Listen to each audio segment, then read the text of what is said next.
The Mariners took 2 of 3 from the Houston Astros over the weekend, bouncing back from a gutting loss on Friday to take the series and narrow Houston's lead in the division to 4 games. Next up, an off day tonight, extra innings at 7 p.m., and then a series in Milwaukee beginning Tuesday.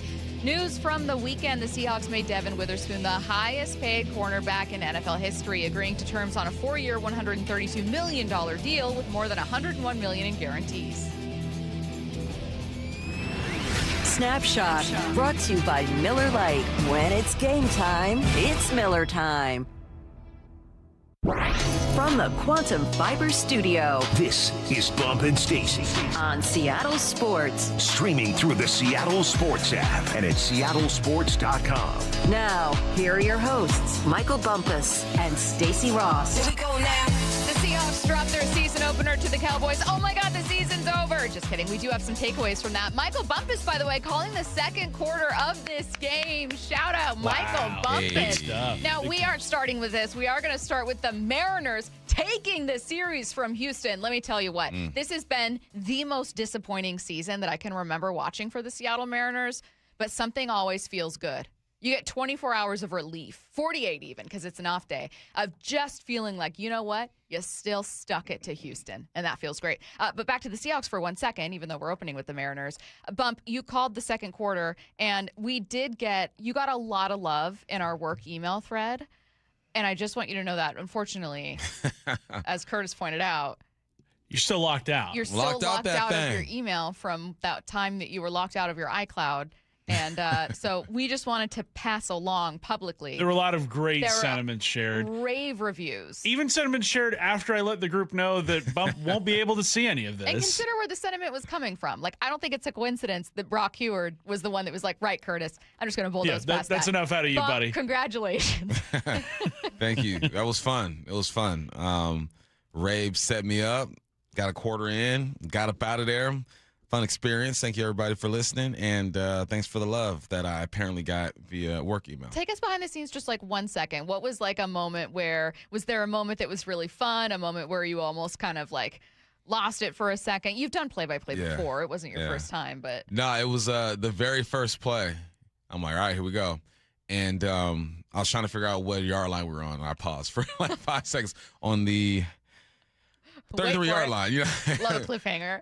But didn't get any touchdowns. Didn't get a chance to do touchdown Seahawks. But Milroe had a big play. Yeah. Bobo caught a football. Foster caught one. No, it was fun, man. It was cool working with Dave, man. I've known Dave for like 10 years now. So yeah, it was all good, man. Great experience. All right, we'll get to that experience and our takeaways coming up in less than an hour. Right now, let's start by talking about what we liked, loved, and disliked from the Mariners' surprising series win over the Astros. I say that not because the Astros are on paper a far more talented team, but because there's a world where you leave this series with them 6 games ahead of you in the division. And on Friday, that game ended, and I just felt like season's done. Mathematically, it's not, obviously, but there was something just viscerally gutting about that loss, and that you were climbing back into it. You did everything right.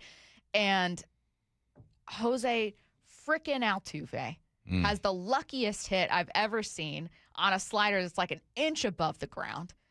It was lucky hit after lucky hit, and it just felt like the baseball gods were smiling on the Astros. And when that game came to a close on Friday, I was like, I feel emotionally done. My viewing experience was interesting. So I was out Friday. I went to Hal's, is this new bar in Woodinville, and I hadn't watched the game. So they're playing the replay at Hal's, and I'm looking at it, and we're down like 5-3 or something like that. I'm sitting with my buddy. I go, well, this game's probably over. We ain't coming back from this. I thought this right, and I hadn't looked at my phone or nothing on purpose. I knew they were going to play the replay, right? So they have all these TVs up, and then the TV right next to it is SportsCenter, and they're showing the replay of the game. And I go, hold on, we came back. So I'm watching the replay there. Then I'm watching sports. I go, oh, no, I'm invested again. So what do? Do I not look at SportsCenter, or do I just watch the game? I go, I got to look at SportsCenter. So then I went from like being down to being back into it, and then seeing how we lost. I'm like, oh, my God, man, that one had to hurt. It really did. It really did. But it didn't matter. because they came back. They got that win, their easiest win on Saturday, and then a massive win on Sunday. Now, I have highlights, but we're going to get to them with what we liked, loved, and disliked. Let's start with what we liked, something that you liked from this series. I liked 2 quality starts. I liked Wu getting back on track, Hancock sitting down 8. I think that is something that this team is going to have to do consistently if they want to try to make a run. So seeing Wu just kind of shake off the road woes, whatever you want to call them, and look good, and then Hancock coming in and looking good. And the bounce back by Munoz, man. I mean, you end the game the way you do that first one, and you come back and have a chance to close it out late in the other one. It was a pitcher, man. I was happy to see them do what they do. I was too. One thing that I liked from this one, Munoz getting that save. I agree with you. No balls. 2 strikes. 2 outs. Munoz ready. The 0-2. Swung on and missed. He got him. A changeup dancing off the plate. Munoz pumps his fist, and the Mariners, they take the game. They take the series in Houston. A massive series they needed to get, and they got it. 3-2, the Mariners win. That's also Andres Munoz's 100th career save. I loved the body language and emotion with that one, and same with Sir Anthony Dominguez getting out of that bases-loaded jam. Dominguez, the 1-2. Swung on it, missed, got him! A nasty splitter. Dominguez spins in the air. He pumps his fist. Just like beginning with honestly the series finale against the Yankees, and then obviously Friday is what it is, but then Saturday and Sunday, just really good effort and closing it out from the pen. Yeah. I think that's something I liked in this series. I think that was something I said, too, that first game when I'm watching the replay / Sports Center, was that all that bullpen. Can't rely on the bullpen. The bullpen's been shaky, but for them to step up and do their thing is good. It's just – you just want to keep seeing things to make you buy in a bit more. Yeah. Right? Because I'm not going to lie. It's been tough the last couple of weeks to see this team winning the division, getting to the playoffs. I'm like preparing myself for a worst case scenario. Don't blame you. But then, like I've described before, the villain at the end of the movie, you think he's dead and his arm twitches. You're like, oh, he's alive. And that's what the Mariners have done is every now and then they'll twitch and make me kind of buy back in. I'm not totally in saying this team, they're going to be great. They're going to do this and that. This is a tough road trip. And before the season started, or this road trip started, we said, look, this is what we need from this team.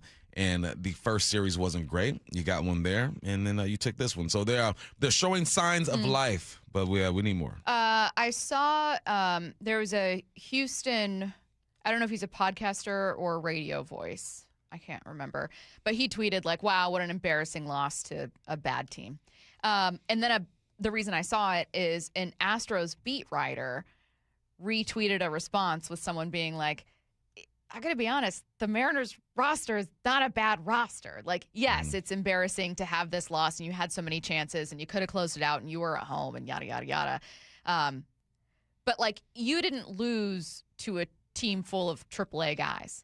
And I thought that was an important thing to not just come across my timeline, but it reminded me of something else I like from this series, which is I don't know that it's going to stick, but the offense looked kind of like the offense you were hoping you were going to get, namely Brendan Donovan. You have 35 total hits over 3 games from this lineup. Brendan Donovan being a massive part of that. This was him on Saturday. That's kind of what we envisioned coming out of camp, and we still have some time. Obviously, I've said it several times, there has to be a sense of urgency, but it wasn't just homers, right? It was like walks, it was bloopers, it was singles, it was tough at bats, and then it was a big homer late by Cole. Like, it was just a complete. I mean, Vic's putting together some great at bats, Rodden great at bats. Like, it was just like a complete game from start to finish. So again, 2 things are true. This team, and this offense especially, has been not good at all. Objectively bad during long stretches of the season. The second thing that's true, though, is there is a track record of success for a lot of these players, and it's not like a super old team where the track record is there, but these guys are 35. This is a team that should be, a lot of guys in their prime performing. They're just not, and they haven't been. So I really liked seeing this because it matters. It was seeing a lineup look the way it should, not seeing a lineup vastly overperform to the back of their baseball cards. I liked that. Yeah, I liked the way Donovan described it. He said there were bloopers. their singles. Then a bomb came late. You have to prove or show that you can win ball games in multiple ways, and that's kind of the way I saw this weekend. Right, it was that first game was kind of like, all right, devastating loss, almost won that one. That second game, closer ball game. That last one, we're gonna put up a bunch of points here and show some bombs. We have a guy who's consistent at the plate. Excuse me, that third one was the close one. The second one was the high scoring one. But it felt like every game had its own identity, even with the loss. I know that hurts. But sometimes it's like this team loses the same way, or they barely get by the same way. And we know during the stretch of a season, there are going to be different type of games. You're going to go against different pitchers. Guys, bats are going to be hot. Bats are going to be cold. You got a guy who goes 3 for 3. You got a guy who walks twice. And Cal didn't have a hit that game, but he gets on base twice. So there's just showing ways to manufacture wins, I think, is important. What did you love from the series? I love just Cole Young, man. Like, Cole Young is my Sam Darnold from a couple years ago. Remember when Sam was with the Vikings and I was like, Sam's going to ball? I will confirm that before Sam was even here and before his season with the Vikings started, Bump was like, yo, I'm telling you, this guy could rebound here. And then before the season, you didn't ask me who I thought was going to play well, but the guy I was going to watch was going to be Cole Young. And to see him just be consistent, man. I mean, everyone goes through their slumps. It's baseball. He's going to have games or several games in a row where he doesn't look great, but he just continues to show that second base is on lock for the foreseeable future. One thing I loved, Brian Wu. I mean, he has been horrible on the road, and I don't know why, because he's been unbelievable. He has a sub-2 ERA at home and an ERA over 6 on the road. That is a massive, massive swing. And he boosted that ERA by taking away from it, that is, with this performance. This was him after the game. Like I said, it's been a frustrating year for all of us, especially for me. Obviously a lot of really tough ones on the road, and just putting upon myself to come out with some energy and some fire. These last 2 starts of just, looking myself in the mirror of, if we're going to do it, then I gotta step up. And he did. He absolutely did. A phenomenal day from him. And I think just in general, the thing that I loved most was more of an intangible thing, Bump. Like, we liked the hits. We liked, I'll throw in Brock Rodden being really special.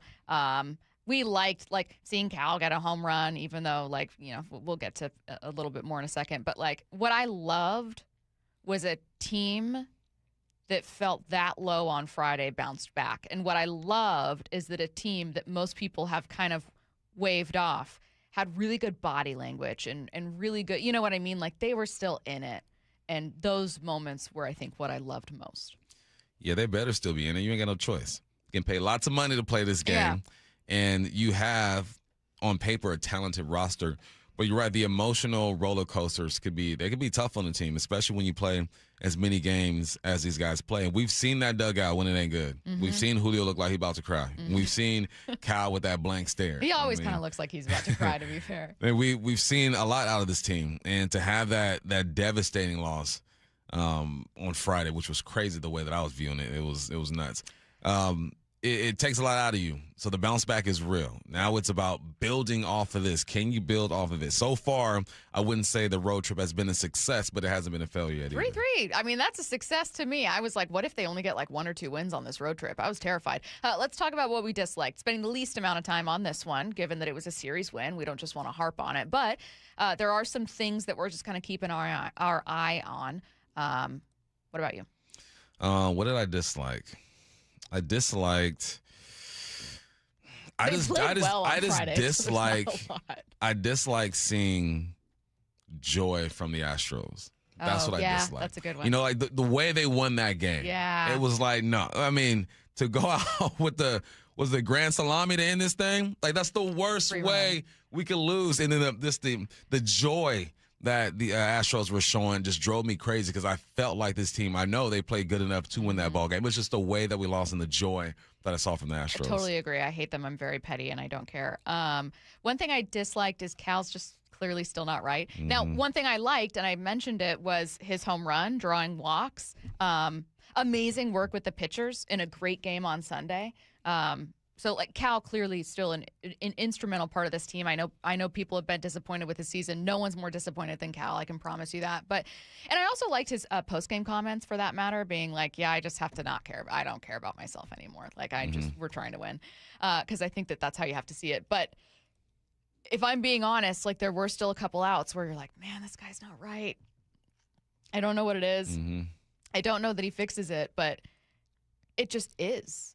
And there is no solution. And I think that's the thing that, like, my PSA to, I feel like, people that I wish I could say, and this is an opinion, you don't have to agree with me, is just that you just kind of have to live with it.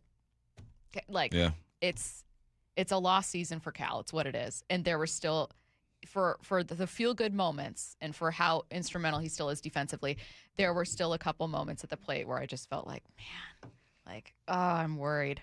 Yeah, my man, it doesn't feel good out there. It doesn't feel if good. This team is fortunate enough to make a run and go to the playoffs, you just need him to be solid, have a couple moments, and this team get lucky. Let's get to headline rewrites. Extra, extra, headline rewrites. We must make headlines. The real story behind the headlines in today's news. Powered by Bay Alarm Security Services. With Bump and Stacy.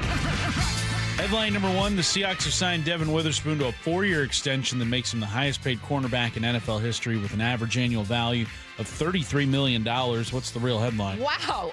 Spoiler alert for tomorrow night's Hard Knocks. You guys, come on. Just blowing the lead here. Okay, I guess I have no reason to watch then. Thanks so much for breaking that for us. No, this is fantastic news. One that we all thought would get done, but Bump, I'm going to be honest, August, it's the 17th now, but I thought it would be done a little bit sooner, so I was still relieved. Even though we know that this team values Spoon and Spoon wants to be here, I was still relieved to see it get done. Yeah, we knew it was going to get done. It's just a matter of when it got done. And I'm happy for him, man. Get that money, $100 million guaranteed, $33 a year. Goodness gracious. Haters are going to say, well, he doesn't have any interceptions. Please watch the way that he rallies to the football, the way he eliminates a slot or a receiver just by his presence, the way he makes open field tackles. He's the guy. I think it's well-deserved. We knew it was coming, so now we're waiting on Christian Gonzalez to make himself the highest-paid corner in the game. Which will inevitably happen. Yep. But congratulations to Witherspoon. And very cool to see the Seahawks not only ink both of those first-round picks, but that both first-round picks were slam dunks.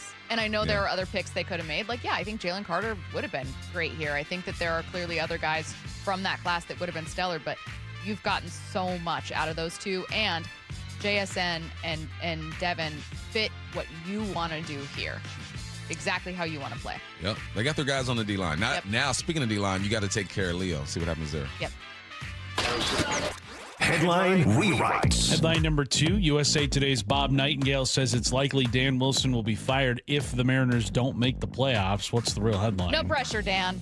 Can I just say something? This is something I think most people just assumed in Seattle. And I just want to say, Bob, just a PSA for Bob Nightingale. The vibes were pretty solid leaving this series. If you could just hold off on saying the thing we're all assuming until after the season. Can you just wait until the Mariners are eliminated? I find this incredibly rude, Bob. It's like plugging your ears, just going la la la la la la la. Hey, Bob, read the room, man. Read the room. We're trying to do what we can here. Unfortunately, I mean, that's probably the scenario if they don't make the playoffs. I think everyone knows that. It's like stating the obvious, but that's his job. I guess he has to do it. So let's see what Dan and the boys can do, man. We know they're capable. We know that things have to happen for them. They have to get lucky some areas, but control what you can't control, right? Just keep playing some solid baseball. This is when you come in for the speech, right? Win it for Skip. Yep. Win it for Dan, because my man is probably out. I will say this about Dan Wilson. I've been very critical of his in-game decision-making, and I don't regret. That's how I feel. Like I don't think I've been. I don't regret it. I don't think I'm wrong about that. I like Dan Wilson. He's a wonderful person. I've heard nothing but great things, and players really like him. But I stand by what I've said. However, I will give credit when it's due. Even though you could argue that the decision to pinch run Weston Wilson for Cal on Saturday ended up calling them, if you're someone that's like, hey, I didn't like the way Pareda called Munoz, whatever.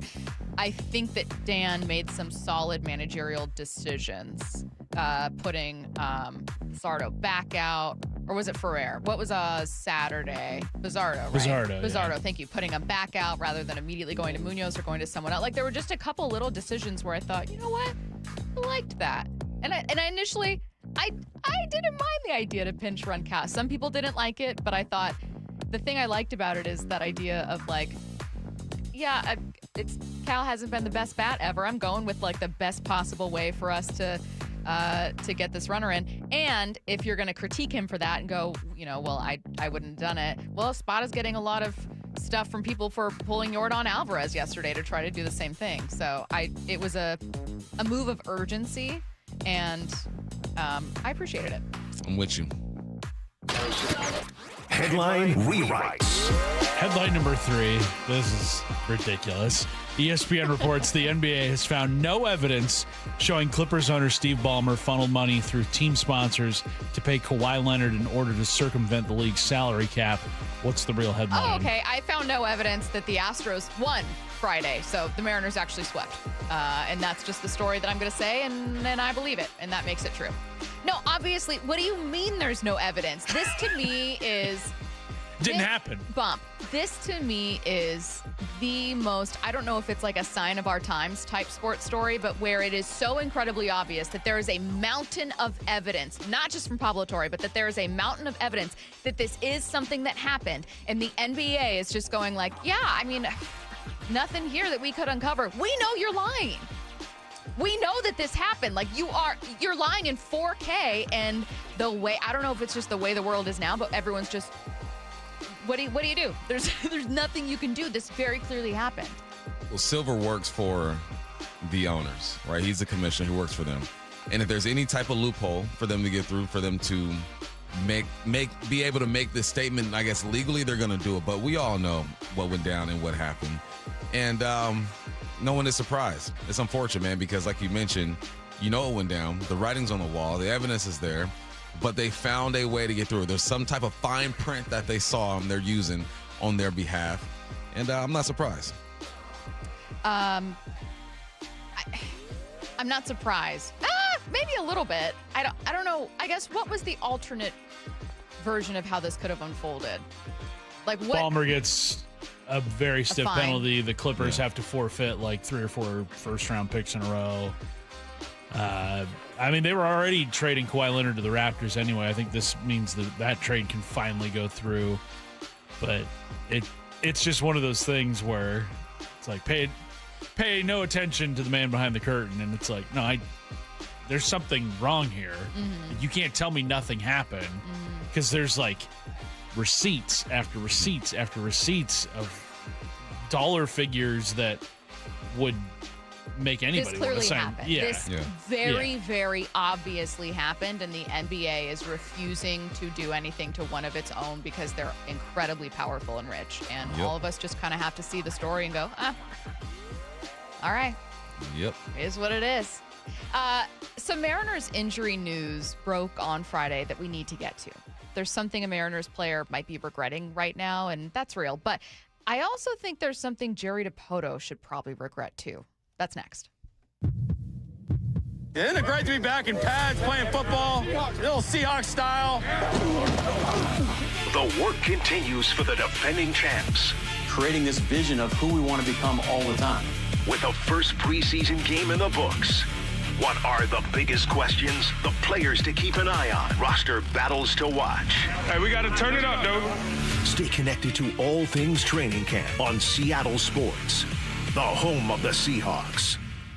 Certain industries expose workers to hazardous chemicals. If you worked in a paper or pulp mill, or in aircraft manufacturing or painting at Boeing, and have a child born with birth defects, your child may be entitled to legal damages as a result of your exposure to such chemicals. Birth defects have been linked to toxic chemicals, metals, and solvents used in these industries. If your child was born with brain or spinal cord damage, organ or limb malformations, blindness, cerebral palsy, genetic damage, or other birth defects, and you're a past or present worker in a paper or pulp mill, aircraft manufacturing, or painting, contact us now toll-free at 1-866-99-TOXIC. Your children may be entitled to legal damages. If you're a past or present worker in a paper or pulp mill or aircraft manufacturing or painting at Boeing, and your child has a birth defect, call toll-free at 1-866-99-TOXIC. Your call is confidential. 1-866-99-TOXIC. Message authorized by Weinstein Cajano, 600 University Street, Suite 1620, Seattle, Washington. 1-877 Cars for Kids. KARS Cars for Kids. 1-877 Cars for Kids. Donate your car today. Call 877-CARS-FOR-KIDS to reach a friendly live agent. Donation is super easy, and your car can be picked up as soon as tomorrow. Call us now or go to carsforkids.org. 7 Cars for Kids. Donate your car today. Did you know you can donate real estate too? It's been really cool to see what the cameras and microphones captured during training camp. One of my favorite scenes was a coach telling a player he should be happy for another teammate who just signed a contract extension. He earned it.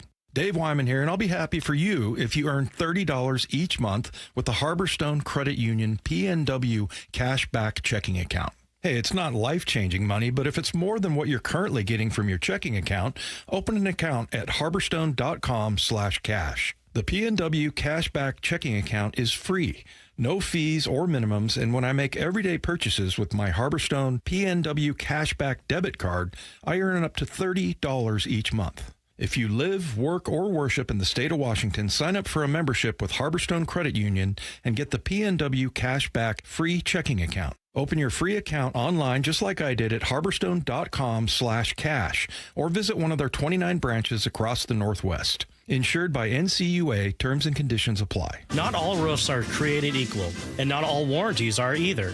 This is Justin Shirley, CEO of State Roofing and Exteriors. Right now, take advantage of free lifetime Golden Pledge warranties on all GAF shingle installations and save up to $3,000 or choose 0 down, 0 payments, and 0 interest up to 24 months. Summertime savings won't last forever. Protect your home with a roof you can count on for decades. Call 866-ROOF-ROOF or visit stateroofing.com today. Held to a higher standard since 1968. If it's blocking your view, keeping your yard dark or shaded, or impossible to mow around, get rid of that tree or stump this summer with P&D Tree Service. They'll do it safely and quickly, cleaning up your yard in the process. P&D Tree turns multi-day jobs into a few hours, saving you time and money. One tree or land clearing, they have the tools and expertise for the job. They specialize in large tree removal. Ever seen a tree removed by crane? PNDTreeservice.com. Football, baby! Nobody gets you closer to the action at Seahawks training camp than the home of the Seahawks, Seattle Sports. When you see this in your kitchen, the stainless steel fridge is covered in fingerprints. You hear this. Leslie, people are going to think you were raised in a barn or by wolves, or raised in a barn by wolves. Fortunately, Wyman Stainless Steel 3-in-1 cleans, shines, and protects to give you the best shine. A spray and a wipe will have your fridge shining like a mirror. Wow, my fridge looks brand new. Your fridge looks amazing, Leslie. Sorry, I was being a little dramatic earlier. Your kitchen says a lot about you. Let it brag with Wyman. Wait, everything on this IHOP value menu is just $6? I told you it was amazing. A huge plate of pancakes, bacon, and eggs is just $6. Wow. There's also French toast, a ham and cheese omelet, and oh, they got a BLT and fries now. Okay, we're coming here every day. You don't have to tell me twice. Feast for just $6 with the IHOP value menu. $7 in some locations, available every day for a limited time at participating restaurants in the U.S. Hours may vary. No substitutions. Not valid with other discounts or promotions. Prices may vary. Everyone always asks me, what were your top reasons for choosing Advanced Hair? Well, allow me to share, along with some details, on, get this, their once-a-year summer savings event. Okay, first off, Advanced Hair stands by the results, and I'm living proof those results are second to none. With Advanced Hair, your own natural hair is guaranteed to grow. Secondly, Advanced Hair combines top-rated physicians with modern technology, creating a concierge quality experience that blew away my expectations. And lastly, Advanced Hair's Advanced FUE begins regrowing your own natural hair the very next day. It is quick, simple, and easy. Now, if you have a flexible schedule this summer and you've been waiting for that special savings opportunity, well, it's here. Advanced Hair's summer savings event will get you the most hair for your dollar. It's their best offer ever. For details to schedule your free consultation, call 425-449-8185. One-day treatment, life-changing results. Your new hair is guaranteed to grow. Before and after pictures at advancedhair.com. PLUSStacy.com. From the Quantum Fiber Studio, you're listening to Bump Stacy.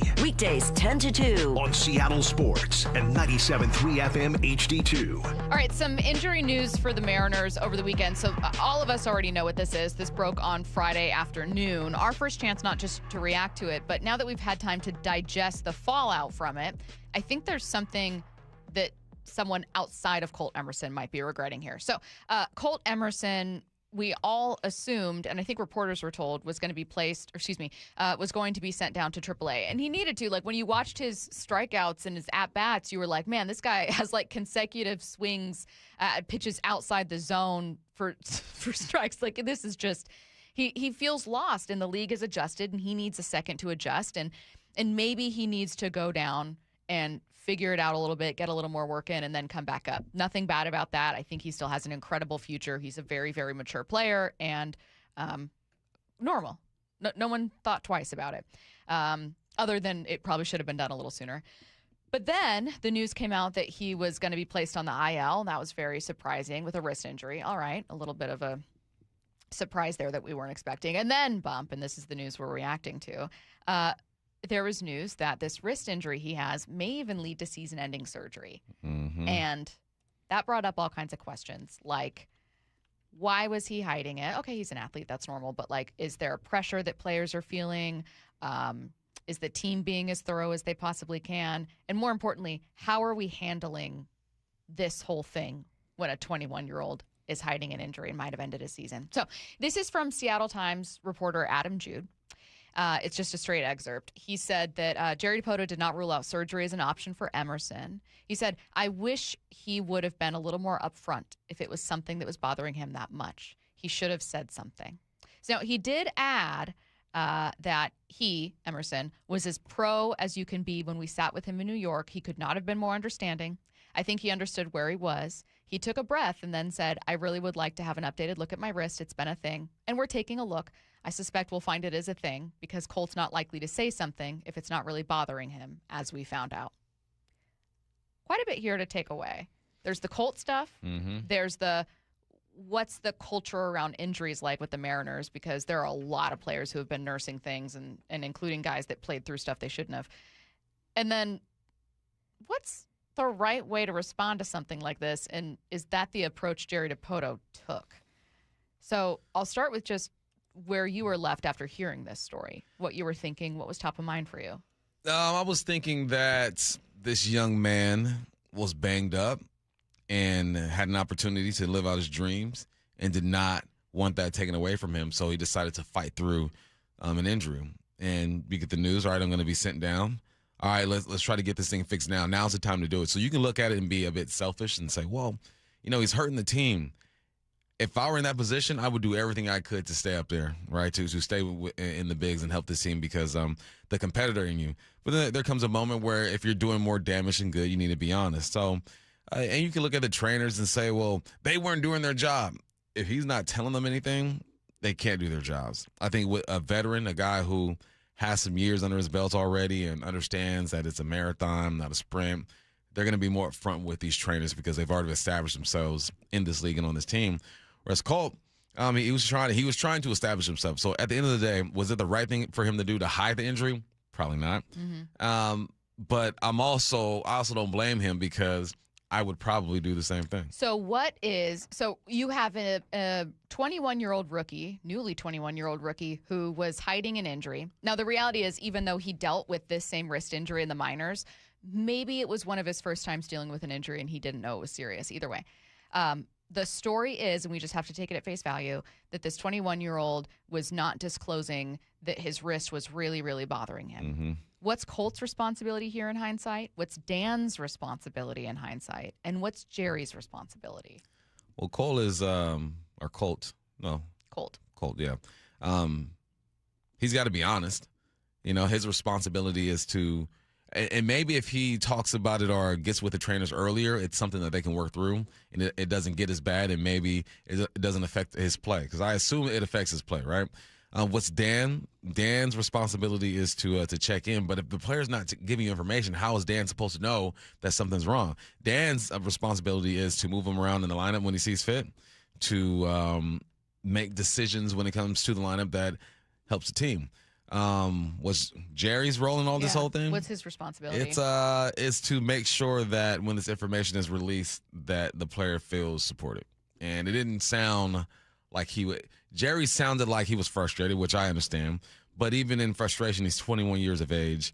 He's trying to stay relevant and become a staple in this organization. Yep. And it sounded like Jerry was mad and kind of threw his boy under the bus a little bit. I would have handled that a bit differently if I were him. I think so, too. There's, of these three, Colt Emerson, Dan Wilson, and Jerry DiPoto, only one of them doesn't have a responsibility to be a leader, and it's the newly 21-year-old. I think that Colt's responsibility is to try to use his resources, to try to be honest, but to try to use his resources, because there are certain things you can't turn off with athletes. Like, even when we talk about Naylor or Cal, people will text in, oh, they should bench themselves. Bump, you're an athlete. Athletes aren't going to do that ever. Nah. And there's not a single time, I'm sure that you can speak to this more than any of us, that an athlete, like how you're hardwired, is that you are never going to take yourself out of something. It doesn't matter how you're feeling. It doesn't matter if you haven't performed. The chip that got you there is the same one that's going to go, oh, no, this next one's going to be, I'm going to figure it out. Right. I'm going to do it. Like, that's how you keep going. But his responsibility, maybe it's turning to a veteran and going like, hey, what do you do when this happens? Or maybe it's just talking to a trainer and asking to get a little extra work. Or maybe it's saying, whatever it is. You're right in that Dan can't be a mind reader. One of my things about Dan and just this staff in general is how I felt last year, and I said this on air, which is I feel like they're kind of old school with their approach, which I think players probably love. And I think like baseball fans love. We all love old school style. Like, it's just, we all love it. But they kind of ran these guys into the ground last year. This was their starters last year, JP, Cal, chief among them, but there were others, had more innings than any other players in baseball. And they did not get nearly as many off days as I think they needed. And I think you're seeing some of the repercussions of that this year. I think that maybe there's this is just my opinion. It's not something I hear. It's purely my opinion. I think maybe there's an old school style that could be a little reined in with how much they allow guys to push themselves. And the last thing, I 100% agree with you. If I were Jerry, and he said, Colt's a pro. He's so mature. He had lots of good things to say. I probably regret today, if I'm Jerry, making in any way my future star shortstop, who I just gave this massive contract to, feel like I wasn't 100% in his corner. And sometimes that means not being 100% honest. We don't need to know that Colt wasn't 1,000% honest with you. We don't need to know that. It doesn't affect his job. It doesn't affect your job. No one needs to know. Well, no one needs to know. That's just poor judgment, I think. But the thing about Jerry is he wasn't wrong. Colt should have told him, right? He should have told him. But he also needs to understand Jerry played this game at a high level. He knows what it's like to be out there and just to want to compete. And a lot of guys, here's the other side of this. A lot of guys get a little cut on their finger and they're crying like a girl. Sorry, not like a girl. Don't come after me. Crying like a baby. Excuse me. For y'all jump on me. Crying like a baby. And they're out. They're taking days off. On the other side, you got a kid who's hungry who wants to be out there. So I can't fault the kid. You can, but you can't. With Dan doesn't know what he doesn't know. If Colt's not giving the information, how's Dan supposed to know? How are the trainers supposed to know? How's Jerry supposed to know? End of the day, you meet at this intersection of this is what it is. So now how do we get through this as smoothly as possible? And if I'm Jerry, I'm just saying, it's unfortunate. We're going to have his injury looked at, see if he needs surgery, and we'll move on from there. Next guy up. I just think you always have to be in problem-solving mode. And I wouldn't think that Jerry would be offended by this or would hope that he wouldn't. And I'm sure that he kind of feels the same, which is maybe he doesn't regret what he said at all. But, let's say it was me. I've said things that I regret where I'm like, I should have handled that differently. Or oh, that was a bad look for me right there. All you can do is just go, well, this is how I would approach it next time then. This is what I've learned. And I think, in my opinion, you have to be in that problem-solving mode about your organization, too. Your shortstop you gave this massive contract to, your prize rookie, your top prospect, might have season-ending surgery because he was hiding this injury. That's a time for you to not only go, God, I wish you would have said something, but also to go, what culture and environment do we have where we didn't figure it out. That's not. You can't say that. I think you can. No, but I think you can. If No, Colt is hiding an injury, that doesn't if Colt's have to hiding be. an injury, But there's listen, nothing. No one knows but it Colt. doesn't have to be a massive thing. Maybe it can just be, do we have the right support system around young guys where they don't feel all the pressure? You're looking at it completely the wrong way. I don't think so. He's an athlete. No, and who's I know. hurt, who wants to play. Yes. They could have the greatest support system in the world. It's not about the support system. But it's about him wanting to stay on the diamond and play. Is the approach that you always need to take has to be self-reflective in some way, even if you don't uncover anything, even if it just leads to, it's a one-off, nothing to do about it, like it just is what it is. You need to constantly be asking yourself, well, how did we get here? What are the pieces that got us here? I think that's just fundamental leadership and culture building and organizational building. It could be, Bump, that you end up going, nothing. I couldn't have controlled this. Nothing I could have done would have come to another outcome. But you need to always be taking that approach. It sounded like you were saying Colt might not have felt supported. That's why he didn't disclose the injury. I don't think it's that Colt didn't feel supported. I think that Colt was just being really hard-nosed about it. Right. But I think that you need to constantly go, okay, well, what all can we do? Like anytime something like this happens, let's re-examine everything and figure out like what processes we have. What do we need to do here? That's the approach that I would hope that a leader would take, is what I'm saying. If he has to, I know we got to go. Mm-hmm. If he has, I think that's just a character thing. I think you're right that you have to look at all these angles, but I also think that that's just who Jerry is. You can have all reflected all that stuff. Jerry's going to do what he wants to do. And we've seen that over the years. He comes out and says, and we still get text messages on some stuff he said 3 years ago. That's just Jerry. The Seahawks are atop a new power ranking, but it's not the one you're thinking of. That's next. Seattle Sports, home of Wyman and Bob. This was a preseason game that was not good. There was 2 less penalties than points scored. 24 points, 22 penalties in this one. I think what I say about these kinds of games during the preseason in particular is that there's lots of coaching points. There's going to be lots of things that they can go over. Where did we go wrong? Watch live or later on the Seattle Sports YouTube channel.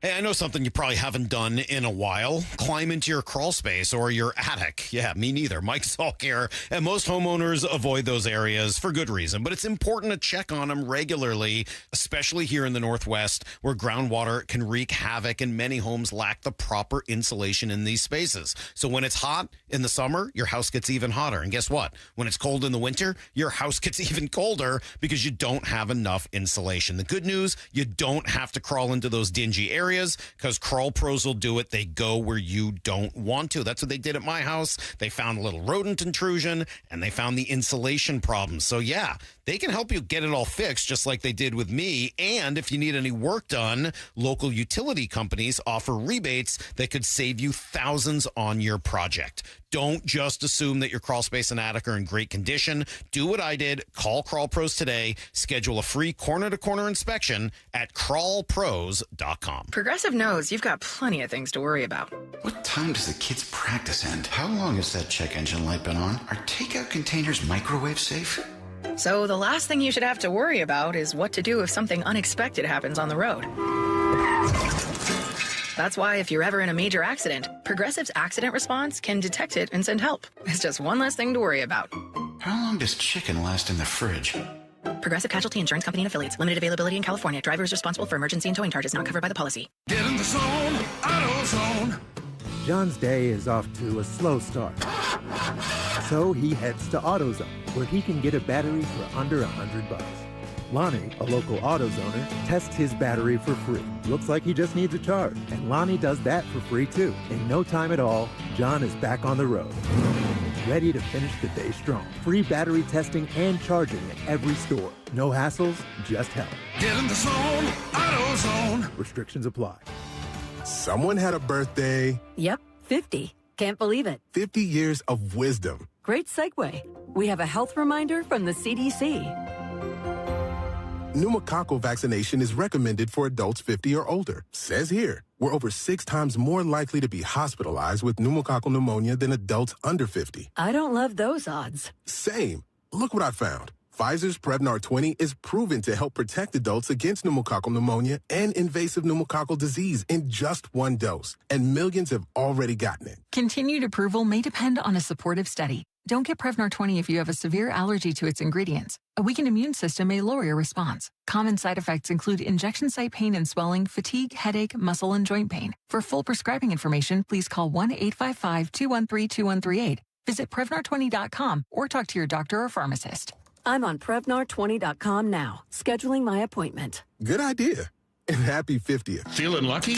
Don't miss the Lucky Fall Classic Collector Car Truck and Boat Auction, Saturday, August 29th at Tacoma's LeMay Marymount Event Center. Up to 200 collector, vintage, and classic vehicles, many going to the highest lucky bidder with absolutely no reserve. Get lucky, get local, and get in line. Visit LuckyOldCar.com for a list and pictures of auction vehicles. Or call 206-467-6531 for bidding and consignment details. Nobody gets you closer to the action at Seahawks training camp than the home of the Seahawks. I see you, boy! Seattle Sports. Jane is a small business owner. Tell them what that's like, Jane. Yeah, well, it's like a roller coaster with a lot of ups and downs, and some days things can feel like they're flying off the rails. Yep, it's a lot. But the Total Solutions Advantage only from Comcast Business can help you manage it all. With the largest, fastest fiber-powered network designed for 100% reliability with business internet and wireless connect. Nice. So everything stays on track. The Total Solutions Advantage. No one does business like Comcast Business. The more solutions you add, the more you save. Get started today with a qualifying internet package for as low as $60 a month when you add an advanced solution. Plus, new customers, ask how to get up to $1,500 in prepaid cards when you add 2 lines of mobile to a qualifying gig bundle. Don't wait. Call today.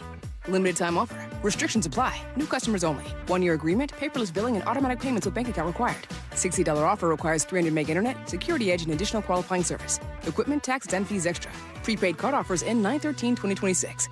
Dave Wyman here with an incredibly special guest, the mayor of the city of Lacey, Andy Ryder. Andy's a proud Seattle sports listener and recently underwent successful treatment for prostate cancer. His treatment method? Swedish cyberknife. Andy, tell us about your treatment. The entire treatment was just 5 days, less than an hour a day. I spent more time commuting to the appointment than actually being in treatment. Any side effects during or after? I've had very few side effects. I've been very lucky to not have some of the side effects that I was worried about with other treatments. What would you say to anyone considering prostate cancer treatment? I'm feeling very confident about my treatment with CyberKnife, and I absolutely recommend it for anyone who has been diagnosed with prostate cancer. Thank you, Andy, and congratulations. Reach out to Swedish Cyberknife directly. You don't even need a referral. Go to swedish.org/cyberknifeprostate. Treat prostate cancer with Swedish Cyberknife. From the Quantum Fiber Studio, you're listening to Bump Stacy. Weekdays 10 to 2. On Seattle Sports and 97.3 FM HD2. It's August, and when you see NFL power rankings, usually it's Super Bowl favorites, general power rankings entering the season. I will tell you, Bump, that the Seahawks are number 1 atop ESPN's newest power ranking. But it is not about the Super Bowl. It is not entering 2026. It's not even just about this year, because ESPN's Aaron Schatz, Ben Solak, Louis Riddick, and Seth Walder power ranked every NFL team's outlook over the next 3 seasons. And coming in at number 1, your Seattle Seahawks. The biggest reason for hope, well, they're still a really young team with a lot of great players. The only reason for concern is just like, what happens with Sam Darnold? Is he the long-term guy? Fleury, we're still figuring out. But, this is a team that has far more reasons than hope than reasons for concern over the next 3 seasons. No, that's great. That means that they've drafted well. They've inked some guys that they are expecting to contribute, right? Spoon, the latest. You got JSN. You believe that Sam Darnold puts together another decent year. He'll probably get a contract. You're working on Leo. We'll see what this draft class looks like with Bud Clark and Julian Neal. You have Gray Zabel on this offensive line. You inked up Abe Lucas and Charles Cross a few years ago. Now, I think the future is bright for this team, and finally they're number 1 on some kind of list because it feels like they've been disrespected right? all off season. But you look at what they have coming back and what they've drafted. I would have expected them to at least be top 5. It's not. Yes, it's nice to not be 2 or 3. And frankly, I think that when you're looking at the next 3 seasons, it doesn't mean that you're guaranteed to win the Super Bowl this year. This isn't even them saying Seattle's got a better roster than the Rams. But this is where the Rams, like age, for instance, comes into play. Over the next 3 seasons, I mean, is Matthew Stafford there? The Rams on this list come in at number 5 overall, in large part because Matthew Stafford is going to be 38, soon to be 39. That Ty Simpson, you have no idea what he's going to end up being. And that quite a few of your other players are getting a little older. Are you going to have Devontae Adams in 2 years? You're still going to have Puka. You're still going to have a lot of young guys. But, like, you traded away Jared Verse to go all in on this year. What do Myles Garrett and Aaron Donald, if he comes back, look like in 2 years? That's different than what Verse would be. Yeah. It is different. And I think that's another award or another way to recognize John Schneider, right? He got Executive of the Year last year, and this is why, because he's done a great job building a team for the future. There are a few ways to do this, right? We've seen the Rams kind of build for right now. There are a few teams in the league that I feel like are win right now mode. Everyone wants to win right now, but some teams are set up for longevity. I look at the Minnesota Vikings. They're win right now. That's why Kyle Murray is their quarterback. Obviously, the Rams are win right now every single year, the way that they be making moves. And then you look at But they're especially win right now, given the age of that quarterback. Exactly. And then you go get a Myles Garrett, too. Yeah. Right? You're like, all right, we have maybe a year or two to where this window is open. And everyone else is, if you have one of those elite quarterbacks, I think every year you're trying to maximize what's going on. And it's cool to watch the Seahawks do it in a way that keeps the future bright. You know, JSN's going to be here. Future is bright. Spoon's going to be here. Future is bright. It doesn't feel like there's a sense of urgency, but there isn't like we're going to spend our money irresponsibly totally for this year. Let's stretch this thing out. I will say too, like I don't critique the Rams for trying to do whatever they can for this year, because I constantly say, like, the Mariners, like, you only get to brag about a farm system for so long before it's like, what's that great quote from Bob Nightingale? It's way cooler to be on the cover of Sports Illustrated hoisting a trophy than it is to be on the cover of Baseball America every year. Right. The prospects are great. The farm system is great. It's a magnificent tool. It's how you get to that World Series, to where you want to go. But it doesn't guarantee it, and it means nothing if you don't actually win with it. And so I do not begrudge any team if they're lower on this list, but a Super Bowl favorite this year, like the Rams being at 5. Super Bowl favorite this year, a little lower on this list because of age. Great. I think that is one approach that I can respect and I don't begrudge. But what I think is really cool about the Seahawks is it's kind of, I'm not drawing a direct comparison, it's kind of where the Dodgers are, where they kind of have both. And that's rare. Where you are a favorite this year, a great team this year, and also are set up for the future. That's rare. That's hard to do. Yeah. And that's where Seattle is right now. Yeah. When's the last time? I mean, the last time we really felt this way was what? 14, 15, 16, maybe 17? Yeah, and then it kind of went down because starting in certainly 13 was a bad draft class for kind of everyone, but like 13, 14, 15, not the greatest drafts. I know you got Tyler Lockett and Frank Clark and some guys out of there, but like maybe 14? Yeah. Yeah, 14 was the last time. And when you're built like that, one, your fans stay just invested, and that's great. I'm seeing that already. The preseason game yesterday, or excuse me, Saturday, it felt like at some times a regular season game. Like it was full in there. People are loud and ready to go. So it gives your fans hope, and it doesn't feel like every year you're scrambling to make that big splash, that big trade, that big signing to take your team to the next level. You kind of have just such a high floor already. Now you're just adding to it year by year. So it's a good place to be. Do you agree with this, by the way? So these were the 4 categories that on which they graded. Overall roster excluding quarterback. Quarterback is its own category. Coaching, front office. Now the Seahawks were 3rd in coaching, 2nd in front office. John Schneider coming in just behind Howie in Philly, and then number 1 on overall roster excluding quarterback. I was a little surprised to see them number 1 on overall roster excluding quarterback. Overall roster excluding quarterback for the Rams, 5. For Seattle, 1. Yes, because 22 guys aren't going to win you a Super Bowl. They're going to play a big influence. Those are your guys. But, man, you're going to need You better need 36. You're going to need a play from Derek Young. You're gonna play need from a Brady Cody Russell. White. Yeah, you're going to need those dudes. So I think they got this one right. If we're just going starters, I see the Rams being number one, but we're talking full roster. I'll go quickly before we wrap. 10-1. We already know one is the Seahawks, but Chargers at 10.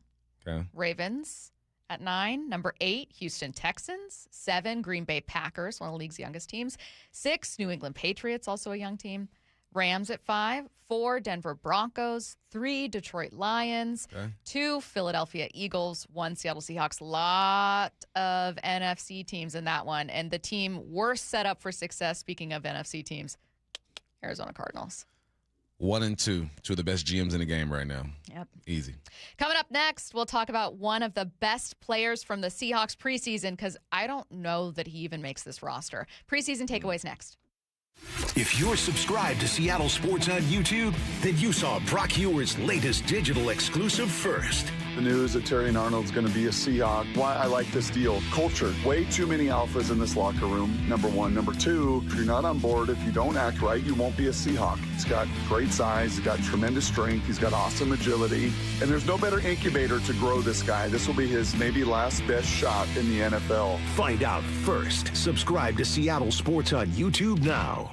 Hon, is your new pinball machine in our budget? KeyBank will meet you in that our money is now our money moment. Actually, our banker Steve recommended we start a joint checking account for bills and keep our individual accounts for things like, pinball machines. Did someone say Banker Steve? I was in the neighborhood, in case you had any checking account questions. Steve, you're always there for us. Now, how quickly can we open that account? Steve, are you seeing this? For every financial need, we'll meet you in the moment. KeyBank opens doors. KeyBank member FDIC. Thinking about a new roof or exterior upgrade, but worried about the cost? This is Justin Shirley, CEO of State Roofing and Exteriors. We've created our summertime savings event to make it simple and affordable. Save up to $3,000 off your exterior project or get 0 down, 0 payments, and 0 interest up to 24 months. And every qualifying GAF roof is backed by our lifetime Golden Pledge warranty. One call gets you started. Call 866-ROOF-ROOF or visit stateroofing.com today. Held to a higher standard since 1968. Paid political announcement.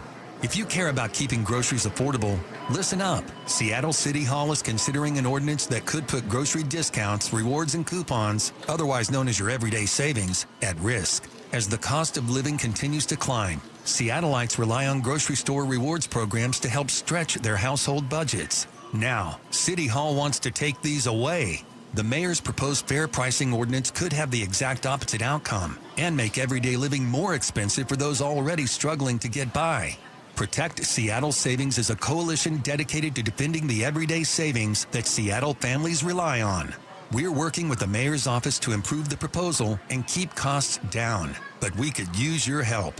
If you care about keeping groceries affordable, visit ProtectSeattleSavings.com to learn more and join the cause. Again, visit ProtectSeattleSavings.com now to learn more. Paid for by Protect Seattle Savings. August is always a time of excitement because football is back. But anyone that watches practice or preseason games knows how much work needs to be done before the season starts. If you're feeling the same about your home project, Harley Exteriors wants to help you get a head start on making sure your home is ready for fall football nights. $500 off each window, $750 off patio and entry doors, and $200 off your final project. Spend a few minutes with the folks at Harley Exteriors during your free estimate, and you'll realize you have a lot in common. They love our local teams, they're good at what they do, and they'll take care of your home. Use Harley Exteriors to complete your home project this month and receive 12 or 18-month promotional financing. Qualified buyers only. Subject to credit approval and lender terms. Minimum purchase of 4 qualifying windows required. Windows must be 36 by 36 inches or larger. No size minimum on patio or entry doors. Financing subject to approved credit. Offers cannot be combined with other promotions. Offer expires August 31st, 2026. HarleyExteriors.com. And Doug. Limu and I created a trick to help you remember that you can customize your car insurance and save with Liberty Mutual. You see, the shirts Limu and I wear are yellow, and yellow is the color of lemons, and lemons grow on trees, and trees provide oxygen, and oxygen helps us breathe, and breathing is how you live, and you can live more life when you save money by customizing your car insurance. I agree, Limu. It's really quite simple. Only pay for what you need at libertymutual.com. Liberty, liberty, liberty, liberty. When you see this in your kitchen, The stainless steel fridge is covered in fingerprints. you hear this. Leslie, People are going to think you were raised in a barn or by wolves or raised in a barn by wolves. Fortunately, Wyman Stainless Steel 3-in-1 cleans, shines, and protects to give you the best shine. A spray and a wipe will have your fridge shining like a mirror. Wow, my fridge looks brand new. Your fridge looks amazing, Leslie. Sorry, I was being a little dramatic earlier. Your kitchen says a lot about you. Let it brag with Wyman. Summer is the time to feel and look your best, but I'm not talking about your abs or tan. Guys, I'm talking about your hair.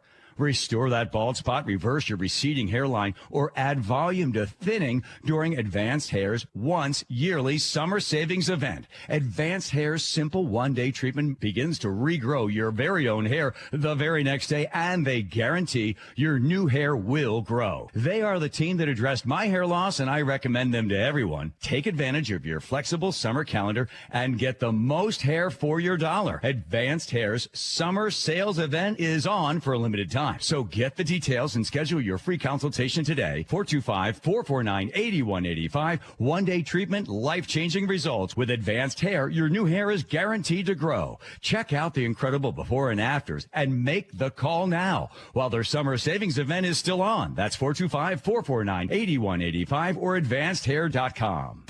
Let's go!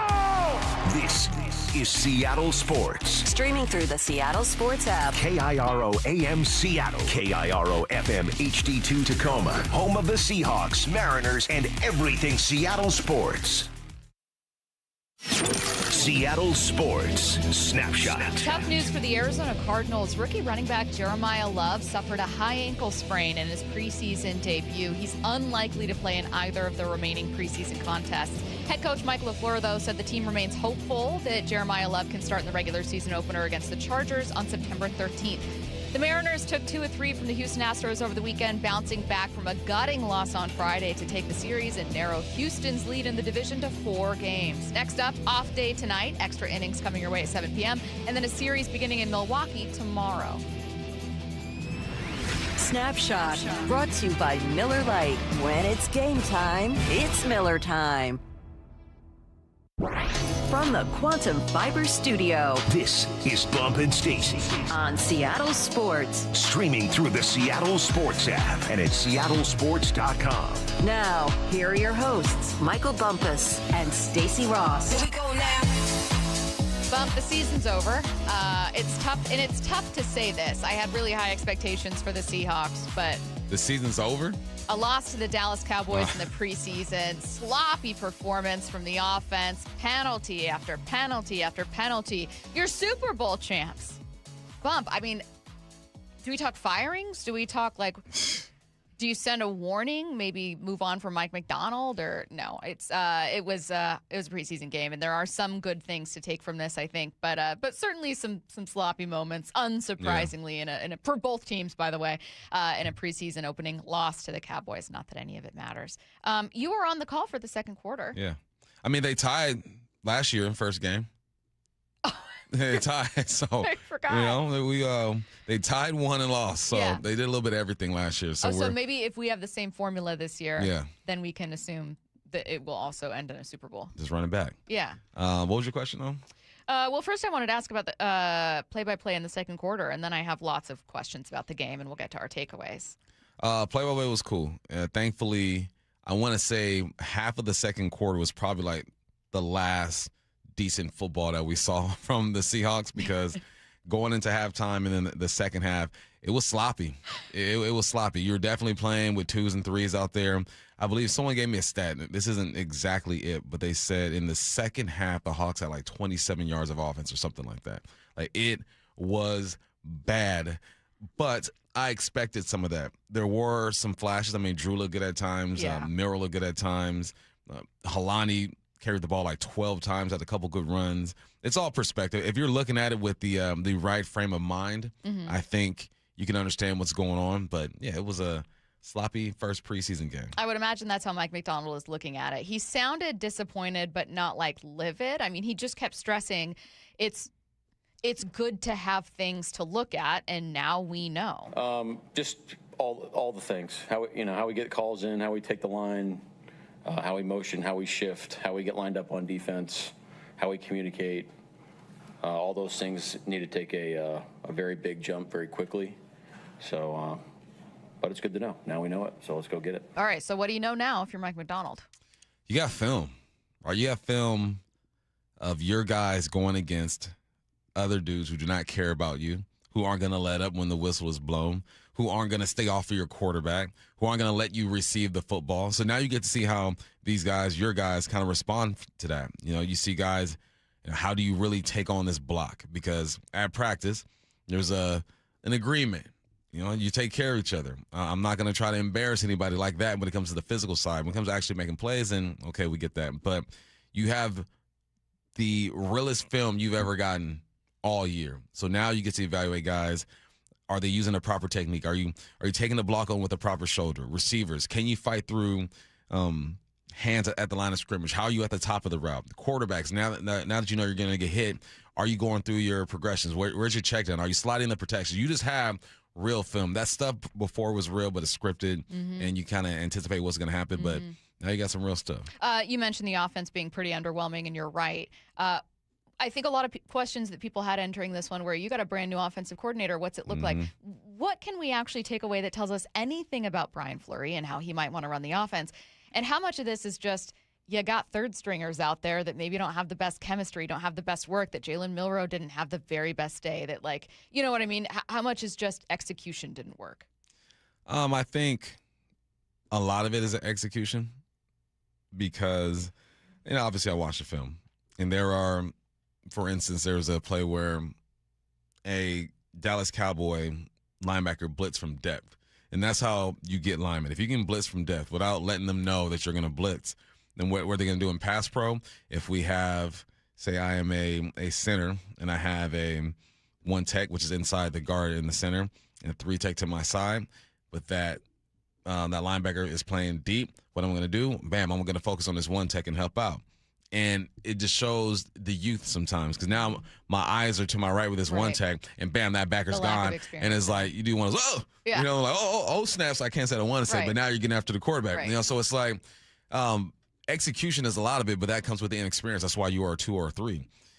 And I like the game plan. It was pretty simple. Would you tell us what you liked about it? Because this was going to be my first question. I texted you like early in the game. I said, hey, this looks pretty cohesive.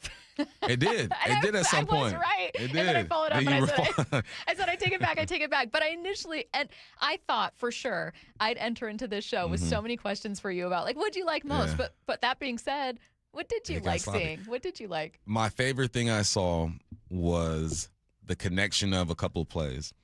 So this is a heavy zone team, meaning linemen are just stepping forward, stepping right, and climbing. But they also show some gap. Number 78, I forgot who that was. They pulled him several times on a run, right? They had like a power. He pulls, boom, he kicks out the end.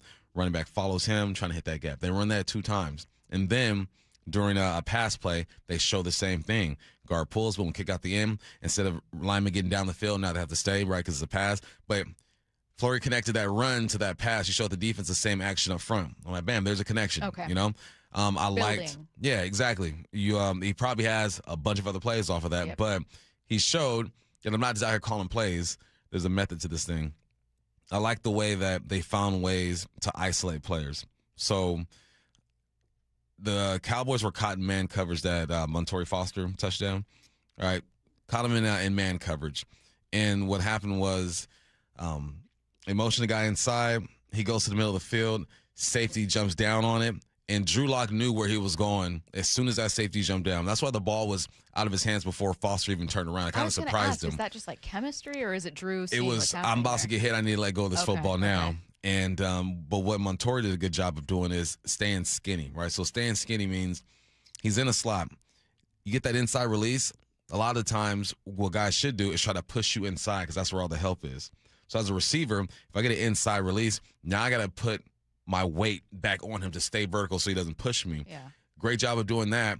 And Drew took just enough off the football because he knows I haven't seen Montori's eyes yet. I don't see his eyes. He ain't ready for this. He's not looking but at I got to get rid of this football now. So little things like that.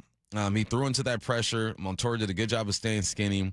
I was watching Arroyo to see how his blocking was. He's got some work to do, but it's not from lack of effort. He's out there trying to get it because if he can become a good blocker, man, I think this offense can go a different place as well. So little things like that early in the game. Now, as the game went on, I agree. And the threes got in, got a little sloppy, and other things to do. Backup offensive line was probably the single greatest drop-off in talent. But, I mean, you're talking about third-string offensive linemen that will only play if you get some serious injuries to, like, backups, too. So I wasn't, like, shocked or horrified by that. But I wish that we could have seen more of the starting offense. Frankly, I'm still dying to see the starters in a real game with this offense. And so it's hard for me not to cling to some of those early plays where you still have, starters on the O-line or whatever it is out there going like, I just want to see glimpses of what it might look like.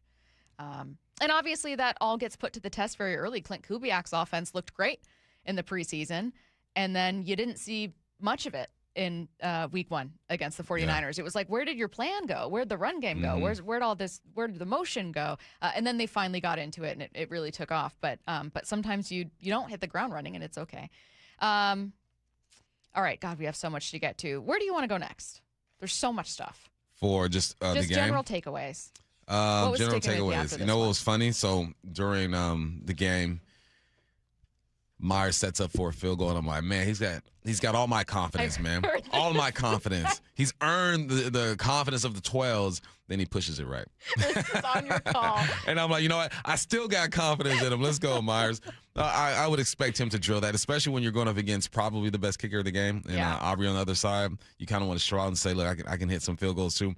That was funny. I felt like he was going to nail that thing, and he didn't nail it. Did you and Wyman share a knowing glance, given the judgment you guys have for kickers? No, we just giggled. Just a little giggle, slight giggle. Let's talk about Jalen Milroe. This is McDonald on Milroe after the game. There were spots. We got to see if what the things that he was seeing, but I think the whole thing just let's go take another step.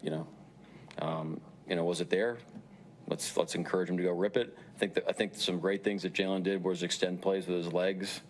Something that has been a point of emphasis with him, that he's really it's great to see him do that today. That really helped us. You were on the call for what I thought was Milroe's best scramble of the day. It was a great call, by the way. I texted you after. It was like a classic radio call. There he goes. No, he doesn't. Yes, he does. And I thought that was maybe the best he looked, pick up a first down, more than a first down and then some.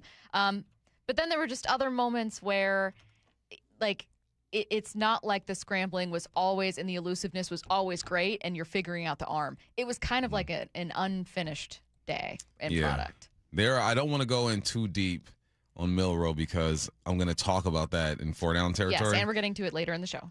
But that I love Mike's response to that, because when you play the quarterback spot, there's no way you're going to be able to watch it in real time, watch his play in real time, and know exactly, in any position really, but especially at the quarterback spot, and know exactly what happened. Because I left that game thinking, okay, I need to see more from him, which I think we still do. But after watching the film, there are some reasons for some things, and people are going to say, stop making excuses. This is just football.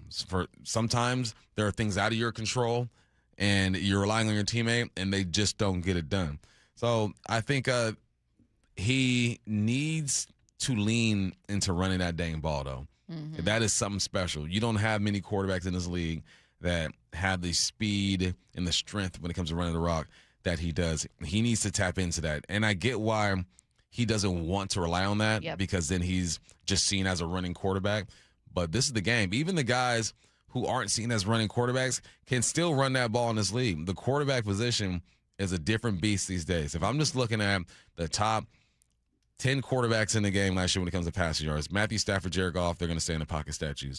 Dak Prescott can move. Drake May can move. Sam Darnold can wiggle a little bit. Trevor Lawrence is outside the pocket. Caleb does it. Bo does it. Justin Herbert. I mean, this is just part of the game. So lean into that thing sometimes, Milroe. Are you going to get to Montorie Foster in 4-down territory? No. Okay, then I want to talk about him now, because I think that he has been one of the best players of the preseason, and I have no idea how he makes this roster, because he's not like a returner. You know what I mean? It's not like you can find a way because you're a great special teamer. And by the way, they already have quite a few options there, which we can also talk about. I know that you're big on the return game, and it feels like they have so much depth. How does Montorie make this roster? He has been the single biggest surprise of camp. What'd they take, 6 receivers last year? I don't remember. It was JSN, Rashid, Cooper Kupp. No, not Rashid. Rashid was there. For Rashid. How many receivers did they have on the roster? I'm sorry. Oh, at season's end. End of the season. End. Yeah. Okay. So we got those three. We got Bobo, Cody White, and then Derek Young. So they had 6. Okay. They had 6. So right now, I would say it's the first 3. Obviously, I need to say their names. Mm-hmm. Yeah, assume Torrey Horton's going to make the squad. Mm-hmm. You assume that Jake Bobo and Cody White are going to battle that thing out. It's really those 2 are in, and then it's Henderson, Foster. They have some draft picks that are like late draft picks. Is Ricky White still here? Ricky White's still there. He's a special teams guy. No disrespect to Ricky White. No.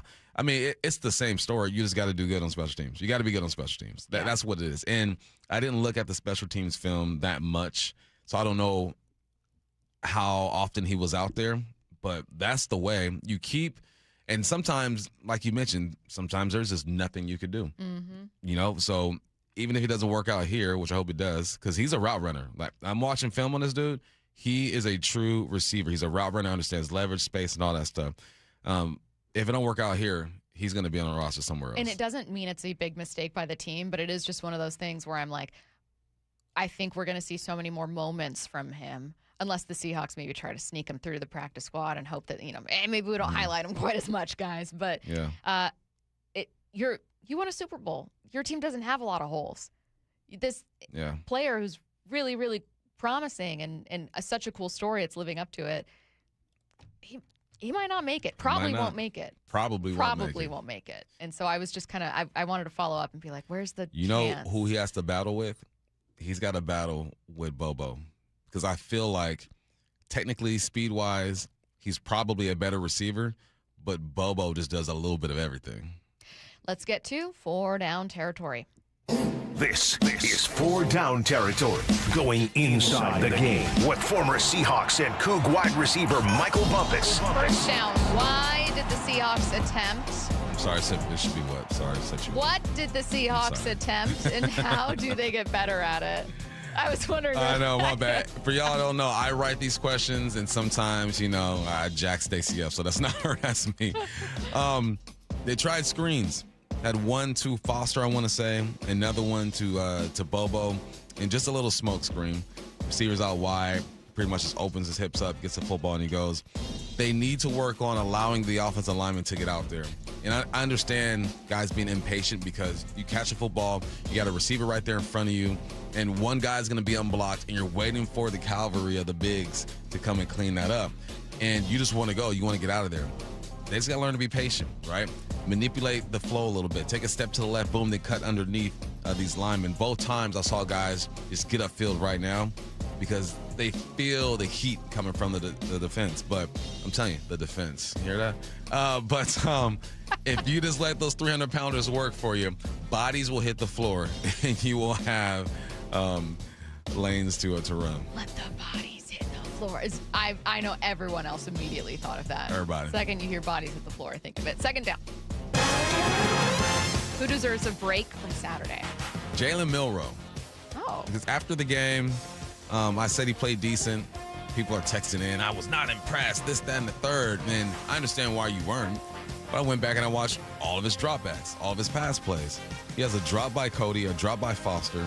And that offensive line, they were not assignment friendly. Didn't get a lot of help. They were not assignment friendly. I mean, I'm watching guys look like they're doing the cha-cha slide out there at times. It was the worst group. It wasn't good. And it was constantly up the A and the B. Rarely was it from the edge. It was constantly up the A and the B, which makes sense because that's where a lot of the communication has happened quickly because you got linebackers walking down and they're bailing or whatnot. I would say Jalen had a decent day. That's why Mike answered the question the way that he answered it about Jalen, because he hadn't watched the film. If there is a linebacker getting right at you right now, and you, in your mind as a quarterback, I'm protected on that side, I'm going to start my progression over here, you got to trust that those linemen and that running back are going to pick up these blocks. And sometimes they just didn't. I didn't see him make one poor decision. Not one. He had a completion of Foster, or 2 completions of Foster, another one to a running back. And I'm going through as if I'm the quarterback, and I'm stopping and going. He's making these decisions in split seconds. And I go, I'm not mad at what he did there. I would want him to get out the pocket faster and just go. especially when you know what line you're playing behind. No disrespect to those guys, but they haven't been playing together often. The cohesiveness isn't there. Things are going to be off.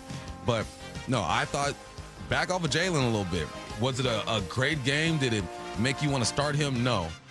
But after watching film, from what I've seen, he had a decent game. Just needed some help, obviously. We'll back to this coming up at 11:45, third down. What formation did you love to see against the Cowboys? I've seen that I formation a lot. And I was concerned because with Oots being out, I figured Brady Russell would be the guy, but how often are they going to use him? They used him a lot, and I like that. They use him as a blocker. They fake the block and release him into the field. It was just cool to see, man. You're under center. You had a two-back formation where there's like a pistol. There's a running back behind you, split set, a running back to the side of you with two tight ends. I just like the way they mixed up the formations, and I start to think about all the things they can do off of that. But it's clear that Brian Fleury is still going to lean on the run game and having a fullback. So for Brady Russell, that was probably a blessing. Never want anyone to get hurt. Oots, hope you get better. See you next year. But for Brady Russell, that has added so much value to him. So let's see if he can really hone in on being a fullback and help this run game. Fourth down. Bump, what did you notice during the Seahawks' first drive? I noticed the variety of formation. I mentioned the I back. I saw the split back. I saw 3 tight ends. I saw 2 tight ends. I saw empty. It's just they threw a little bit of everything at you. And that's what I mean when I said on Friday, look, he's still got to play. He got to call plays. He's not going to go out there and run the same formation, talking about Fleury, every single down and do the same things. You have to see if your guys are retaining this information, if they can do it in a live situation. So I really like that. And Drew Lock. I mean, Drew just looks like a pro. He did miss Montori on a double move on the sideline. Can't miss. I heard Brock say this morning too, and he's absolutely right. You can't miss long on those situations. If anything, you miss short. And the reason why you miss short is because the defender is already beat, and you come back to the football, you're going to get an easy pass interference. But, no, I liked the variety in the formations and the way they're using Arroyo, too. I saw him line up in a traditional spot, attached to line of scrimmage. Saw him in a wing spot. Saw him ISO'd outside. Saw him in the slot as well. They're really trying to figure out what Arroyo's going to be able to bring them this season. But no, I like what I saw from that offense. You have a few follow-up questions from listeners. I have time to get to at least one of them. Hey, Bump and Stacy, do you really think the running back group is good enough? I think they could use more. Granted, we did not see Jadarian Price in this one. He's still out with some lower body stuff. Yeah, we don't know. Minor injury, but I think they can be. We don't know yet. It's all on Price, though.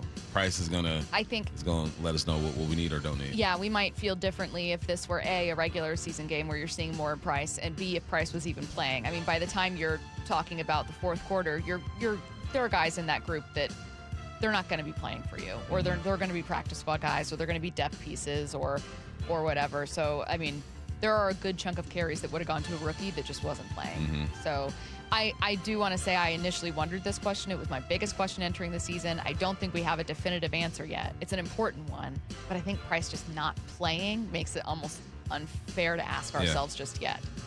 I mean, I don't think anyone expects Helani to be the number one guy. He could be a nice little switch up. He's done that, right? But you need to see your potential number one to really figure out what that room needs. Let's see. Someone said pass rush would have been nice. Last one here very quickly. That's the one thing that I also wanted to ask you about is kind of like, we all know that the defensive line is the best, if not the best, then one of the absolute best groups in football. But without Boye Mafe, we had some questions about the pass rush. He's not necessarily part of the pass rush, but is part of the front seven. I thought Tyrese Knight had a great day. Tyrese Knight had the best day out of anyone on that football field. He was the best player on the field. I'm not talking about pass rush in this moment, but just while we're on the topic of front seven or kind of what you're talking about with the defensive players you did like seeing out there. 10 tackles in the first half. Yeah, I was watching the D-line, watching the pass rush, and my eye just kept going to Knight. And after 48. A while, I was like, look, pass rush, leaving some stuff to be desired, but like I thought you got a lot from your linebacker depth, which is great. Cardinals rookie Joshua Baez had the best debut in MLB history. Not an exaggeration. Plus, you'll never believe why one Bengals rookie is leaving the team. That's next. Seattle Sports, home of Wyman and Bob. This was a preseason game that was not good. There was 2 less penalties than points scored. 24 points, 22 penalties in this one. I think what I say about these kinds of games during the preseason in particular is that there's lots of coaching points. There's going to be lots of things that they can go over. Where did we go wrong? Watch live or later on the Seattle Sports YouTube channel. Summer is for going big. Julio! Dead center field, solo home run, 4-0 Mariners. Summer is for showing out. Crawford, out of the glove, Emerson to first, what a play! Summer is for Mariners baseball. Cal Raleigh with an RBI double, the big thumper comes through in the clutch. Where else do you get 9 innings of eye-popping swings and snags? Plus fireworks that make your feet dance and your jaw drop.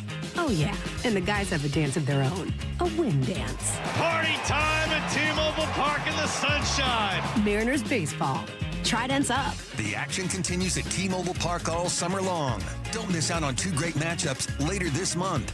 Julio and the Mariners are squaring off in back-to-back interleague series against the Chicago Cubs, August 21st to 23rd, and the Philadelphia Phillies, August 24th to 26th. Get your tickets at mariners.com. Summer is the time to feel and look your best, but I'm not talking about your abs or tan. Guys, I'm talking about your hair. Restore that bald spot, reverse your receding hairline, or add volume to thinning during Advanced Hair's once yearly summer savings event. Advanced Hair's simple one-day treatment begins to regrow your very own hair the very next day, and they guarantee your new hair will grow. They are the team that addressed my hair loss, and I recommend them to everyone. Take advantage of your flexible summer calendar and get the most hair for your dollar. Advanced Hair's summer sales event is on for a limited time. So get the details and schedule your free consultation today. 425-449-8185. One-day treatment, life-changing results. With Advanced Hair, your new hair is guaranteed to grow. Check out the incredible before and afters and make the call now while their summer savings event is still on. That's 425-449-8185 or advancedhair.com. Hey, Chuck here at Frank Lumber the Door Store in Marysville. We are back and open here Tuesday through Saturdays. If you're looking for doors, you need to come and see us. We have an incredible selection of doors to choose from, and currently you can take advantage of our quick turnaround time for pre-hungs and matchups. Please visit us here in Marysville at 1046 Cedar Avenue, or Monday through Friday in Shoreline on 15th Avenue Northeast. And as always, don't forget to check us out online at franklumber.com. Certain industries expose workers to hazardous chemicals. If you worked in a paper or pulp mill, or in aircraft manufacturing or painting at Boeing, and have a child born with birth defects, your child may be entitled to legal damages as a result of your exposure to such chemicals. Birth defects have been linked to toxic chemicals, metals, and solvents used in these industries. If your child was born with brain or spinal cord damage, organ or limb malformations, blindness, cerebral palsy, genetic damage, or other birth defects, and you're a past or present worker in a paper or pulp mill, aircraft manufacturing, or painting, contact us now toll-free at 1-866-99-TOXIC. Your children may be entitled to legal damages. If you're a past or present worker in a paper or pulp mill or aircraft manufacturing or painting at Boeing, and your child has a birth defect, call toll-free at 1-866-99-TOXIC. Your call is confidential. 1-866-99-TOXIC. Message authorized by Weinstein Cajano, 600 University Street, Suite 1620, Seattle, Washington. Football, baby! Nobody gets you closer to the action at Seahawks training camp than the home of the Seahawks, Seattle Sports. Dave Wyman joined by the mayor of the city of Lacey, Andy Ryder. Andy recently underwent successful treatment for prostate cancer. His treatment method? Swedish CyberKnife. I'm feeling very confident about my treatment with CyberKnife. I absolutely recommend it for anyone who has been diagnosed with prostate cancer. Reach out to Swedish CyberKnife directly at swedish.org/CyberKnifeProstate. Treat prostate cancer with Swedish CyberKnife. CyberKnife is a registered trademark of Accuray Incorporated and is used with permission. It's WFC 199 World Fighting Championship at Emerald Queen Casino Event Center. Saturday night, October 17th. Experience the thrill and excitement of high-energy professional mixed martial arts. Tickets at emeraldqueen.com. Don't miss this amazing mixed martial arts event. WFC 199 World Fighting Championship, October 17th at Emerald Queen Casino. Always entertaining. 21 and older. Need gambling help? Call 800-547-6133 or visit emeraldqueen.com. Are you looking to buy a house, but like everyone, you're priced out of the Bellevue, Kirkland, and Seattle market? Many buyers have the income, the credit, and the desire to own, but simply don't have the down payment, often at least $75,000 just for a starter home. Hi, I'm Scott Rirucka, CEO of Legacy Group Capital in Bellevue with a great opportunity for home buyers. Introducing our Legacy Opportunity Loan. Legacy Group Capital has a select group of 100 new construction, single-family, and townhomes in the top Western Washington locations. Acquire a new construction home with no down payment, allowable closing costs paid, and a competitive rate. Yes, that's no down payment and some closing costs paid by Legacy. A wise man once said, the hardest part of winning in real estate is just getting in. And now you can with our Legacy Opportunity Loan. So get in the game. Limited properties available to qualified Washington borrowers. Learn more about this limited opportunity at LegacyG.com. Legacy Group Capital LLC at MLS ID 99045. Visit LegacyG.com for additional program details. This is The Timeline with Bump and Stacy. Brought to you by 1-800-DUI-AWAY. What are some of the best debuts in MLB history that you guys can think of? I was looking up a couple prior to this one. You have Aaron Judge. Great debut for the Yankees. He did go yard. You had Trevor Story, who had 2 home runs in his MLB debut. You have some great pitching debuts, especially when you go way back, because then guys actually pitch through full games. Steven Strasburg sure got 14. Yeah, it's like rookies that'll be like 10 innings pitched, and you're like, wait, what? Different time. There have been some spectacular debuts. Did Joshua Baez, a rookie for the Cardinals, just take the cake with this one? He homered not once, not twice, but 3 times, becoming the first player in Major League history to homer in his first 3 at-bats. He took the very first pitch he saw. And here comes Baez as a big leaguer for the first time. Swing and a high fly, belted. First pitch in the show. Baez homers. Look at that Cardinal dugout. It is not supposed to be that easy. Unreal. Now, with this play, he became just the second player since 1900 to homer in his first 2 ABs. Swing and a drive down the line. Did he do it again? That ball is gone. He's got 2 homers. From 0-2 to a full count, and then the grand tour. 4-3 Cardinals. We are going to get to his third. And imagine being a teammate, much less a fan, like a teammate in the dugout watching this moment. Swing, drive, well hit right. Suzuki back.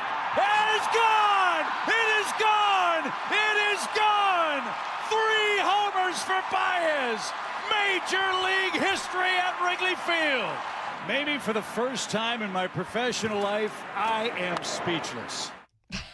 That's unreal. That's absolutely unreal. Yeah, that is the start to a career that only one dreams about. I thought I was seeing it wrong. I was looking at sports, and I'm like, is that right? 3 bombs. Yes. First game as a pro. Uh-huh. And you know what I thought? Man, that next game going to be so hard for him. And then he goes 0 for the next game. But don't worry about that. Yeah, 3 bombs the first game. That has to be great. Another thing, I looked at him and I said, Joshua does not look like, or Joshua, I'm sorry, does not look like he's 23. My man looked like he at least 27, 28 years old. Big boy, 6'3", 220 pounds. That's great, man. I love to see debuts and stories like this. But it's gonna be hard to top that. It is. I don't know that anyone's ever gonna top that because it's specifically in the first 3 ABs, like back to back to back. It's not just like second or third time up he gets that first home run and then he gets a second. That in itself would have been baseball history too. But AB1 on the first pitch. First pitch you've seen in the league from major league pitching Crazy. Is a home run. You send it out of the park. Gone. And then the next 2 are also gone. Just absolutely unreal. So congratulations to him. That's an unbelievable story. And those are the things that you just love about baseball is where you just go like, I'd never seen this before. Next up, what's going on with former Lakers owner Mark Walter? A week after flipping the Lakers for $12 billion, he's reportedly selling his stake in a Premier League club Chelsea for $5.8 billion. Two of his companies are under federal scrutiny, from both the U.S. Attorney's Office and the Securities and Exchange Commission. He's also the majority owner of Bump's Dodgers. As she points at me. One clause in Shohei Ohtani's deal is that he can opt out if there's an ownership change at any point in his 10-year contract. Now, there's not an ownership change right now with the Dodgers, but I'm just throwing it out there. It sounds like my man's in trouble. Me and Curtis were talking about this.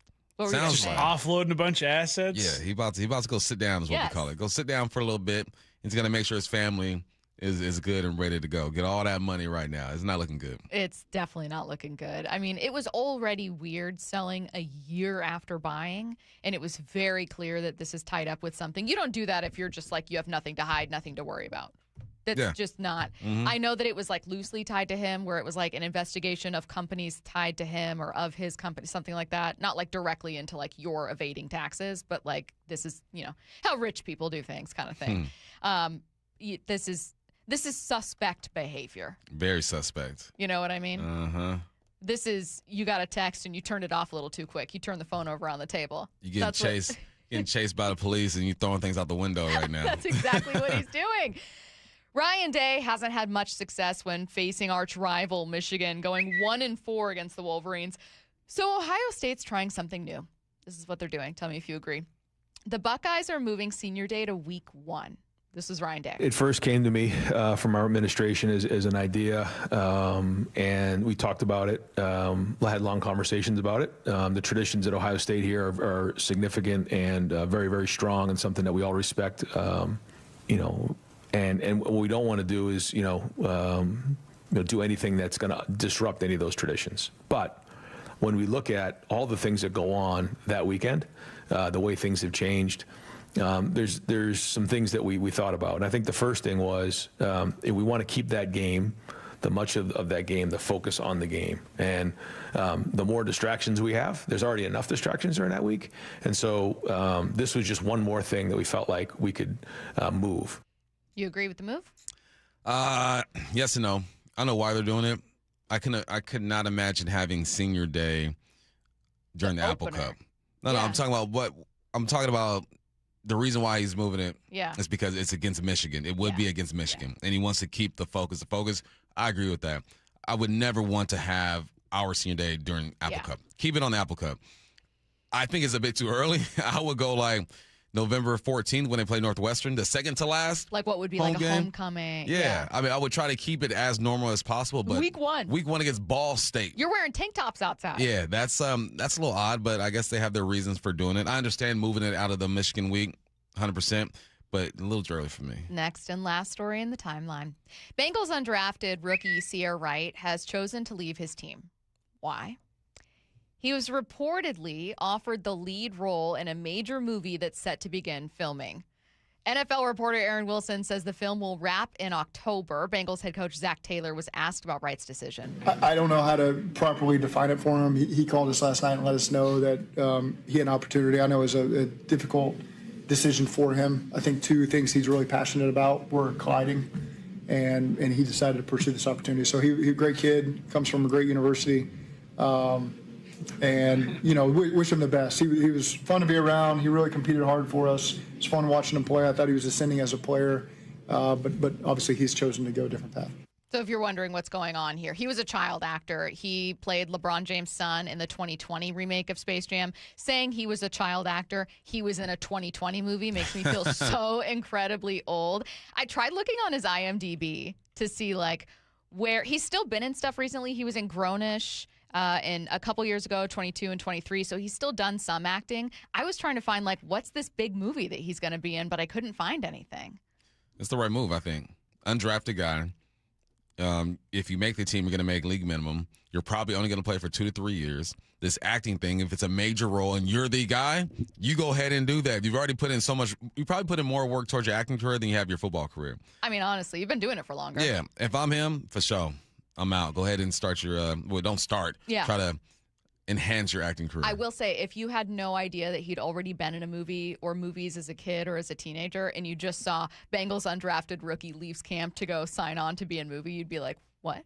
Yeah. Because that's how, when I first saw this, I was like, and beg pardon? What? I'm like, this better be a lead role. And turns out it is. It definitely is. You might be getting paid more. You to will. Go do this. For sure. Let's go around the diamond. The Mariners have a night off before opening up a series in Milwaukee tomorrow, but you can catch extra innings with Curtis Rogers tonight from 7 to 9 p.m. on Seattle Sports. That's Around the Diamond, brought to you by Klein Jewelers Edmonds. Jalen Milroe's performance has us asking ourselves one big question. That's next. Isn't it great to be back in pads playing football, little Seahawks style? The work continues for the defending champs. Creating this vision of who we want to become all the time. With the first preseason game in the books. What are the biggest questions? The players to keep an eye on. Roster battles to watch. Hey, we got to turn it up, dude. Stay connected to all things training camp on Seattle Sports, the home of the Seahawks. Dino was suffering from a rotator cuff tear in his right shoulder. Part of the pain is like taking off my shirt. I couldn't even really button my pants. I could actually qualify for a shoulder replacement if I wanted to go that route. He chose to see Dr. Mark Wagner, MD, at Seattle Sports and Regenerative Medicine for stem cell therapy. I heard the commercials for Dr. Wagner. I did my research. I thought about surgery, but the recovery time was so long. I didn't want to have to be in a sling. I want to be able to retire in a few months, get back to bike riding and playing golf without any pain in my shoulder. Dino knew from experience that stem cell therapy works. Dr. Wagner had already helped him recover from osteoarthritis in his thumb, but he's not done yet. And now 2 years later, I'm having an issue with my left shoulder, so I've got it scheduled, and I'm going to go back to see Dr. Wagner again because it was so successful. Before you choose surgery, consider stem cell therapy with Dr. Mark Wagner, MD, at Seattle Sports and Regenerative Medicine. Schedule your consultation at drmarkwagnermd.com. If it's blocking your view, keeping your yard dark or shaded, or impossible to mow around, get rid of that tree or stump this summer with P&D Tree Service. They'll do it safely and quickly, cleaning up your yard in the process. P&D Tree turns multi-day jobs into a few hours, saving you time and money. One tree or land clearing, they have the tools and expertise for the job. They specialize in large tree removal. Ever seen a tree removed by crane? PNDTreeservice.com. My goal is what's best for the customer. You know, I truly believe that I won't ever deviate from that. Lee Johnson Auto Family, the LJ way. In 2026, Bay Alarm celebrates 80 years of security. With burglar and fire alarm systems, 24/7 in-house monitoring, and local service, our promise to the Puget Sound remains the same. We got you. Learn more at bayalarm.com. That pallet of pavers collecting dust, the beginnings of a garden, those stray fence posts. Are you haunted by half-finished projects on your land? John Deere is here to say, not anymore. Our compact tractors allow you to swap implements easily, and they're backed by the nation's largest dealer network. You always had the right idea, and with the right tools, those projects can get finished for good. Nothing runs like a Deere. Learn more at johndeere.com/compact tractors. I'm David Ortiz. When I lost my mom, she was only 46, and I lost my dad to cancer. It was the worst pain I ever felt. It made me think, what will happen with the people I love when my time is up? That's why I have life insurance. Ethos makes it easy. It's all online, take about 10 minutes, and you can get up to $3 million in coverage. Get your free quote at ethos.com/game. That's ethos.com/game. Paid testimonial. Time spent on application may vary. Online health questions required. Your neighbors at 3 Tree Roofing love telling you no. No high-pressure sales pitches. No Band-Aid fixes that will fail come wintertime. No outrageous pricing from some corporate-owned roofing company with headquarters thousands of miles from here. 3 Tree Roofing is local, family-owned, and their team will build you a worry-free plan for your roof replacement, completely free. Visit 3treeroofing.com to schedule your free estimate and call today to say yes to an additional $500 discount. That's 3 Tree Roofing, your Puget Sound roofing experts. Nobody gets you closer to the action at Seahawks training camp than the home of the Seahawks. I see you, boy! Seattle Sports. This is a special alert to all Americans who own a vehicle with less than 200,000 miles with an auto warranty about to expire or with no warranty coverage at all. Due to a decline in the economy, CarShield is announcing a low-cost month-to-month vehicle protection plan that is now available to the public to save any driver out-of-pocket expenses on future auto repairs. Call now to find out how you can pay almost nothing for covered auto repairs. Yes, you heard that correctly. Pay almost nothing for covered auto repairs. An open phone line has been established for all drivers to call for a free quick quote. Call 800-330-8323 now. Drivers who are covered will not have to pay for covered repairs again. This protection plan is at an all-time low. Additionally, drivers who activate this vehicle protection today will also receive free roadside assistance, free towing, and car rental options at no additional cost. Call us for your free quick quote today. 800-330-8323. That's 800-330-8323. What do you have to lose? Call 800-330-8323. Again, 800-330-8323. Jane is a small business owner. Tell them what that's like, Jane. Yeah, well, it's like a roller coaster with a lot of ups and downs, and some days things can feel like they're flying off the rails. Yep, it's a lot. But the Total Solutions Advantage only from Comcast Business can help you manage it all. With the largest, fastest fiber-powered network designed for 100% reliability with business internet and wireless connect. Nice. So everything stays on track. The Total Solutions Advantage. No one does business like Comcast Business. The more solutions you add, the more you save. Get started today with a qualifying internet package for as low as $60 a month when you add an advanced solution.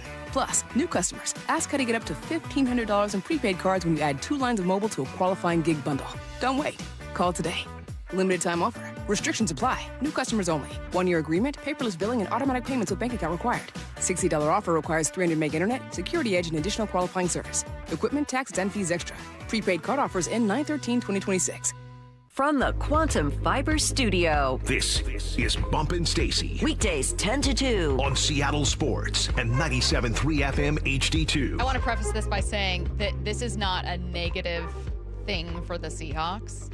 It's just kind of this is interesting what becomes of this kind of conversation. When Jalen Milroe was drafted as a third-round pick, it was an incredibly intriguing pick. He was an unfinished product leaving Alabama, kind of a controversial figure there where they're, polarizing. There were some people that were like, he was so incredibly athletic and gifted and had a great arm. And there were other people that were like, he lost them games. This drives me crazy. However, the Seahawks at the time had unanswered questions at quarterback. Sam Darnold hadn't yet started a game for them.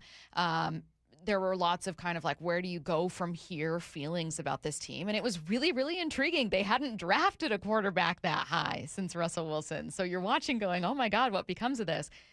Now, we didn't enter the season, Bump, thinking, who's your quarterback? It is point blank period, Sam Darnold. That's not in question. But I think one thing we were all wondering is, what do you do? Where does Jalen Milroe fit? Where does he evolve? Is there a future for him in Seattle? And I don't know that the preseason game, and it's one, but I don't know that it made that clear. I still have a lot of Jalen Milroe questions. Yeah, I do too, because we haven't seen a lot of them. All right, we saw him last year. Was it week 1? I think it was, where he fumbled the ball. That, special little. I think I asked him about it too when we interviewed him. You did. About how the bounce back was. And all we really have is that game, OTAs, training camp, and then the game that we saw yesterday or Saturday. And for most people, they're going to look at that game and say, oh, my God, he's a waste. And I trust me with this. Was it his best game? No. Was it all him? Definitely not. There were drop passes. Protection was jacked up. How could he help? Use your legs a bit more and extend plays. But it does put him in a weird position because we haven't seen enough to where if something were to happen to Sam, we feel comfortable giving him the football. That's why you're keeping Drew Lock.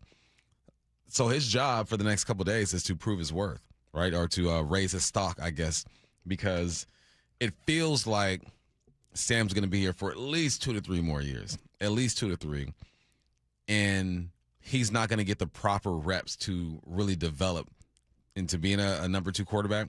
So what do you do with Jalen Milroe? I think he's so interesting because I think in the right system he could be good. Who knows how good he could be, but I think he can be a decent quarterback. But it feels like he's not going to get opportunity here. I know. Let's talk about what we actually saw in this one. Not a lot of production from the offense. Some good moments from Jalen, including a great scramble, but they just didn't convert in the red zone. I think that's key. I think when you're in the red zone, we need to come out on points. Whether it's a field goal, whether it's a touchdown, coming out with points is so important, especially helping our defense out. And putting points on the board is so important. You know, it's going to be critical when we play tough opponents. You know, when we're trailing in the game, whether we're in the lead, it just really just finishing drives. So I think that's another emphasis for us is finishing drives. The reserves on the offensive line struggled mightily in front of Jalen, so it's not just him, but still, Mike Macdonald wanted to see a bit more decisiveness. There were spots, you know, we got to see if, you know, what the things that he was seeing, but I think the whole thing just let's go take another step. You know, was it there? Let's encourage him to go rip it. I think some great things that Jalen did was extend plays with his legs. Something that has been a point of emphasis with him. It's great to see him do that today. That really helped us. Where do you go from here? I mean, what did you see that you liked? And is there something here for Seahawks fans to have some lingering curiosity, or is this something where it's like, man, I don't know if this guy translates to the NFL? He's gotten better. He really has. There was a play where he got pressure from one side through a slant to Cody White. Cody didn't come down with it. There was a play on third down. He found Jake Bobo going across the middle for an 8-yard gain. There was another play where he hit Montori Foster on a third down running an out route. It was initially called short, but then it reviewed it. Said it was a first down.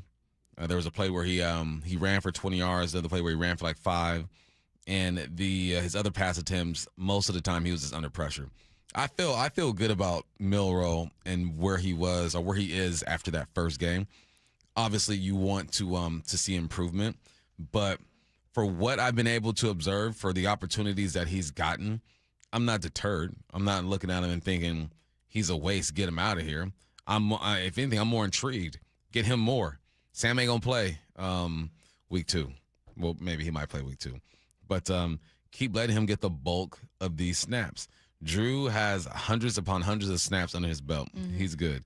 Jalen needs these because it's going to help you make a decision on how to develop him. If you want to develop him, maybe you want to use him as trade bait. Who knows? But more importantly for him, because we met with him, he's super confident. I think he'll be successful in this league or whatever else he wants to do. That's the type of young man that he is. But if he doesn't get the reps, you never truly know. What stood out to me most in our conversation with Jalen, and one thing that I was therefore watching for in this game, is that he didn't say it outright. It seemed like he didn't like being seen as like a running quarterback. Mm-hmm. That he was very clearly like, yeah, I'm athletic. I can run. I can scramble, but I'm a quarterback. Right. And I think with that then comes, well, Jalen, then the bar is like, what's your decision making? What's your arm look like? Are you getting into these tight windows? Are you anticipating? So those are the things that you mentioned, getting him a bit more time. I'm curious to see if they let him play behind twos on the offensive line instead of, you know what I mean? Because he was out there with like backups. Man, it's so hard. It is so hard because as a quarterback, you can look at the box, the front, and say, all right, I got my center, guard, tackle, running back to the right side. I got 2 D linemen, a linebacker up top. Boom, I'm protected. All right, I'm going to this side. 2 linemen, linebacker there. I'm responsible for that lineman. If anything else moves down, I should be like, you're going through the process and thinking, I should be okay. So now I got to drop back with all the confidence in the world, 1,000, 2,000, hit that back foot and go. Then you get hit one time. And now instead of your eyes being downfield, you're looking at the line now because now you don't trust. That goes to your process, messes up your timing. All things that quarterbacks deal with on a regular, but when you haven't dealt with it, at a high clip, you're not going to be comfortable doing it. Like I've seen Sam call the right protection, the guy gets beat, makes the guy miss, slides in the pocket, eyes downfield, boom, lets it go. Why? Because he's done it over and over and over again.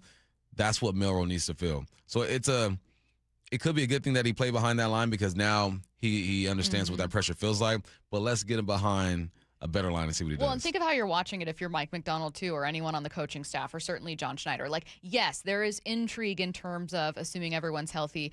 Do you have some special package to work in Milroe? Do you trade Milroe for someone? Mm-hmm. Do you hang on and see what he looks like next year? All of those are real questions.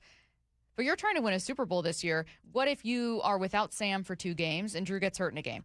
That's also how you have to watch this preseason game. Mm-hmm. That's also how Mike Macdonald is watching this preseason game, going, if I, in a year where we got to win a Super Bowl, don't have my guys, and I need to win this game, and it is a close game, and we can win it, and I need the best quarter of Jalen Milroe's life, what do I need to see from him? I know it sounds dramatic, but that's kind of how you got to watch these preseason games. Yeah. It's worst case scenario. Can any of these guys fill a void, even if it's just for a few weeks, right? That's why they were ranked number 1 when it comes to full roster, because they're deep and they understand what guys they need in case of emergency. We'll see if Milroe can be one of them. A little controversy around Jackson Dart, Jamal Adams, some more injury news, and Von Miller has a new team. All that coming up in NFL headlines. First, though, we talk Mariners with Seattle Times' Ryan Divish next. Seattle Sports, home of Wyman and Bob. This was a preseason game that was not good. There was 2 less penalties than points scored. 24 points, 22 penalties in this one.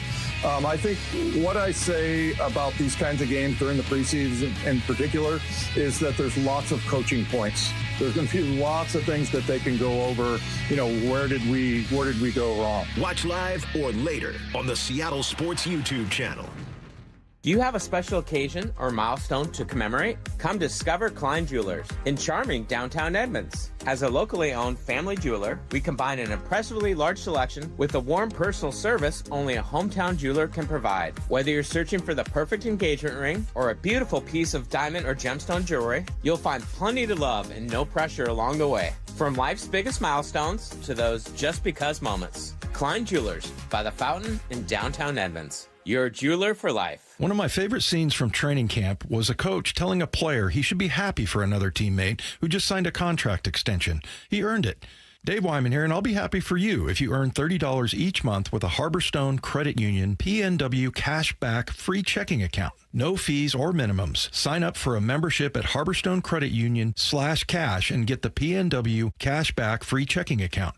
Or visit one of their 29 branches across the Northwest. Insured by NCUA, terms and conditions apply. Hey, baseball fans, Rick Riz here. I'm excited to introduce you to my good friend Keith Dashafee, owner of Pella Windows and Doors of Western Washington. Keith? Thanks, Rick. At Pella Windows and Doors, we pride ourselves on delivering top quality windows and doors that enhance the beauty and energy efficiency of your home. Our products are built to last with innovative designs and exceptional craftsmanship. Whether you're looking to upgrade your windows or install new doors, Pella has you covered. That's fantastic, Keith. Don't wait. Schedule your free appointment today at PellaPNW.com.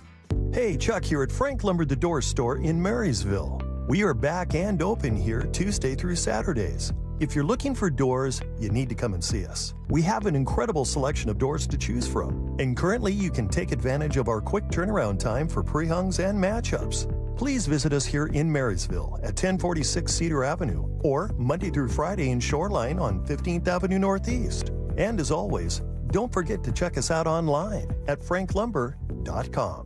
The IRS finally caught up with Louie. I hadn't paid my taxes in 8 years. I owe the IRS a lot of money. Louie was in deep trouble. We're going to take your house, put a lien on your bank account, garnish your pay. They don't care. They're going to take your paycheck. Louie found out about Optima Tax Relief, the leading tax resolution firm. A-plus rated by the Better Business Bureau, they've resolved over $3 billion for their clients. Optima Tax, they help me. They calm me down. They make me feel comfortable, and I trust them. Louie has a lot to be thankful for. I don't owe the IRS anymore, and I'm able to live a comfortable life, a lot better life. It was because of Optima Tax. For tax help you can trust, call Optima now for a free consultation. Take it from Louie. If you owe the IRS, don't go it alone. Give Optima Tax a call. They can help you. Call 800-343-6460. 800-343-6460. 800-343-6460. Optima Tax Relief. Testimonial from an actual client. Some restrictions apply. For complete details, please visit OptimaTaxRelief.com. This is a special alert to all Americans who own a vehicle with less than 200,000 miles with an auto warranty about to expire or with no warranty coverage at all. Due to a decline in the economy, CarShield is announcing a low-cost month-to-month vehicle protection plan that is now available to the public to save any driver out-of-pocket expenses on future auto repairs. Call now to find out how you can pay almost nothing for covered auto repairs. Yes, you heard that correctly. Pay almost nothing for covered auto repairs. An open phone line has been established for all drivers to call for a free quick quote. Call 800-292-4541 now. Drivers who are covered will not have to pay for covered repairs again. This protection plan is at an all-time low. Additionally, drivers who activate this vehicle protection today will also receive free roadside assistance, free towing, and car rental options at no additional cost. Call us for your free quick quote today. 800-292-4541. That's 800-292-4541. What do you have to lose? Call 800 800-292-4541. Again, 800-292-4541. Everyone always asks me, what were your top reasons for choosing Advanced Hair? Well, allow me to share, along with some details, on, get this, their once-a-year summer savings event. Okay, first off, Advanced Hair stands by the results, and I'm living proof those results are second to none. With Advanced Hair, your own natural hair is guaranteed to grow. Secondly, Advanced Hair combines top-rated physicians with modern technology, creating a concierge quality experience that blew away my expectations. And lastly, Advanced Hair's Advanced FUE begins regrowing your own natural hair the very next day. It is quick, simple, and easy. Now, if you have a flexible schedule this summer and you've been waiting for that special savings opportunity, well, it's here. Advanced Hair's Summer Savings Event will get you the most hair for your dollar. It's their best offer ever. For details to schedule your free consultation, call 425-449-8185. One-day treatment, life-changing results. Your new hair is guaranteed to grow. Before and after pictures at advancedhair.com. Let's go! This is Seattle Sports. Streaming through the Seattle Sports app. KIRO AM Seattle. KIRO FM HD2 Tacoma. Home of the Seahawks, Mariners, and everything Seattle sports. Seattle Sports Snapshot. The Mariners took 2 of 3 from the Houston Astros over the weekend, bouncing back from a gutting loss on Friday to take the series and narrow Houston's lead in the division to 4 games. Next up, an off day tonight, extra innings at 7 p.m., and then a series in Milwaukee beginning Tuesday. News from the weekend, the Seahawks made Devin Witherspoon the highest paid cornerback in NFL history, agreeing to terms on a 4-year, $132 million deal with more than $101 million in guarantees. Snapshot, brought to you by Miller Lite. When it's game time, it's Miller time. From the Quantum Fiber Studio, this is Bump and Stacy on Seattle Sports. Streaming through the Seattle Sports app and at seattlesports.com. Now, here are your hosts, Michael Bumpus and Stacy Ross. Here we go now. Seattle Times Mariners reporter Ryan Divish joining us now. And Ryan, I know you weren't in Houston for this one. This was Adam on this game, but obviously you cover the team. We're keeping an eye on it. And you tweeted after the series, pretty good series considering the first game. And I thought you were absolutely right. Gutting first game, but overall, I thought one of the more balanced series that they've played. What did you see from this team over those 3 games?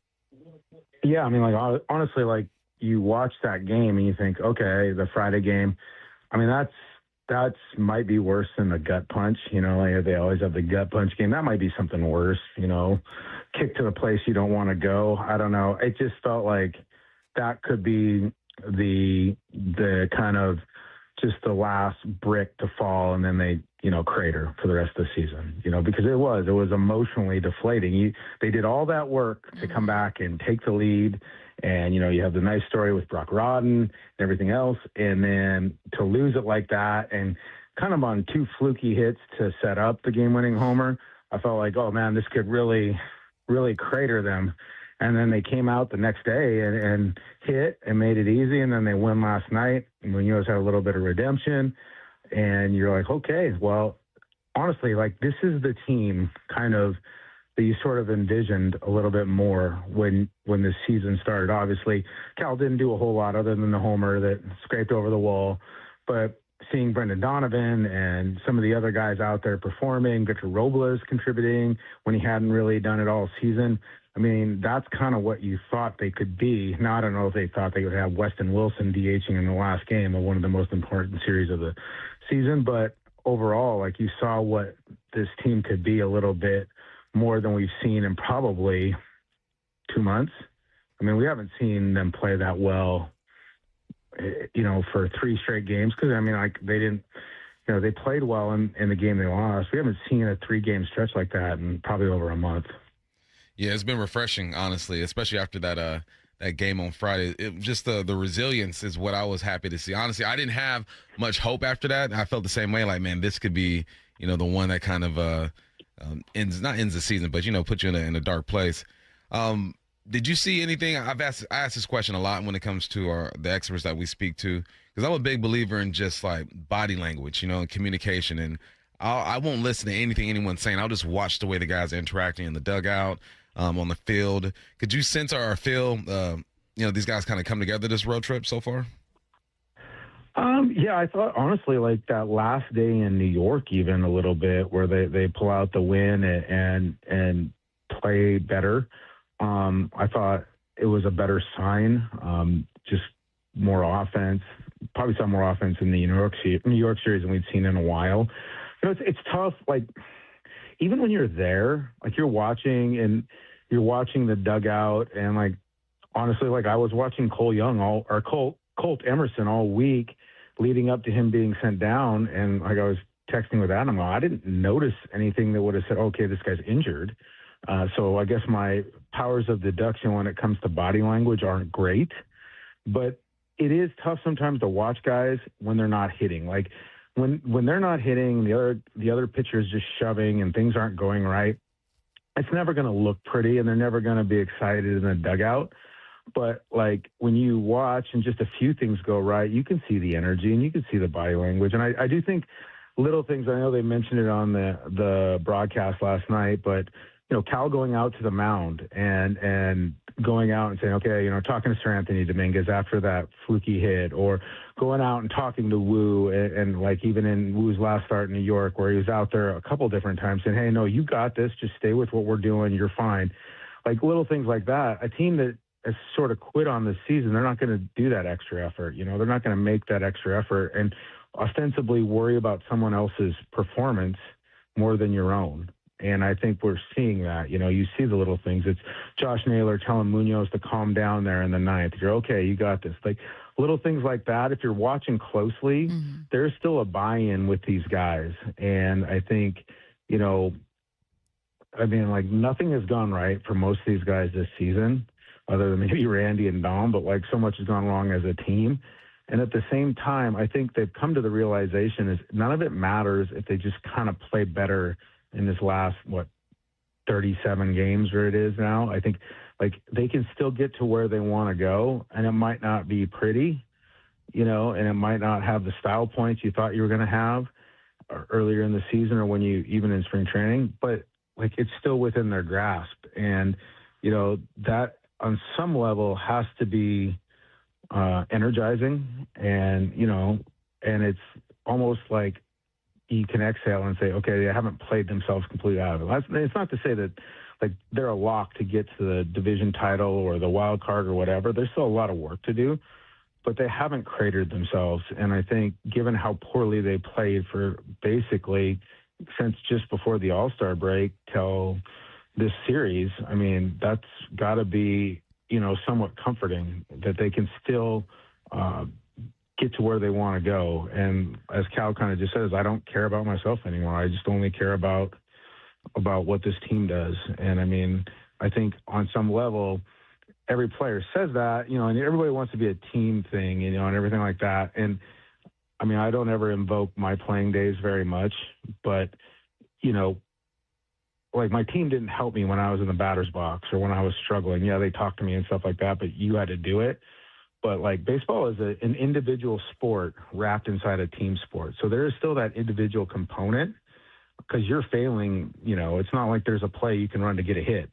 You can't run a screen pass to get a hit. So it's like, I think that's the one thing is sometimes there's a mindset shift, like somebody like Cal, where you're just like, screw it.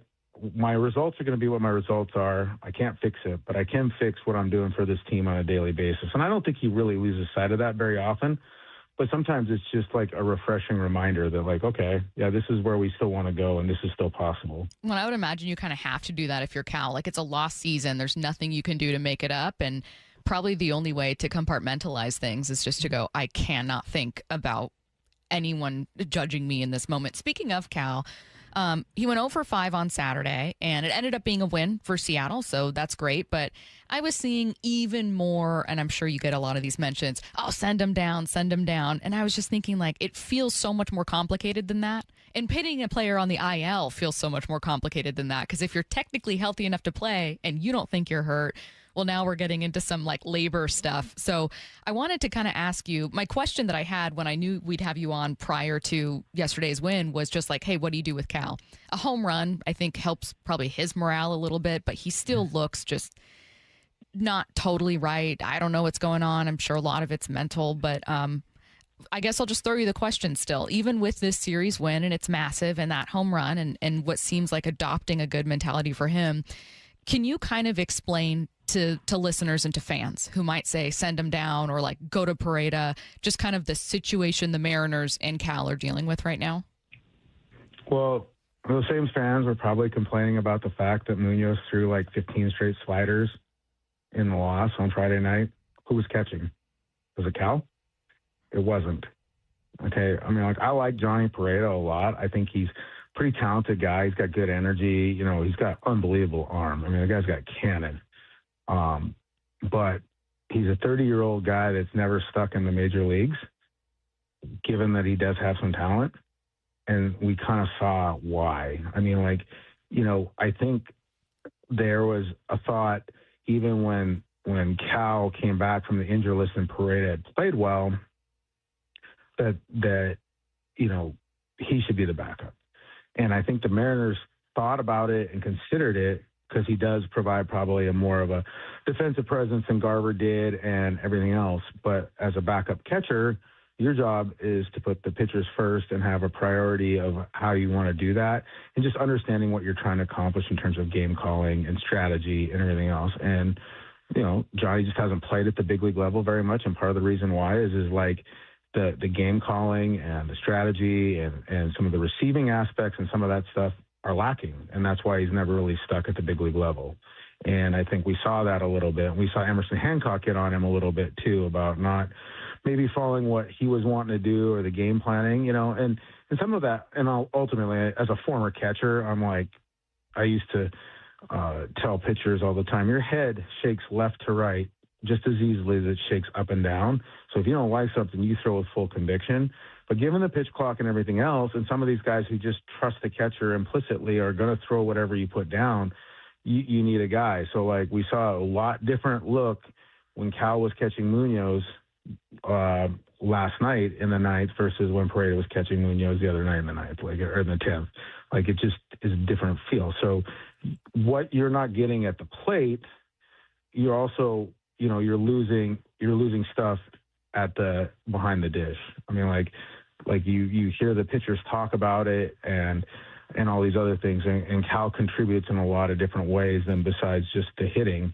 And he was like that before he hit 60 home runs. You know, his priority was always the pitchers first, and he still puts the pitchers first. So I think, yeah, in that regard, just the overall defense, the kind of like just the game runs right when he's out there more often than not. Like, you know, what they're supposed to do, the monk coverages there and everything else just seems to be a little bit crisper when he's out there. So you would lose that. And I don't think they want to do that. The pitchers trust him. Also, from a CBA standpoint, they can't send him down. Can't send him to Tacoma because he's out of minor league options. So they'd have to DFA him if they wanted to send him down. And I don't think you want to DFA Cal Raleigh. No, and then somebody would claim him. And so, because you know what, even with his contract and everything else, if Cal Raleigh was available just to claim and the contract, there would be a lot of people that would claim him. So it's like, yeah, you can't do that. And honestly, like, it is tough. Like, if you're watching Cal, the one thing you've noticed and this is from the days when I used to get taught how to hit when I was a kid and everything, you can tell a lot by a player and what's going on with them on what they look like after they've swung the bat, whether they make contact or not. And you see a lot of times Cal's almost like in a lunging, kneeling position because he's off time. His contact point on where he's making contact with a baseball so far out in front. That's why he's hooking so many balls foul, you know. And in watching him, like, I know Justin said he's like healthy, and I guess I believe Justin because he's seeing the medical reports. But in watching Cal like hit on the field and stuff like that, he can't, you know, it just looks different. And maybe it's because he's feeling for it and he's feeling for the contact point, but it's not like the Cal sometimes we saw last year where it's just up there and it's a fearless swing and you're not worried about anything because you've never had any oblique issues, you know. And I think right now, I don't think anybody feels great on the team because of the grind of the season, but I think, you know, that's still part of it. And trying to find your timing at the major league level is difficult. I thought taking some of the walks the other day was a big sign. Laying off of some of the high pitches and not swinging at all of them is a sign. But I just don't think that you're in a position where you can take a guy that controls so much part of your running, like your pitch calling, your strategy, everything else, and take him out. I mean, ostensibly, like, you could do it. Like, if you wanted to catch Pareda, then they should go back to do it. They should go to doing what the Miami Marlins are doing and calling pitches for him, because that way, you know, he hasn't been there all season. He doesn't necessarily know these guys as well as Cal does. You know, the last thing you want is your pitching staff to not have faith or confidence in the guy calling the pitches. I think that would be a problem. Ryan, I've done this song and dance before, so I'm not going to get fooled, but it's hard to ignore what Brock Rodden, how he looked. What'd you see from his game? Yeah, man, like, he looks really good. I mean, like, I've covered Brock at Major League Spring Training for several years. You know, I like any guy that's my height or shorter than me. You know, I'm always I used to call him the David Eckstein All-Stars, guys that I was taller than, and I kept a list. It was like Altuve, David Eckstein, Sean Figgins, Everett Cabrera, Dustin Pedroia. Like, I think I might have a little bit on Brock Rodden. I don't know. I am shrinking. But, like, he's just kind of, you know, I know they talk about, he's like a dirtbag. You know, he's just kind of a kid that goes out. He's a coach's kid, goes out and plays, switch hitter.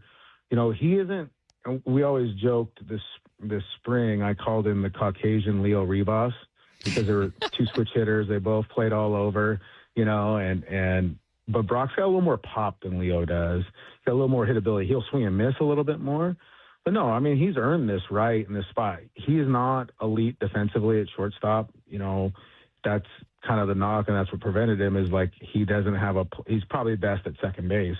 But you can get away with having him out there right now and having him do some things defensively, and I think really he's their best option. You know, like, that's what's kind of limited Ryan Bliss, is like, he's not able to play shortstop at the level that they want. Brock plays it a little bit better. Brock's a little bit better defensively at every position, and that's why, you know, we haven't seen Bliss back up. But yeah, I think he's been great. I love the story, you know, the saving his dad from the bull, and as somebody who grew up around ranches and bulls and stuff like that, that's not something you want to mess around with, you know. And yeah, he's a tough kid. I'm happy for him. You know, there'll be a lull. Like, we even saw some swing and miss from him, you know, guys, because he's not up there to walk. You know, he's up there to take a hack. So there will be a little bit of regression, but I mean, he's provided some good energy and he's filled a need. And I think, you know, you ride it until you can't. I think, and that's a big thing. I mean, defensively, he's not as good as Colt, but, you know, we've seen what he looks like offensively, and I think he can help them.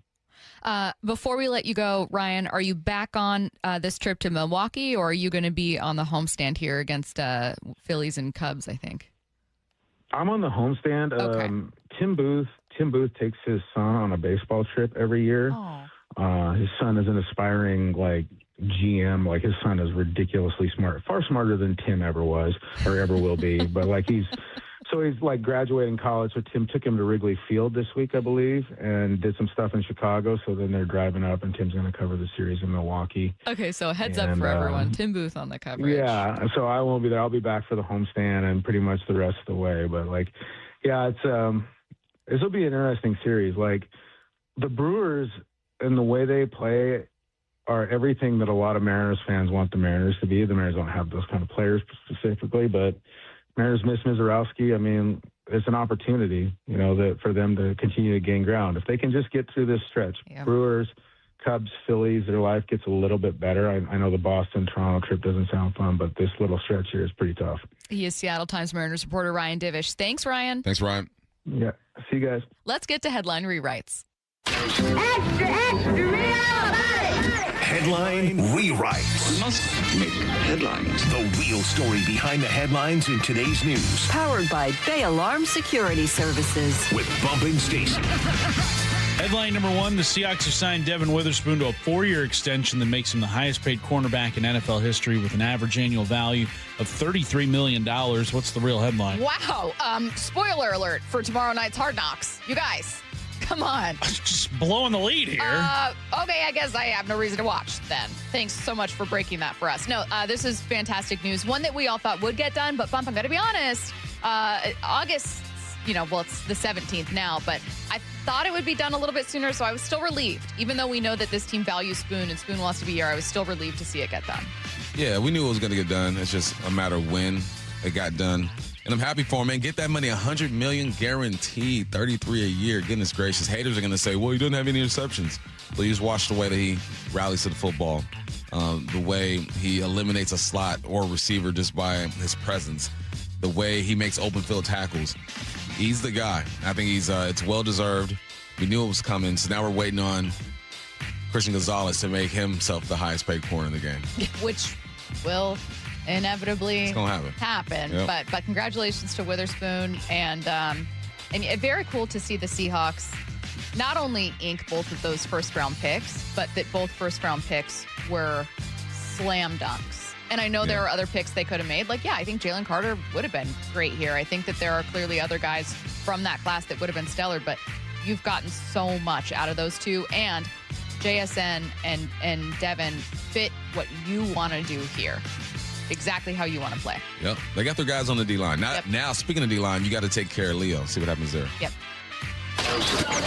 Headline rewrites. Headline number 2, USA Today's Bob Nightingale says it's likely Dan Wilson will be fired if the Mariners don't make the playoffs. What's the real headline? No pressure, Dan.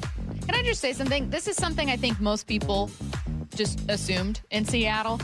And I just want to say, Bob, just a PSA for Bob Nightingale. The vibes were pretty solid leaving this series. If you could just hold off on saying the thing we're all assuming until after the season. Can you just wait until the Mariners are eliminated? I find this incredibly rude, Bob. It's like plugging your ears, just going la la la la la la la. Hey, Bob, read the room, man.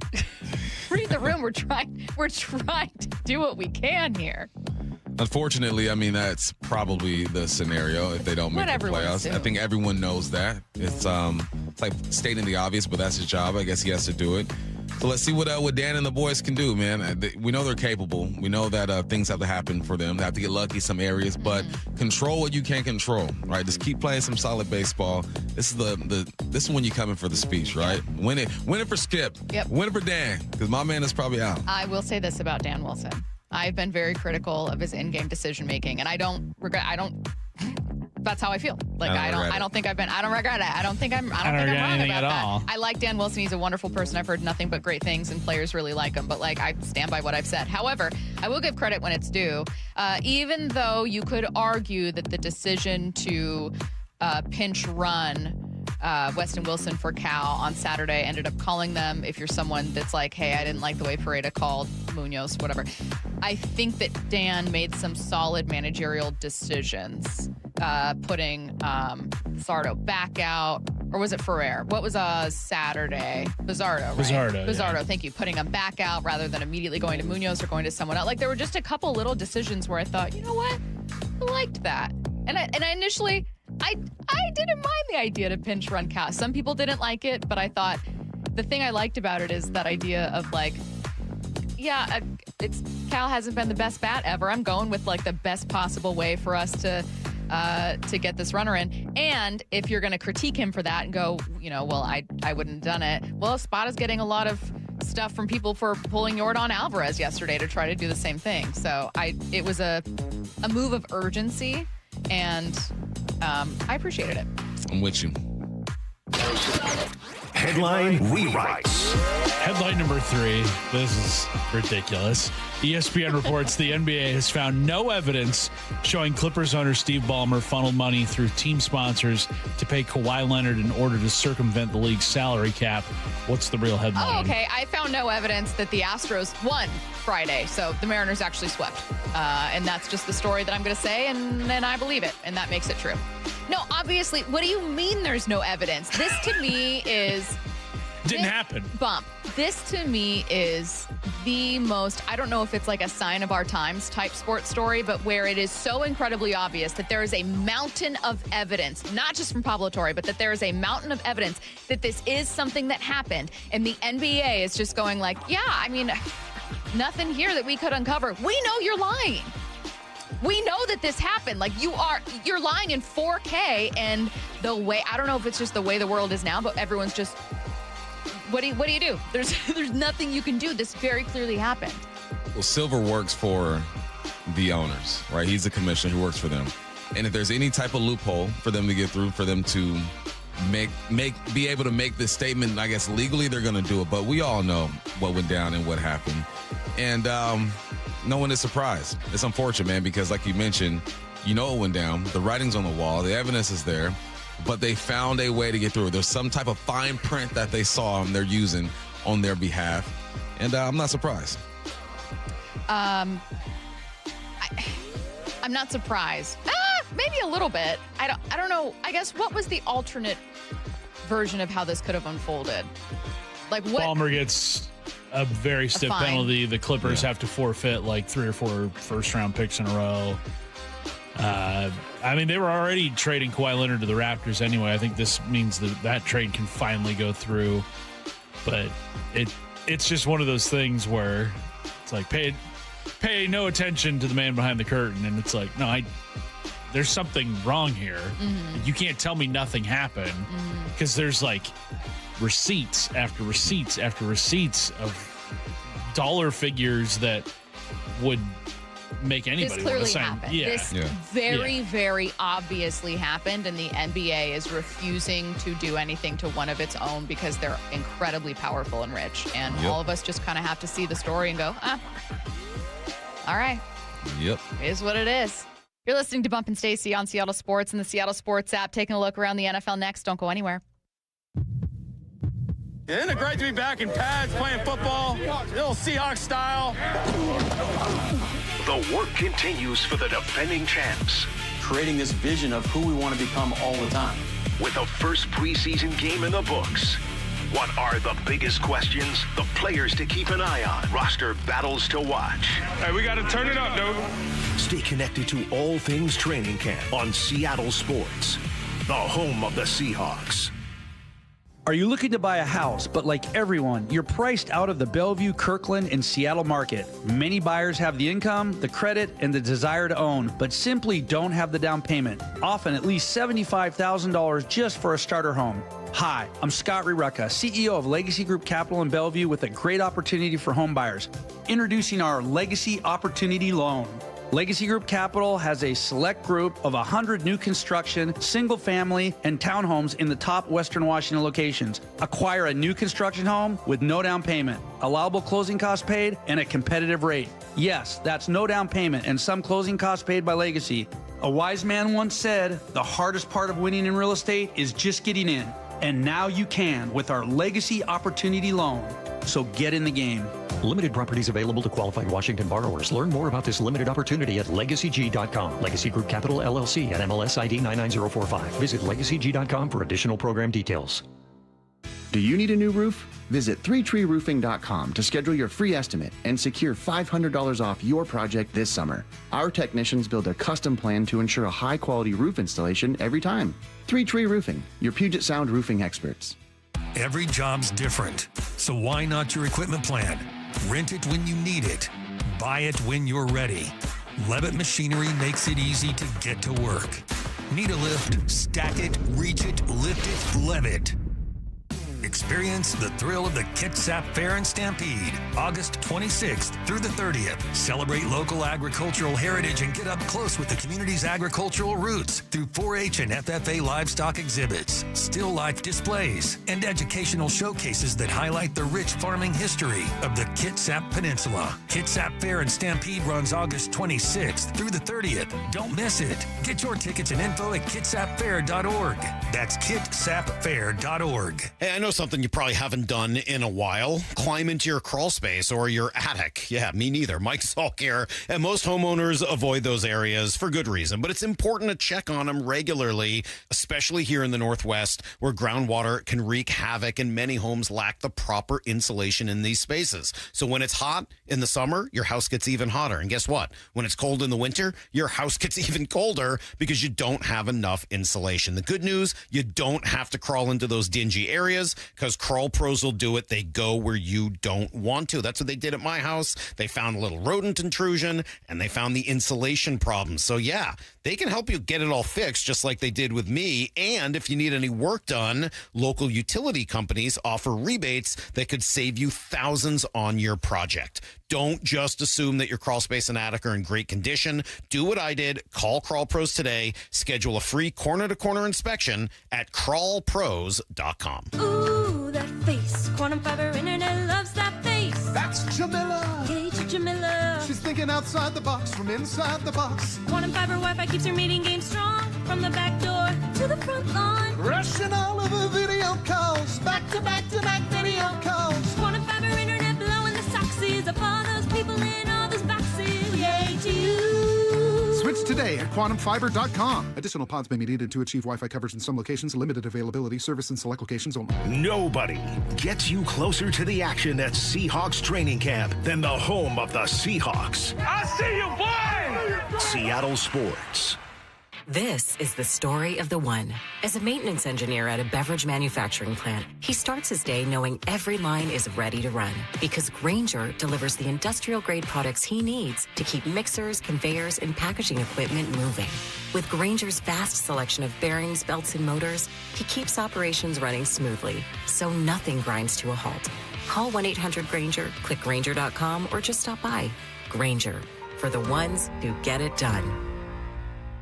Tired of hearing scary radio ads about the IRS? Tax Relief Advocates is different. TRA is here to tell you that if you owe money to the IRS, whether it's $5,000 or $500,000, we have a solution. TRA can eliminate or reduce what you owe to the IRS with zero risk to you. We have over 1,000 5-star reviews on Google and an A+ with a BBB.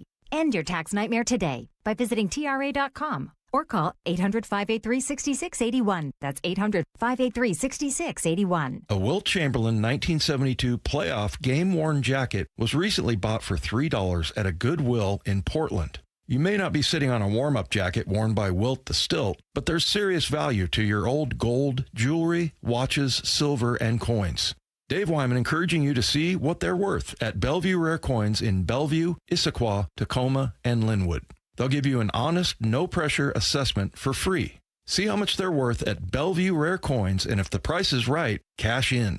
Hey, Chuck here at Frank Lumber the Door Store in Marysville. We are back and open here Tuesday through Saturdays. If you're looking for doors, you need to come and see us. We have an incredible selection of doors to choose from, and currently you can take advantage of our quick turnaround time for pre-hungs and matchups. Please visit us here in Marysville at 1046 Cedar Avenue or Monday through Friday in Shoreline on 15th Avenue Northeast. And as always, don't forget to check us out online at franklumber.com. From the Quantum Fiber Studio. This is Bump Stacy. Weekdays 10 to 2. On Seattle Sports and 97.3 FM HD2. Taking a look around the NFL, we're going to start with a veteran free agent signing. 37-year-old Von Miller is coming back for another season, this time signing with the Dallas Cowboys. Just missed him. I don't think Von Miller's playing in the preseason, but Dallas does get his help for this year. Von on that seniority type offseason. Yeah. You wait, I'll sign a 1-year contract, get through a game or two. They won't expect me to come in and do all the crazy stuff. I got my own trainer, my own chef. I'll be ready to go. Old man status, why not? One veteran, a former Seahawk, is having his season end already. Jamal Adams' season is over before it could get going. He signed with the Vikings, was carted off the field over the weekend. He's been placed on season-ending IR. News coming out just a little bit ago that it's a torn quad tendon. It's the same one, his right quad, that he tore here in Seattle. That's unfortunate, man, but the writing's on the wall. It is what it is at this point. He's got to be, at least 31, 32 at this point in his career. 3 major injuries. It's more mental, too. Coming back from another major injury like that, going through the rehab, not being able to walk, do all that stuff, it takes its toll. So we'll see what he decides, but he's made a good chunk of coin. He should be okay if he retires. I will say with Jamal Adams, he wasn't ever, the most elite coverage safety, and that probably gets overblown a little bit, not because it wasn't true, but because, guys, just in an evolving... The role's evolved over time, and I think people can be impactful in very different ways. If he was a rookie right now doing what he did this rookie year for the Jets, we'd be like, oh, my God, he's incredible.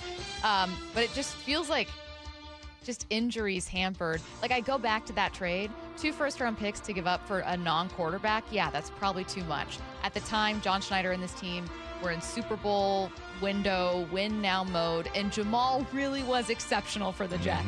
He was exceptional for the Jets, and you saw it when he got here that he's just, some guys are just physically gifted in ways that others aren't, and that was apparent. But to tear the same quad twice, I think you don't have that anymore, but I don't know. Jamal's like, he's in the wrong era. Like, imagine if he was like 10, 15 years ago, the player that he is right now, man, he'd be awesome. But it's just wrong era for him. Ty Simpson had a solid performance in his preseason debut for the Rams. The first rounder went 21 of 25, 190 yards and 2 touchdowns. Here's Sean McVay. I thought he took what the defense gave him. I thought he read the plays out, read with his feet. I thought he did a really good job overall. And I thought even on some of the keepers where maybe the primary isn't there, he attacks with the ball up. Even on the first one that he had where he ends up finding Max Clare on kind of the late down flat, but hit a couple low crossing routes. And I thought he kept the ball in play. That's the biggest thing is keeping the ball in play. There was one situation that we'll have a great learning op on a third down where, they kind of played a man coverage. We ended up throwing it to the flat to Max Clare. I think the pocket might have allowed him to be able to progress, but otherwise it was a really good day for him. He just felt like he was in good command, and it was cool to see a good smile on his face. So much pressure riding on this pick to eventually work out for the Rams, most especially if they at all struggle with wide receiver depth this season. Yeah, good for him, though. I mean, we all questioned the pick. Shocking. What are they doing over there? But maybe they really found their guy. And for him to come out and have a good debut, is starting his career off on the right foot. We know he's not going to be forced to play this year. So this is the way quarterbacks should be developed. Should he have been drafted this high? I would say probably not, but I'm not the Rams. But at least he's not forced to play now and can learn from an MVP. Kind of a controversial moment. Jackson Dart took another big hit over the weekend in a preseason game. It landed him in the blue injury tent, and he said he doesn't understand why he keeps ending up in the blue tent. As far as the blue tent, like I really respect the rules and the thought behind, the NFL has of keeping players healthy and reviewing things, but at the same time, I'm still puzzled by it just feeling like every time that I get hit, I just find my way in there, which at times I still try to wrap my head around, but that's all that I'm going to say about that situation. I'm really happy with how the drive ended. A few critics calling Jackson out for this one, saying like, hey, no offense, Jackson, but when you're getting hit, you're staying down. So I think your team's just a little concerned, and they just want to make sure. Like, if you were just knocked back and then popping back up and everything was fine, but when you look like you're hurt for a few seconds, even if you get up, trainers, especially in a preseason game, are going to pull you out. Yeah, and I'm looking at the hit right now. And, yeah, you're right. He stays down. It looks like he is concussed. And this is another example of and his head didn't even hit the ground that hard. It's more he got hit right in the target area, like the torso. Probably got the wind knocked out of him. But, no, this is the league trying to take care of their quarterbacks. You should be mad as your running back for missing that block. It's also just a weird thing to say. Like, it's almost like he's like, I don't know why it's me that ends up in there. It's just your team trying to protect you in a preseason game. What are you implying in saying Well, it might not this? be the team because sometimes the NFL calls out the referee. So is he implying, the genuine question, is what he's implying that the NFL is trying to make it a narrative that he keeps getting hurt?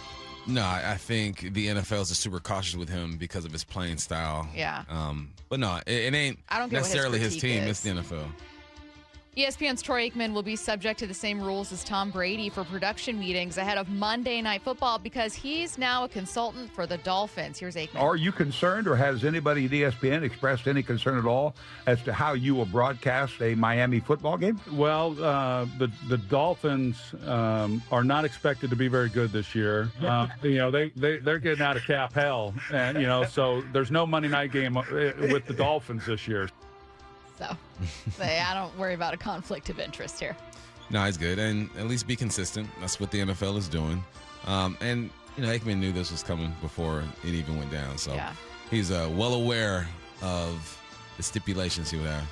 Is Christian McCaffrey holding in. Now, that's a conspiracy theory that hasn't been talked about by either McCaffrey or the 49ers, but Mike Florio thinks it's happening.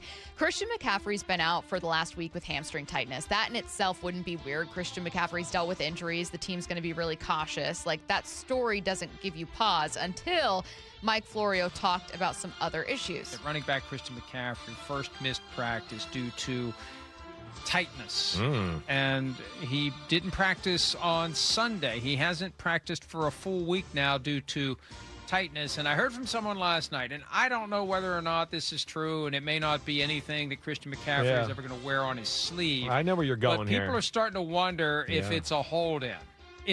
The tightness happens just days after Bijan Robinson and Jahmyr Gibbs blow up the running back market. Exactly. And McCaffrey is in the next to last year of his contract, $12.5 million.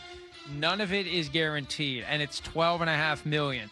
And the average was 19. Yeah, but guys only care about what they're making now. Now, Bump, my mind did not immediately go there by any means. And even with Florio saying, well, you look around the league, Bijan Robinson, Jahmyr Gibbs get their money, I still was kind of unconvinced until he said, and this is a separate part of the article, he said that McCaffrey reportedly tried to approach the 49ers about getting some more guaranteed money this year, that this already had been a conversation. And that's when I was like, okay, well, maybe. Yeah. Now I'm a little more convinced. The fact that there's the groundwork, the history of a conversation trying to be had last year, and then nothing came of it. Yeah, and, he's towards the end of his career. And he knows that running backs typically don't get paid that much. And he's looking at his peers kind of bump the pay a little bit, and in his eyes, he's still one of the best running backs in the game, which I think he is. If he can stay healthy, he'll play this year, though. But he has to at least try to make a go at this. Getting back to the Seahawks at 1 with Big Ray Roberts. Before we do, a new Seattle Times column lets us in on what's been going on behind the scenes with the Mariners offense. Seattle Sports, home of Wyman and Bob. This was a preseason game that was not good. There was 2 less penalties than points scored. 24 points, 22 penalties in this one. I think what I say about these kinds of games during the preseason in particular is that there's lots of coaching points. There's going to be lots of things that they can go over. Where did we go wrong? Watch live or later on the Seattle Sports YouTube channel. Make the nice, easy drive on I-5 to Silver Reef Casino Resort. There you'll find the ideal getaway where you can recharge and have a little fun. It starts with the rooms, deluxe, comfortable, spacious with in-room tablets and free Wi-Fi. Downstairs, you'll find the restaurants, amazing steakhouse, the new authentic Mexican restaurant, the Cantina, and Portis Bay Sports Bar. Head outside for an 18-hole journey with water on almost every hole. I'm talking about Loomis Trail Golf. Claim your free entry to win a share of $100,000 in August. Drawings held every Saturday night. You might get lucky. You got live entertainment with Ian Bagg this month, Guns for Roses next month, and Howie Mandel in October. Lots for you to do at Silver Reef Casino Resort. All you got to do, take the I-5 exit 260, silverreefcasino.com. Summer is the time to feel and look your best, but I'm not talking about your abs or tan. Guys, I'm talking about your hair. Restore that bald spot, reverse your receding hairline, or add volume to thinning during Advanced Hair's once yearly summer savings event. Advanced Hair's simple one-day treatment begins to regrow your very own hair the very next day, and they guarantee your new hair will grow. They are the team that addressed my hair loss, and I recommend them to everyone. Take advantage of your flexible summer calendar and get the most hair for your dollar. Advanced Hair's summer sales event is on for a limited time. So get the details and schedule your free consultation today. 425-449-8185. One-day treatment, life-changing results. With Advanced Hair, your new hair is guaranteed to grow. Check out the incredible before and afters and make the call now while their summer savings event is still on. That's 425-449-8185 or advancedhair.com. Man, how cool has it been to have a behind-the-scenes view into not only the main storylines during training camp, but what truly makes these guys tick. It's Mike Salk here, and that constant strive for improvement, right? What can you get better at each day? If that's inspiring to you at all, and if you want to become the best version of yourself, Eastside Weight Loss Clinic can help. They've helped more than 4,000 people locally lose significant weight and become a healthier, happier version of themselves. Heck, I lost 35 pounds in 8 weeks, and that could be you by this fall. Here's the best part. You get to enjoy delicious food that you love. The program teaches you lifelong habits so you can keep the weight off, and there's no monthly fees, no pills, no injections, and it's all real food that you buy at the grocery store. All it takes to get started is a free 15-minute phone call. Find out if it's right for you. You can schedule yours at eastsideweightlossclinic.com and take that call when you're in the car, commuting to work, or running errands. The only thing you have to lose is the weight itself. Go to eastsideweightlossclinic.com. Dr. Ryan Coogan, D.C. Results may vary. Hey, Mariners fans, what's better than catching a Friday night game with family and friends at T-Mobile Park? Catching a double feature of a Mariners game and post-game fireworks spectacular you can't see anywhere else. Our next show is on Friday, August 21st after the team takes on the Chicago Cubs in an interleague matchup. See the full schedule presented by T-Mobile and score your tickets at mariners.com/fireworks. Julio is out of the ballpark for the second time tonight. He cannot be stopped. Compassion, communication, results. That's Pendergast Law Personal Injury Lawyers. Go to pendergastlaw.com. That's pendergastlaw.com. If you have unpaid tax debt to the IRS that you can't pay, please hear this special notice. Specially approved IRS relief programs designed to aid delinquent taxpayers are now in effect that can significantly improve your financial situation. Depending on your circumstances, you may qualify to have your tax problem resolved in your favor and may even have your back taxes reduced by thousands or eliminated entirely. A relief hotline has been established by Community Tax for you to call and see if you qualify at 800-224-4083. If you owe the IRS back taxes that you can't afford to pay, don't let the IRS trick you into thinking you have no way out. Our highly accredited tax professionals will let you know what you qualify for and how much you can save. We may be able to stop all liens, garnishments, levies, and save you thousands. Call and see if you qualify for this taxpayer relief at 800-224-4083. 800-224-4083. That's 800-224-4083. August is always a time of excitement because football is back. But anyone that watches practice or preseason games knows how much work needs to be done before the season starts. If you're feeling the same about your home project, Harley Exteriors wants to help you get a head start on making sure your home is ready for fall football nights. $500 off each window, $750 off patio and entry doors, and $200 off your final project. Spend a few minutes with the folks at Harley Exteriors during your free estimate, and you'll realize you have a lot in common. They love our local teams, they're good at what they do, and they'll take care of your home. Use Harley Exteriors to complete your home project this month and receive 12 or 18-month promotional financing. Qualified buyers only. Subject to credit approval and lender terms. Minimum purchase of 4 qualifying windows required. Windows must be 36 by 36 inches or larger. No size minimum on patio or entry doors. Financing subject to approved credit. Offers cannot be combined with other promotions. Offer expires August 31st, 2026. HarleyExteriors.com. From the Quantum Fiber Studio, you're listening to Bump and Stacy. Weekdays 10 to 2. On Seattle Sports and 97.3 FM HD2. Seattle Times Mariners reporter Adam Jude was on with us about 2 weeks ago. We were asking him a bunch of questions about the Mariners. And as part of his answer, he said, we're actually working right now on a piece about the Mariners offense and kind of what they've been doing, what the plan is, what isn't working, and, we hope to release that soon. It just came out this afternoon, Seattle Times publishing this column. I've got 3 things I'm taking away from it, though I encourage everyone to go check it out, seattletimes.com. Again, it's the latest from Adam Jude. It's really interesting. But I just want to talk about it because we have a little bit of time here before we bring on Ray. So, Bump, I've got 3 things. 1, it talks about what the Mariners have done in the past. 2, what coaches are doing this year. And 3, it's got a note on Cal Raleigh.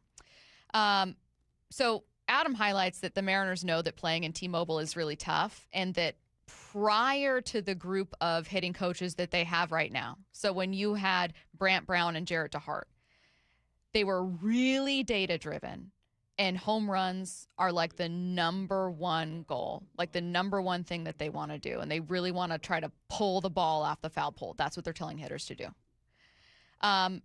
So when they transitioned then to, this is the second point, when they transitioned to Edgar and Kevin Seitzer, their thing is like a little more traditional. Hey, hit a line drive to center. And it seemed to have resonated with players like that approach, but it's not resulting in them doing anything. And Mike Salk's talked about this a little bit. He's wondered, like, are they a team that's in between where, like, you've got a bunch of home run hitters that are told to be different kinds of hitters? Mm-hmm. You have some interesting stuff from Kevin Seitzer, which I have to say I agree with, which is like, if you try to hit a home run every single time, you're going to be chasing. You're not going to get the production. So I don't know. But there's an interesting part of this feature that's talking about the clash of how they used to try to do things versus how they do things right now. There is a player that spoke off the record with Adam, and he said, all I know is we tend to win games when we hit homers. To hit homers, you need to pull the ball. It's fair to say we're a group at a crossroads. It sounds like it. It sounds like the Mariners have done a few tweaks out there, right? This is the team we want to be, but this is the team we are. You come back with another team. This is the team we want to be, but this is the team that we are. And for the first time, but not for the first time, well, maybe the first time we have some real content that says there could be a mix in philosophies right now, right? Like you want to be a certain team, you're told to do something else. Players are doing the other, like, and vice versa. It just feels like a cluster, you know what, right now, and it looks like it. I think the play on the field kind of reflects that. And but that is the journey of a season where you have to make adjustments. You have your core philosophy and what you believe in and what you think this team is going to be. So you coach it a certain way. Then you get into the season, a third of the way through, let's say. You figure out who your team is and you try to support them a certain way. But it sounds like some frustration going on over there. And there should be frustration. What are you, like 59 and what, 65 or something like that? Well, and it sounds like the coaches themselves are frustrated. I mean, listen to this. So this is a quote from Kevin Seitzer, the hitting coach. He said, our pitching's been dynamic, and we can't get enough runs for them. It's unacceptable. That's from your hitting coach on record. He said, it's been a grind most of the year. The thing from a coaching standpoint is you want to be like this, and then he's meaning steady with these guys all the time. So they have no idea of what I feel in my gut every day. I'm going to try to bring positivity and energy and make sure they're prepared, making sure they're in the best frame of mind they could be to get out there every night. He did say it's a really tough year because guys are working really hard. That's the one thing guys are working really, really hard, but like you can't just try to get home runs. He was stressing that. Dan Wilson on record was stressing that. And I wouldn't think that maybe this point guys are going up there going, I'm going to get home runs. It is interesting that for however long they were coached that that's the approach. Yeah. You are going to pull the ball toward the foul pole. Like, that is what we're doing. And that this is just that's a big transition. Yeah, it is a transition. You could have a plan, but if you're not executing the plan, then what's the point of having it? Which is hard to do in baseball. Yeah. I'm not going to sit here and act like hitting a ball is easy. Yeah. Hardest thing to do in sports. So those are the first two things. What they've done, the old philosophy versus the newer philosophy, which is in itself kind of an old school philosophy. It's one players should be familiar with, but whether or not the roster is like built to hit like that, I don't know. Interesting question to think about the rest of the year and into the offseason. There also was some stuff on Cal Raleigh, which is by far the biggest storyline for the Mariners this year. This is what Kevin Seitzer said. Cal tried to play through the oblique thing for a long time at the beginning of the season, and he couldn't get his swing off. He was scuffling and then took a month off and then came back trying to play catch up, and it's like he's just not synced up. He doesn't feel right with his swing, and when you're fighting your swing, the game speeds up on you. The belief, Adam adds, is like Cal's probably going to take a full off season to completely heal from that oblique strain. I think the oblique strain has just derailed his season. Yeah. And that's the big thing. It doesn't sound like, from Adam, the tone is especially optimistic that Cal's going to turn it around. I will say this, though. Everything that you guys are yelling at your TV, Cal, stop chasing high. Players all know what their weaknesses are right now. So, for instance, Seitzer says about chasing those high fastballs above the zone. He, meaning Cal, is well aware of that. We've had those conversations. We've pulled the numbers up. And that's good to hear. I think maybe that's good for people to hear, because sometimes I think fans just assume that nothing's being done because nothing has changed. There's nothing you see they don't. Yeah, they see way more than we do, and they have these conversations. They're on the road, they're on the bus, they're at the hotel, they're in the dugout, they're in the cages. Like, there's a lot of time for these guys to break down what's going on. I could know exactly what's going on with someone's game, but when you're fighting the mental battles and the physical, it seems like he's still fighting. Sometimes you just don't get right, and you just pray for little moments like we had yesterday or the day before when Cal going yard. overall, the tone of the article was interesting, but given the state of the season, how disappointing it's been and how abysmal the offense has been, kind of like a bummer. Mm-hmm. I'm not optimistic that Cal turns it around because I don't think Cal's healthy. But I also don't think he's banged up enough to put on the IL. You're just kind of, and you're certainly, you can't send Cal down. He's your catcher. That's what he's here for. And you built your roster with him being a huge piece of it. And because he can't be this year, you're in trouble. And I get that.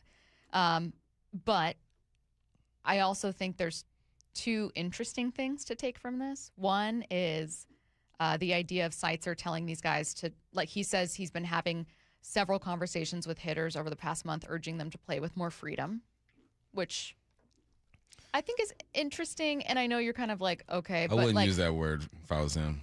To play with more freedom? Yeah. Why? To me, it'd be like, hey, just swing away. More freedom, swing away. Well, maybe the problem he's recognizing is like all of you guys are way too in your own head because the season has spiraled and everyone feels pressure and everyone's just trying to do what they need to do instead of playing like a team, instead of having fun. And I get it. Why would you have fun? You're 4 games back of a division you were supposed to win by 10 games. Yeah. I ain't giving none of those dudes freedom. I ain't putting that in their head at all. I'd be like, hey, play with a clear mind.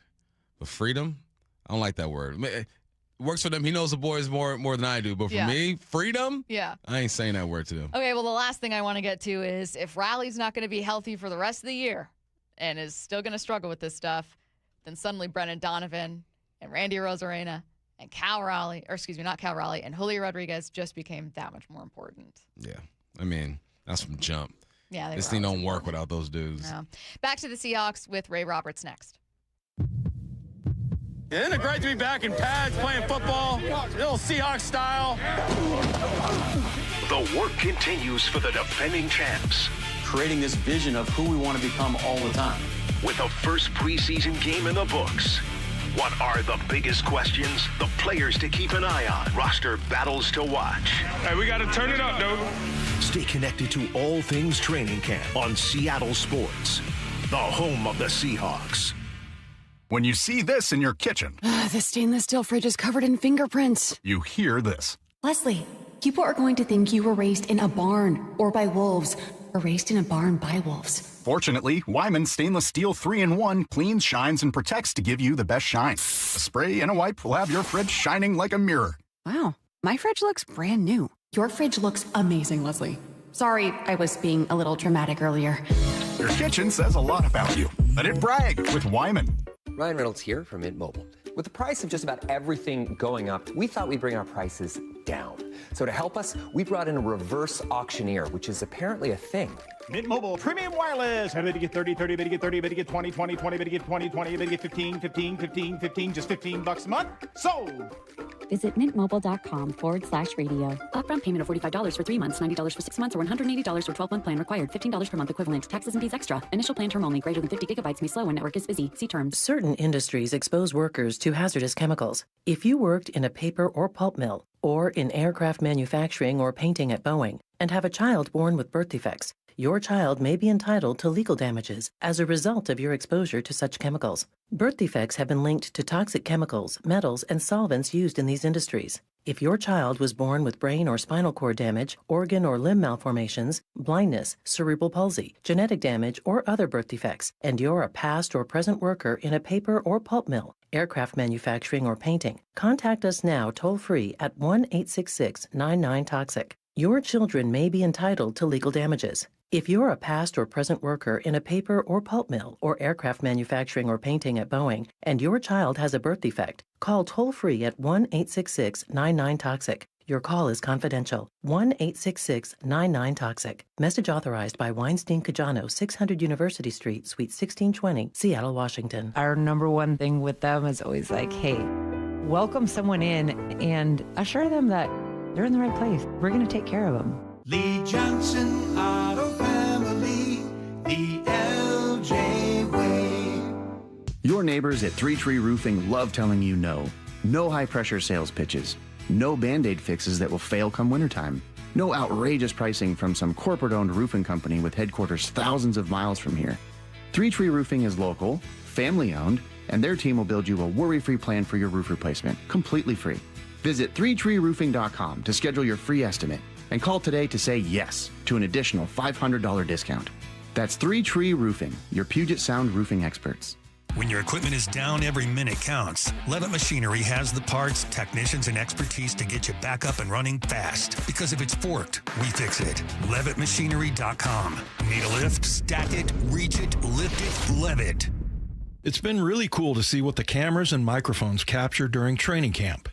One of my favorite scenes was a coach telling a player he should be happy for another teammate who just signed a contract extension. He earned it. Dave Wyman here, and I'll be happy for you if you earn $30 each month with the Harborstone Credit Union PNW Cashback Checking Account. Hey, it's not life-changing money, but if it's more than what you're currently getting from your checking account, open an account at harborstone.com/cash. The PNW Cashback Checking Account is free, no fees or minimums, and when I make everyday purchases with my Harborstone PNW Cashback debit card, I earn up to $30 each month. If you live, work, or worship in the state of Washington, sign up for a membership with Harborstone Credit Union and get the PNW Cashback free checking account. Open your free account online just like I did at harborstone.com/cash or visit one of their 29 branches across the Northwest. Insured by NCUA, terms and conditions apply. Summer is the time to feel and look your best, but I'm not talking about your abs or tan. Guys, I'm talking about your hair. Restore that bald spot, reverse your receding hairline, or add volume to thinning during Advanced Hair's once yearly summer savings event. Advanced Hair's simple one-day treatment begins to regrow your very own hair the very next day, and they guarantee your new hair will grow. They are the team that addressed my hair loss, and I recommend them to everyone. Take advantage of your flexible summer calendar and get the most hair for your dollar. Advanced Hair's summer sales event is on for a limited time. So get the details and schedule your free consultation today. 425-449-8185. One-day treatment, life-changing results. With Advanced Hair, your new hair is guaranteed to grow. Check out the incredible before and afters and make the call now while their summer savings event is still on. That's 425-449-8185 or advancedhair.com. Let's go! This is Seattle Sports. Streaming through the Seattle Sports app. KIRO AM Seattle. KIRO FM HD2 Tacoma. Home of the Seahawks, Mariners, and everything Seattle sports. Seattle Sports Snapshot. The preseason AP college football rankings were released earlier today. Ohio State and Oregon are 1 and 2, respectively. Washington coming in at number 17. Tough news for the Arizona Cardinals. Rookie running back Jeremiah Love suffered a high ankle sprain in his preseason debut. He's unlikely to play in either of the remaining preseason games. Head coach Mike LaFleur said the team remains hopeful he can start the regular season opener against the Chargers on September 13th. Snapshot, brought to you by Miller Lite. When it's game time, it's Miller time. From the Quantum Fiber Studio, this is Bump and Stacy on Seattle Sports. Streaming through the Seattle Sports app and at seattlesports.com. Now, here are your hosts, Michael Bumpus and Stacy Ross. Here we go now. Talking Seahawks with Seahawks Radio Network analyst Big Ray Roberts joining us now. Hey, Ray, how's it going? It's going well. How about you guys? Just about to go jump in the gym here for a little bit when we get off the call. Keep my streak alive. Well, hopefully we can talk some run game and maybe get the juices flowing, because I'm sure that if we start talking offensive line play and stuff, you're just going to barge into the gym straight to the weight rack. I wanted to start by saying, while I was so excited to kind of get a taste of Seahawks football, we know that what we're watching are guys kind of competing for those depth positions. So let's talk about what we saw from some of those groups. I'm going to start with the offensive line, where no big questions that I have about the starting group, but some struggling play with depth pieces. Tell us a bit about what you saw from the guys up front. Well, actually, the first quarter and a half, I watched Haynes and Olu pretty much every play. And I thought they did a really good job of putting some good stuff on film. I thought Haynes, to me, has always played older than he is, because he understands, like, the hand fighting. He understands leverage. He was, like, a lot of times, he was his first step off the ball was faster than everyone else's. And so he was playing, like, a really aggressive style of football.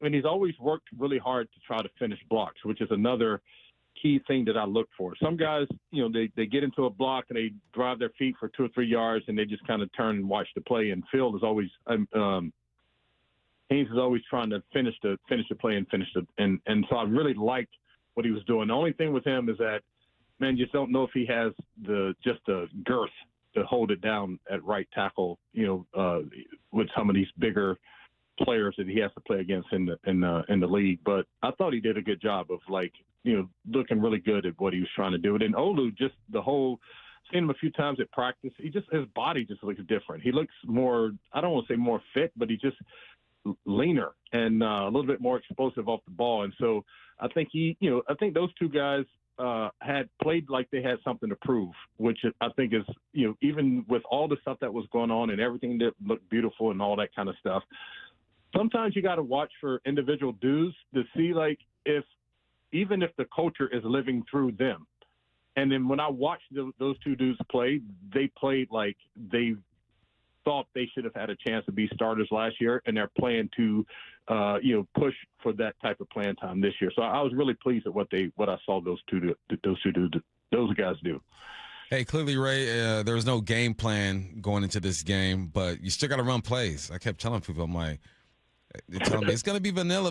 I go, he's still got to run his plays. He's still got to try some things out. And when I'm talking about Brian Fleury, what'd you make of the offense?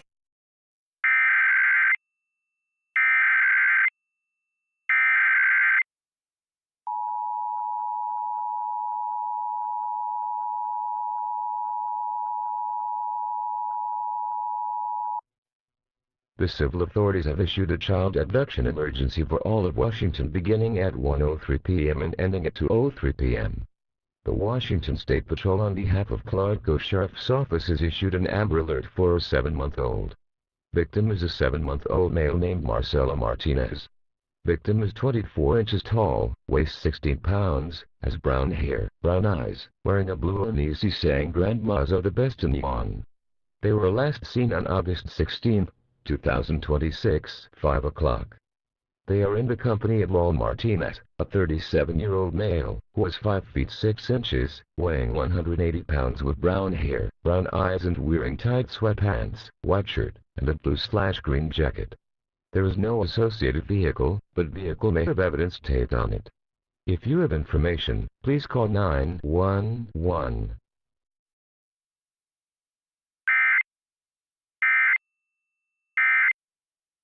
At this point, the way preseason games go now, more important than probably the outcomes of it.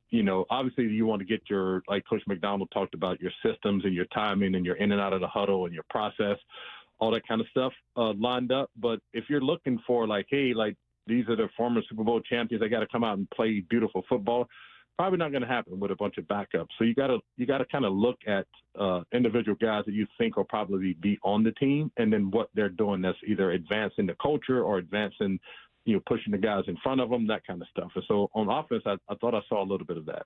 How about on defense? Anyone on defense that kind of answers that question for you? You know that he'll be on the team, and he had a really solid day. Well, I would say Mills and Tyrese Knight. I mean, Tyrese Knight was the best football player on the entire field the entire night, and he was playing like a guy on a mission. Like he had the starting job this time last year, and then lost the starting job, and so he didn't go just kind of put his head down and whimper away. He came back and played like, heck, I'm the starter again. And so he put that on the tape, and he did some it looks like some of the improvement that they wanted him to make, the way he reads the play and gets off blocks and those types of things. And he was still the tackling machine that they thought he was. And so I really liked that about him. And he just had a no nonsense approach to it, as if to say, yeah, you might be the starter now, but dude, I'm the starter. And I love that mentality. I always tell my kids, whether you're the starter or not, freaking show up as the starter every time, because that's the only way you're going to put your best foot forward. It's just to believe you're the starter. And he did that. And then Roddy Mills, I thought, was really interesting because there's not a whole lot of film on him. And so his big thing is going to be, what is going to happen when there's a lot of film, people see a lot of reps, and they're going to start trying to take advantage of what they think are your weaknesses. What is your counter to that? And so, he's a big, strong, powerful guy, and so that's, his sack in the Super Bowl just pretty much ran the dude over and grabbed the quarterback and sacked him. And so that's kind of what you think of him. But then in the game, he was doing – a lot of guys like to do speed to power, so they look like they're going to speed rush, and then they just turn and – drive, put their head right in the middle of your chest and drive you back to the quarterback. But he was doing more of a power to like an arm over move. So he looked like he was going to bull rush. And then right at the last second, he did like a little slap the shoulder, or, swim over the top kind of a thing. And he had some success with that. So it was really good to see that he had like this counter move to all the power that he has, because if you become like a one-hit wonder and you don't have a response to what people are doing, you tend to get figured out pretty easily, and then they can try to mitigate, what you're capable of doing. So it was really cool to see him do that, put some other things on tape that other people had to think about. And then also, he and Tyrese Knight were keepers of the culture. They played really hard football in there with some guys that are probably not going to be around them, but they needed the reps, and they played like they needed the reps and wanted the reps, which is a good thing. Ray, you see anything from Bo Stevens? Yeah, the only thing about Bo, man, is like, to me, man, he's going to have to be like a pit bull type of a player. Like I don't know, he's not going to overpower anybody, and I don't know if he's like the best athlete at that spot.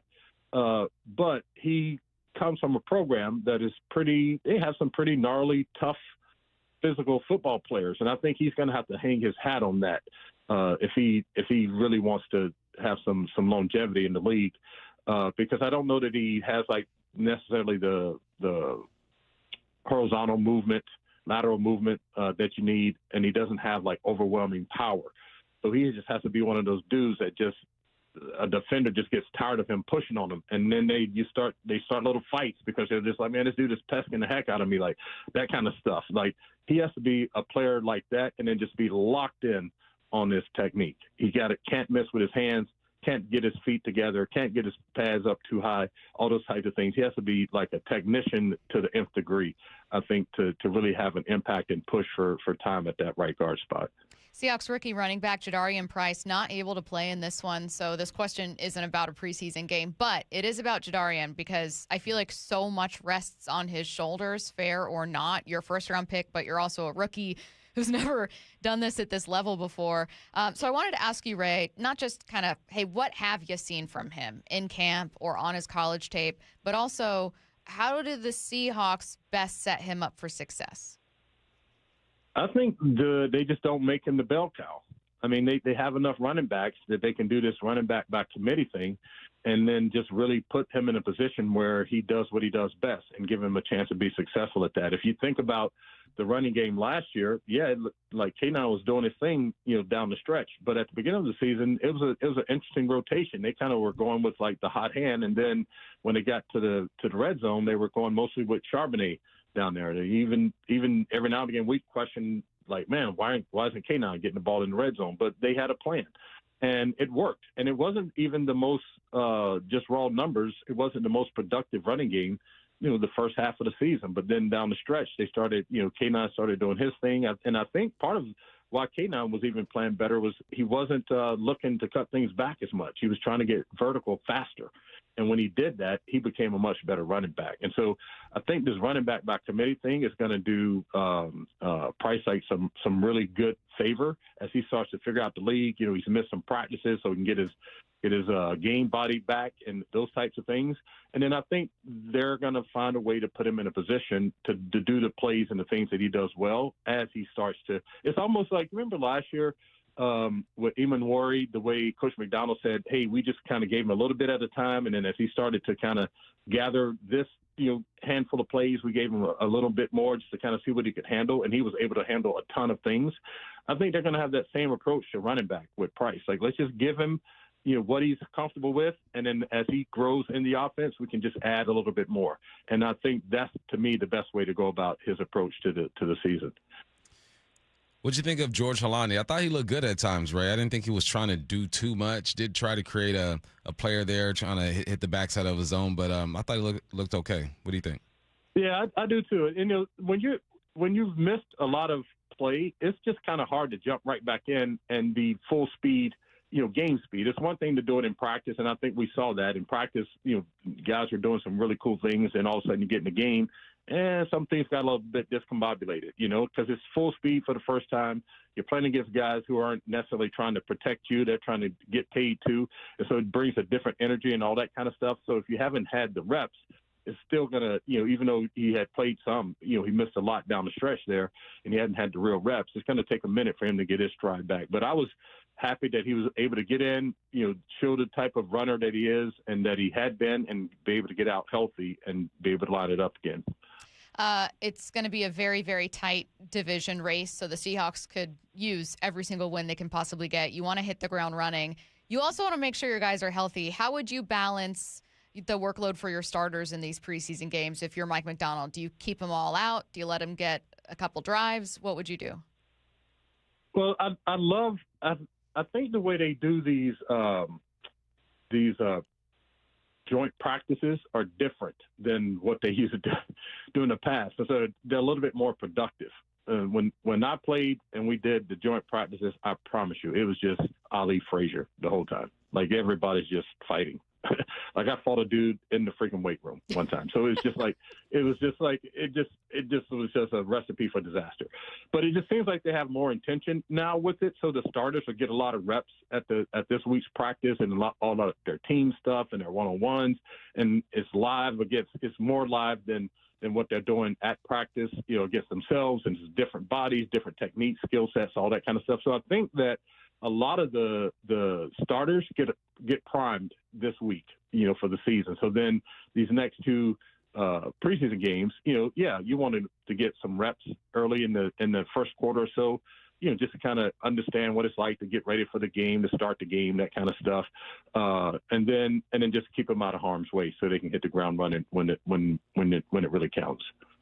We've had conversations about Jalen Milroe today, Big Ray, and I told Stacy and the listeners that, all right, the second half didn't go as planned. Obviously, the offense was struggling, but it's a team sport. I felt like he had a decent day. I think there was some miscommunication with the line, maybe running backs not picking up a block. Would you like to see even more of him in this week too, knowing that, the starters are probably going to get a few more reps? You know what I would do, Mike? And I know that, everyone has their opinions and stuff, but that dude has a particular skill set. And I think if they really want to get the best of him, they should design a package that is for him. And because he just brings a different dynamic to the game.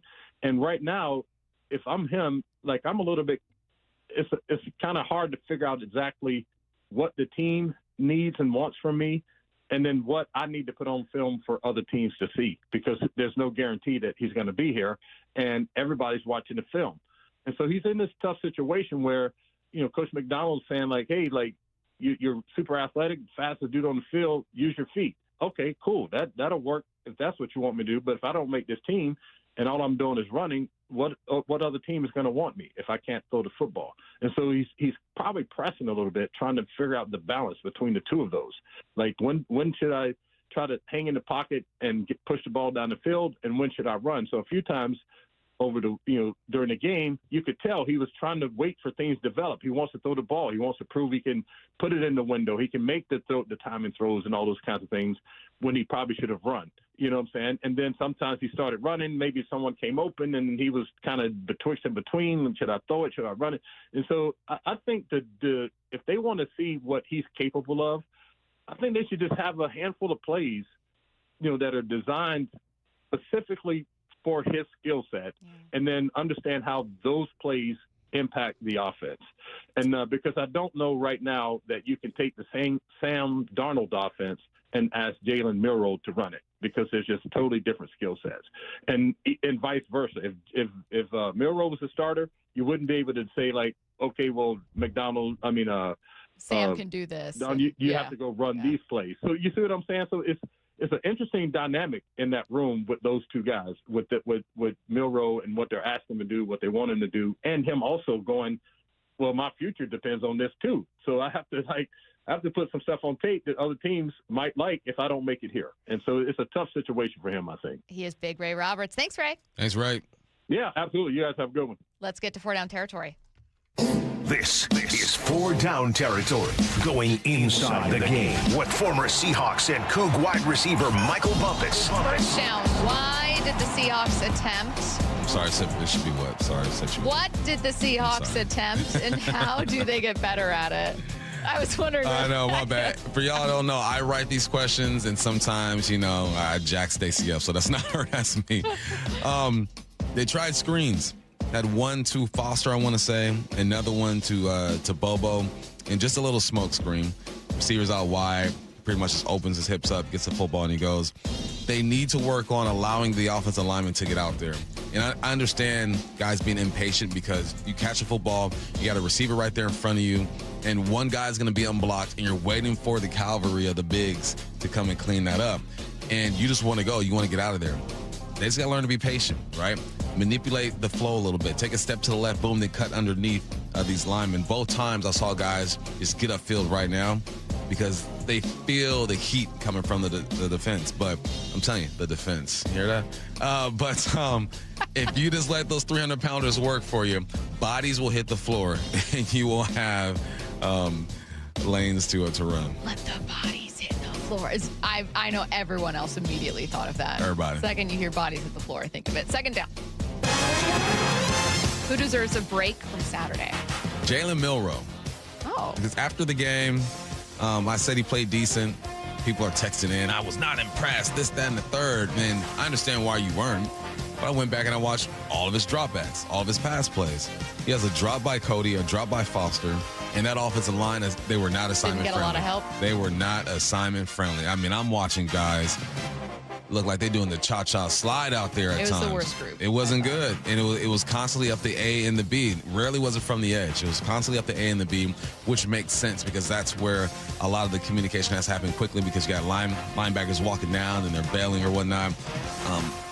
I would say Jalen had a decent day. That's why Mike answered the question the way that he answered it about Jalen, because he hadn't watched the film. If there is a linebacker getting right at you right now, and you, in your mind as a quarterback, I'm protected on that side, I'm going to start my progression over here, you got to trust that those linemen and that running back are going to pick up these blocks. And sometimes they just didn't. I didn't see him make one poor decision. Not one. He had a completion of Foster, or two completions of Foster, another one to a running back. And I'm going through as if I'm the quarterback, and I'm stopping and going. He's making these decisions in split seconds. And I go, I'm not mad at what he did there. I would want him to get out the pocket faster and just go, especially when you know what line you're playing behind. No disrespect to those guys, but they haven't been playing together often. The cohesive isn't there. Things are going to be off. But, no, I thought back off of Jalen a little bit. Was it a great game? Did it make you want to start him? No. But after watching film, from what I've seen, he had a decent game. Just needed some help, honestly. We'll back to this coming up at 11:45. Third down. What formation did you love to see against the Cowboys? I've seen that I formation a lot. And I was concerned because with Oots being out, I figured Brady Russell would be the guy, but how often are they going to use him? They used him a lot, and I like that. They use him as a blocker. They fake the block, release him into the field. It was just cool to see, man. You're under center. You had a two-back formation where there's like a pistol. There's a running back behind you, split set, a running back to the side of you with two tight ends. I just like the way they mixed up the formations, and I start to think about all the things they can do off of that. But it's clear that Brian Fleury is still going to lean on the run game and having a fullback. So for Brady Russell, that was probably a blessing. Never want anyone to get hurt. Oots, hope you get better. See you next year. But for Brady Russell, that has added so much value to him. So let's see if he can really hone in on being a fullback and help this run game. Fourth down. Bump, what did you notice during the Seahawks' first drive? I noticed the variety of formation. I mentioned the I back. I saw the split back. I saw 3 tight ends. I saw 2 tight ends. I saw empty. It's just they threw a little bit of everything at you.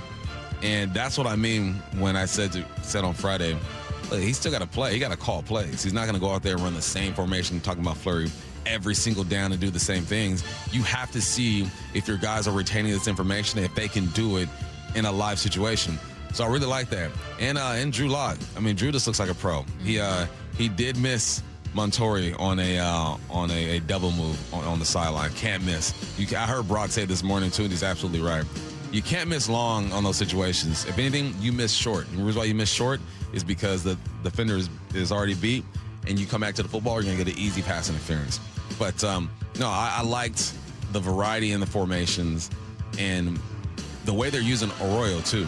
I saw him line up in a traditional spot, attached to line of scrimmage. Saw him in a wing spot. Saw him ISO'd outside. Saw him in the slot as well. They're really trying to figure out what Arroyo's going to be able to bring them this season. But no, I like what I saw from that offense. You have a few follow-up questions from listeners. I have time to get to at least one of them. Hey, Bump and Stacy, do you really think the running back group is good enough? I think they could use more. Granted, we did not see Jadarian Price in this one. He's still out with some lower body stuff. Yeah, we don't know. Minor injury, but I think they can be. We don't know yet. It's all on Price, though. Price is gonna let us know what we need or don't need. Yeah, we might feel differently if this were a regular season game where you're seeing more Price, and B, if Price was even playing. I mean, by the time you're talking about the fourth quarter, there are guys in that group that they're not going to be playing for you, or they're going to be practice squad guys, or they're going to be depth pieces, or whatever. So, I mean, there are a good chunk of carries that would have gone to a rookie that just wasn't playing. Mm-hmm. So I do want to say I initially wondered this question. It was my biggest question entering the season. I don't think we have a definitive answer yet. It's an important one, but I think Price just not playing makes it almost unfair to ask ourselves just yet. I mean, I don't think anyone expects Helani to be the number one guy. It could be a nice little switch up. He's done that, right? But you need to see your potential number one to really figure out what that room needs. Get your questions in for What I Need to Know. Coming your way in about 15 minutes. 866-979-3776. Sports, non-sports, doesn't matter. I want to take a look at the AL standings coming up next. Outside of quarterback, for real, we got the hardest position on the field, man. The big-time players. They can't beat us throwing the ball. Make big-time plays. Ball picked up. Witherspoon comes near side. And a big-time Seahawk. Witherspoon, 97 yards. He's locked in for the long haul. Spoon, man, the soul of our defense. Spoon is the heart of it. Spoon's extension. And what's next for the Hawks? All at SeattleSports.com. And the home of the Seahawks. Seattle Sports. Let's go. This hour is brought to you by Mazda of Everett. Everyone always asks me, what were your top reasons for choosing Advanced Hair? Well, allow me to share, along with some details on, get this, their once-a-year summer savings event. Okay, first off, Advanced Hair stands by the results, and I'm living proof those results are second to none. With Advanced Hair, your own natural hair is guaranteed to grow. Secondly, Advanced Hair combines top-rated physicians with modern technology, creating a concierge quality experience that blew away my expectations. And lastly, Advanced Hair's Advanced FUE begins regrowing your own natural hair the very next day. It is quick, simple, and easy. Now, if you have a flexible schedule this summer and you've been waiting for that special savings opportunity, well, it's here. Advanced Hair's Summer Savings Event will get you the most hair for your dollar. It's their best offer ever. For details to schedule your free consultation, call 425-449-8185. One-day treatment, life-changing results. Your new hair is guaranteed to grow. Before and after pictures at advancedhair.com. Pump up the volume. Business moves fast. Orders roll in, deadlines close in. When you ship with USPS Ground Advantage, you can keep up with confidence. Every package stays in our secure network from dock to door. And with nationwide reach, dependable tracking, and upfront affordable pricing, you get built-in peace of mind. You run the business. We run the routes. Visit USPS.com/Ground Advantage to learn more. On BritBox, your next hidden gem is right around the corner. If you're going to be bold, here is the place to do it. Get ready for Britain's most anticipated series, streaming exclusively on BritBox. Catch new seasons of favourites, including Ludwig, starring David Mitchell. You want someone to get murdered? And the eagerly awaited new adaptation of Agatha Christie's iconic detective duo, Tommy and Tuppence. Do you think we're actually really good at this? Stream the best of British TV on BritBox. Watch with a free trial. Yay to Bruce, the streaming king. With quantum fiber internet, he's gonna binge. He wants more, he's got to have more. More bedtime to ride. More podcasts in the shower. Quantum fiber Wi-Fi has the power. More.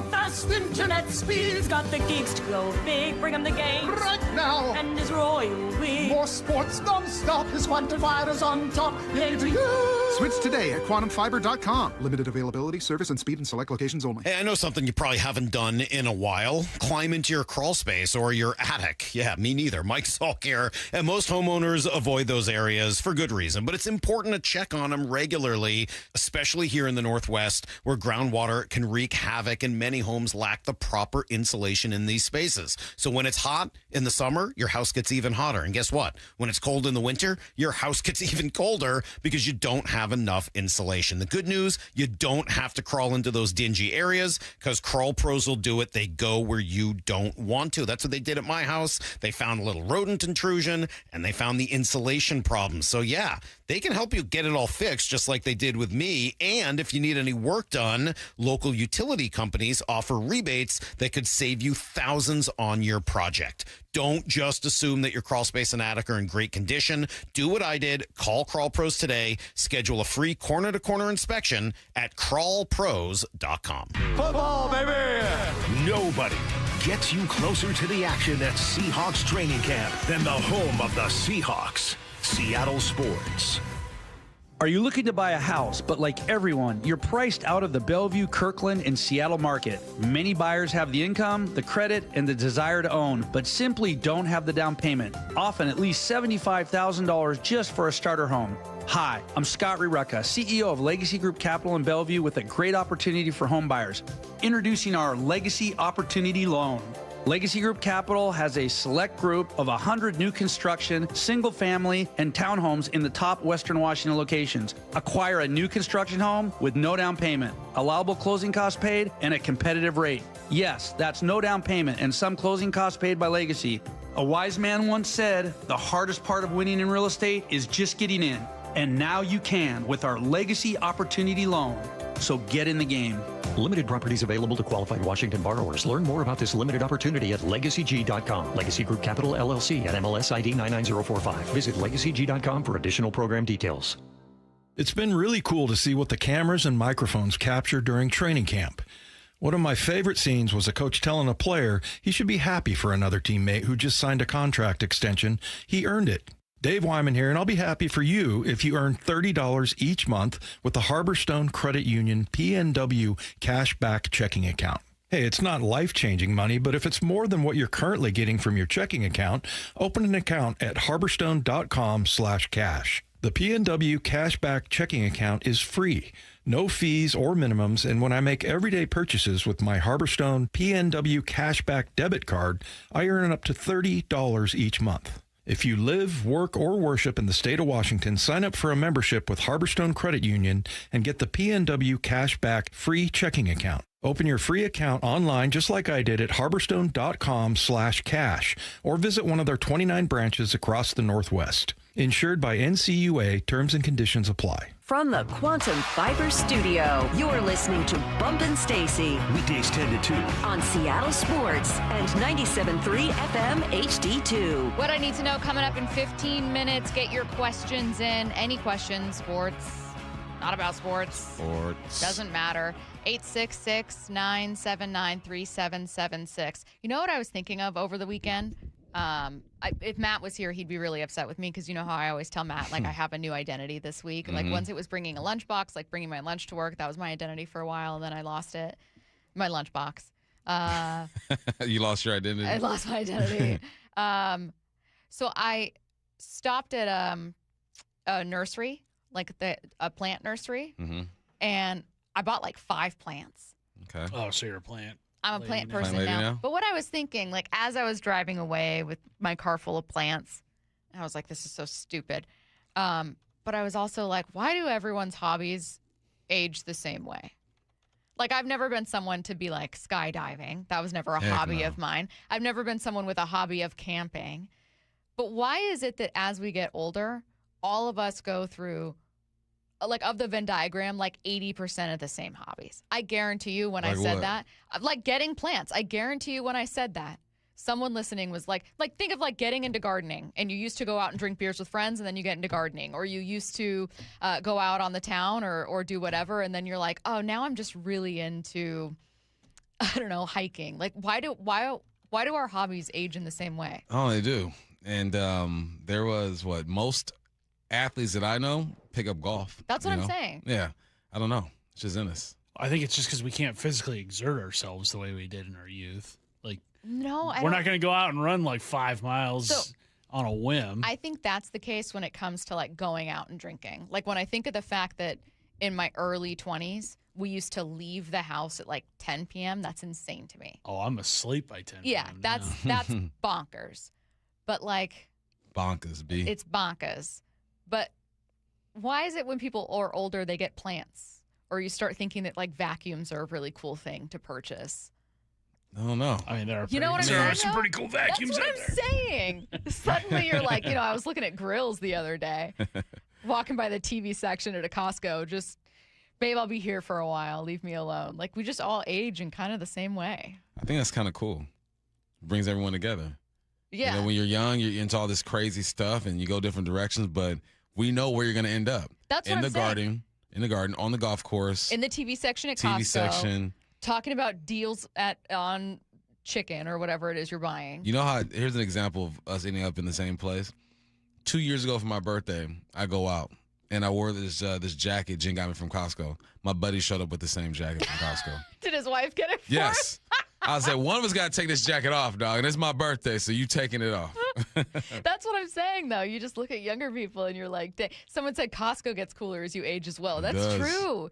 It's just something happens to all of us, and I don't know what it is. Like, I didn't set out to go buy plants. It's just something consumes you. Something takes over your body, and it tells you you're into this now. Yeah. You like hiking now. You like hiking. You're going to download the First off, Step Stacey, app? you're a bit different because you'll be into it for a couple weeks. Well, no. Then it's gone. No, that's not true because I am more into steps than I used to be. I used to think that was the dumbest thing, but now I'll like routinely, like on Saturday, I went on like a little baby hike and I was like, wow, 8,000 steps already? That's crazy. Remember, it's not the number of steps, it's the quality of steps. Yeah. See, 206, I'm 37 and somehow obsessed with my lawn now.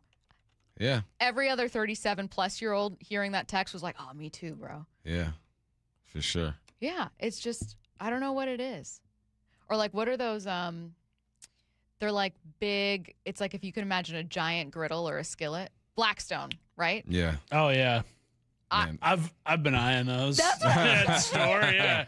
For sure. I could see myself grilling on one of those. Everyone wants them. I'd cook every meal on one of those, honestly. If I lived in a climate or in a region where the climate was mostly sunny all the time, I'd be outside grilling. You know what it is? It's just you start liking small pleasures and you start valuing different things.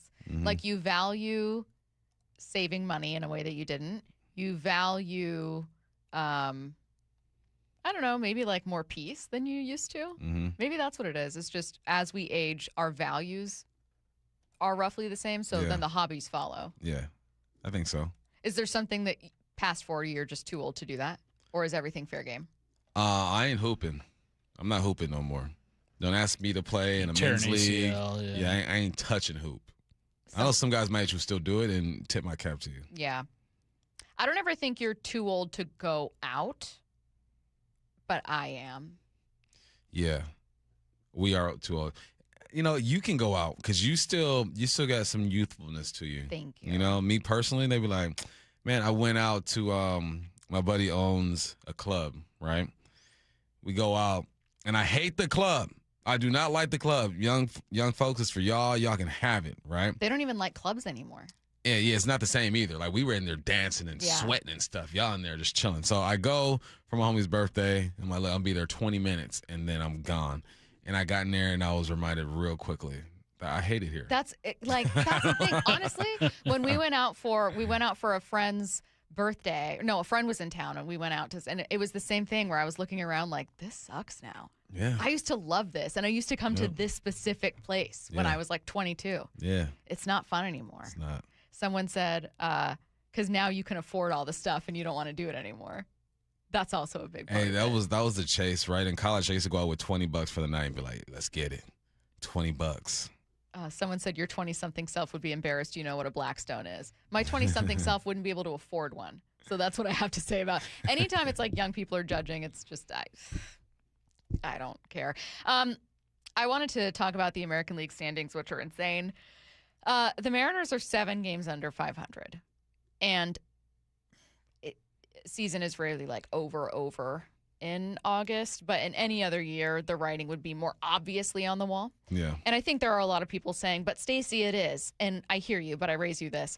The Mariners are 7 games under 500 and 2.5 back of a wild card spot. That's insane to me. Mm-hmm. There will be a wild card team this year that is 500, maybe a game under 500.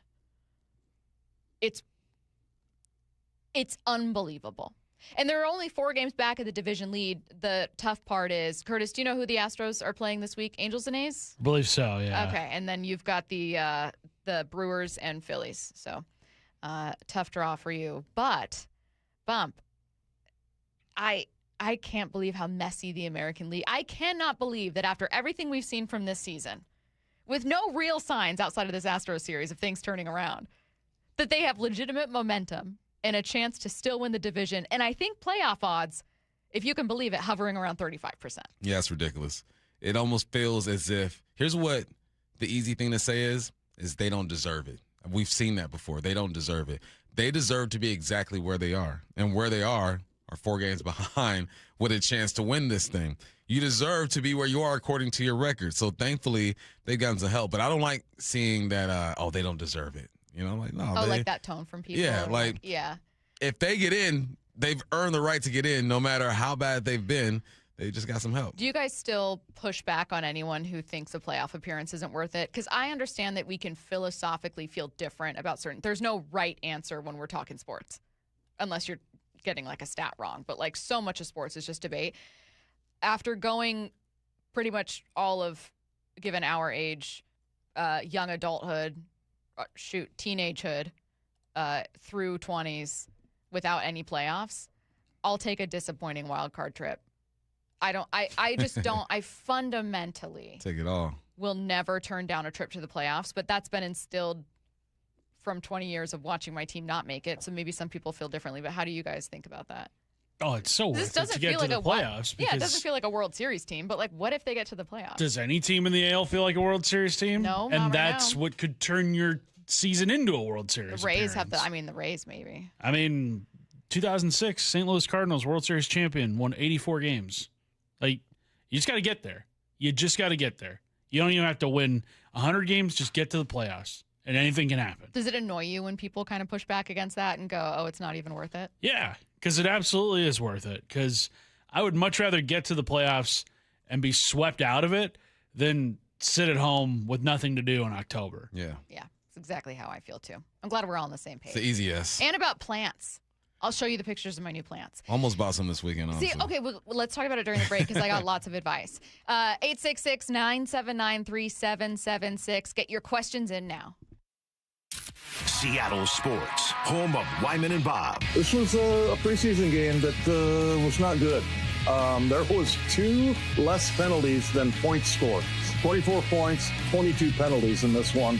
I think what I say about these kinds of games during the preseason in particular is that there's lots of coaching points. There's going to be lots of things that they can go over. You know, where did we go wrong? Watch live or later on the Seattle Sports YouTube channel. What if you could have the most reliable fiber-powered Wi-Fi? And get this, what if you could keep it at the same price for 5 years guaranteed? Now through August 24th, new Xfinity customers can get our best price on gig Wi-Fi this summer before it disappears. Just $50 a month for 5 years. No annual contracts, no hidden fees, and our best equipment included. Plus, get online in minutes with same-day Wi-Fi. It's Wi-Fi that finds and fixes problems before you even notice them. Like super intelligent Wi-Fi with a 6th sense. Plus, it keeps you protected from online threats. And get Peacock Premium included for 2 years. Lock in your price and unlock the possibilities. Get it now at Xfinity.com. Xfinity. Imagine that. Restrictions apply. Requires paperless billing and autopay with stored bank account. Taxes and fees extra. Speeds vary. Use of fiber coaxial cable. Learn more at Xfinity.com/same-day Wi-Fi. Hey, it's Bob Stelton here, and I've trained Brazilian Jiu-Jitsu for a very long time, so I know injuries happen. But when Emma tore her ACL on the mat, it was bad. I typically have a pretty high pain tolerance. I gave birth 6 times with no pain meds at all, but this felt like a 10 or 20, really. She was evaluated by an orthopedic surgeon. He also told me that surgery was the only thing that I could do. Instead, she came to see Dr. Mark Wagner, MD, at Seattle Sports and Regenerative Medicine for stem cell therapy, the most experienced in the Northwest with over 20,000 stem cell procedures. I can do everything normally. I train, I spar. Pain level at a 0? Yes. So you recommend it?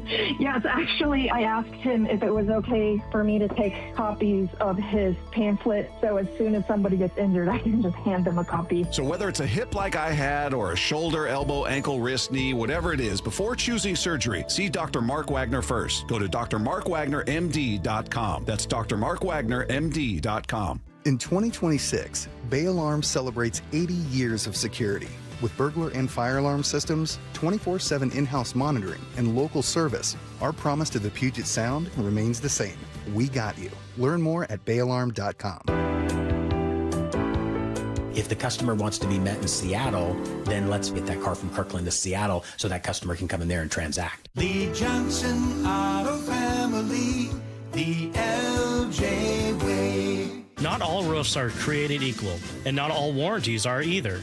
This is Justin Shirley, CEO of State Roofing and Exteriors. Right now, take advantage of free lifetime Golden Pledge warranties on all GAF shingle installations and save up to $3,000 or choose 0 down, 0 payments, and 0 interest up to 24 months. Summertime savings won't last forever. Protect your home with a roof you can count on for decades. Call 866-ROOF-ROOF or visit stateroofing.com today. Held to a higher standard since 1968. Paid political announcement. If you care about keeping groceries affordable, listen up. Seattle City Hall is considering an ordinance that could put grocery discounts, rewards, and coupons at risk. The mayor's proposed fair pricing ordinance could have the exact opposite outcome and make everyday living more expensive. Protect Seattle Savings is working with the mayor's office to improve the proposal and keep costs down, but we could use your help. Visit ProtectSeattleSavings.com to learn more and join the cause. Paid for by Protect Seattle Savings. Nobody gets you closer to the action at Seahawks training camp than the home of the Seahawks. I see you, boy! Seattle Sports. Man, how cool has it been to have a behind-the-scenes view into not only the main storylines during training camp, but what truly makes these guys tick? It's Mike Salk here, and that constant strive for improvement, right? What can you get better at each day? If that's inspiring to you at all, and if you want to become the best version of yourself, Eastside Weight Loss Clinic can help. They've helped more than 4,000 people locally lose significant weight and become a healthier, happier version of themselves. Heck, I lost 35 pounds in 8 weeks, and that could be you by this fall. Here's the best part. You get to enjoy delicious food that you love. The program teaches you lifelong habits so you can keep the weight off, and there's no monthly fees, no pills, no injections, and it's all real food that you buy at the grocery store. All it takes to get started is a free 15-minute phone call. Find out if it's right for you. You can schedule yours at eastsideweightlossclinic.com and take that call when you're in the car, commuting to work, or running errands. The only thing you have to lose is the weight itself. Go to eastsideweightlossclinic.com. Dr. Ryan Coogan, D.C. Results may vary. Experience the thrill of the Kitsap Fair and Stampede with classic fair fun and food. Delight in the ultimate Pacific Northwest summer tradition. Bring the whole family to enjoy exhilarating carnival rides, midway games, and all your favorite deep-fried, sweet, and savory fair food staples. Kitsap Fair and Stampede runs August 26th through the 30th. Don't miss out on all the fun and excitement. Tickets and info at kitsapfair.org. That's kitsapfair.org. If it's blocking your view, keeping your yard dark or shaded, or impossible to mow around, get rid of that tree or stump this summer with P&D Tree Service. They'll do it safely and quickly, cleaning up your yard in the process. P&D Tree turns multi-day jobs into a few hours, saving you time and money. One tree or land clearing, they have the tools and expertise for the job. They specialize in large tree removal. Ever seen a tree removed by crane? PNDTreeservice.com. This hour is brought to you by Mazda of Everett. From the Quantum Fiber Studio. This is Bump Stacy. Weekdays 10 to 2. On Seattle Sports and 97.3 FM HD2. Get your questions in for What I Need to Know, 866-979-3776. What I Need to Know. I have two very separate opinions from listeners. One listener says, what I need to know, is it wrong that I still haven't given up on the M's? Another person is yelling at me that it's over. So, very differing opinions, which makes sense for this year. I like it. And everything in between, too, man. This team is, they are who you think they are at this point. Yeah, they're not a great team. They're a team that should be so much better than they are. What I don't think will happen is that Cal will figure it out and turn the season around. What I do think can happen is that in a deeply competitive American League, they make this very interesting and maybe even get in either as the winner in the worst division. They're only 4 back, or as a wild card, they're 2.5 back. Like, it is absolutely insane that there are that many teams with better records, and they are 2.5 back of a wild card spot. Mm-hmm. That's just how close it is. And, like, I'm sorry, but you can look at a team and clearly go, it doesn't feel like a great playoff team. And also recognize that you cannot say it's totally done. Yeah. You're the type of, and if you're that person, frankly, and there's nothing wrong with being this person, you're the kind of person that when they left bases loaded against the Astros, you thought like, that it's over. That's game. They lost it. Like, you just, sometimes you're right and you got to feel smart about it, but most of the time you just are kind of negative and you're trying to keep yourself from feeling let down. And I totally get it, but like. This has been Mariners Counseling, brought to you by Stacy Joe Ross. What I need to know. I was at a wedding where me and a buddy had to stifle our laughter during the ceremony. I want to know why. Have you ever been in a situation where you had to stop from laughing? All the time. What was the most inappropriate? Man, in college, guys are mean, Remember we had a group of girls over, and I forgot what the girl was crying over, but it was something ridiculous. And me and my boys just look at each other like, she's tripping. We were trying to be considerate of her feelings, but it was hard not to laugh. I don't think I've ever laughed at like a funeral or anything where you're like, ooh, this is like not the time. But there are definitely times in like church growing up. There's probably you're been sitting next to your buddies, you say something, and then like you start giggling, and then like the parents look over. Yeah. Hey. It's like. Yeah. Oh no, I do think I'll have to tell you guys off air. Oh, that was a good one. Never mind. I like the off-air stuff. Yeah. It has to be off-air, but it is pretty funny. Have you guys seen all the Jaden Daniels banter all weekend? Yeah. Kinda. I mean, I've been kind of keeping up with it.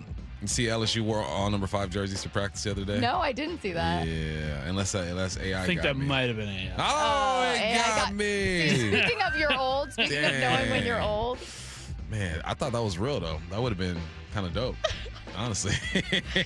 No, I have been seeing it, and sometimes I get tired of everyone using the same joke, but I will say the first several times teams were doing this, like stopped at 4 out of respect for Jaden. I saw those, yeah. Because it's bad PR, man. Like, I don't know who told you to move forward with His this. mom.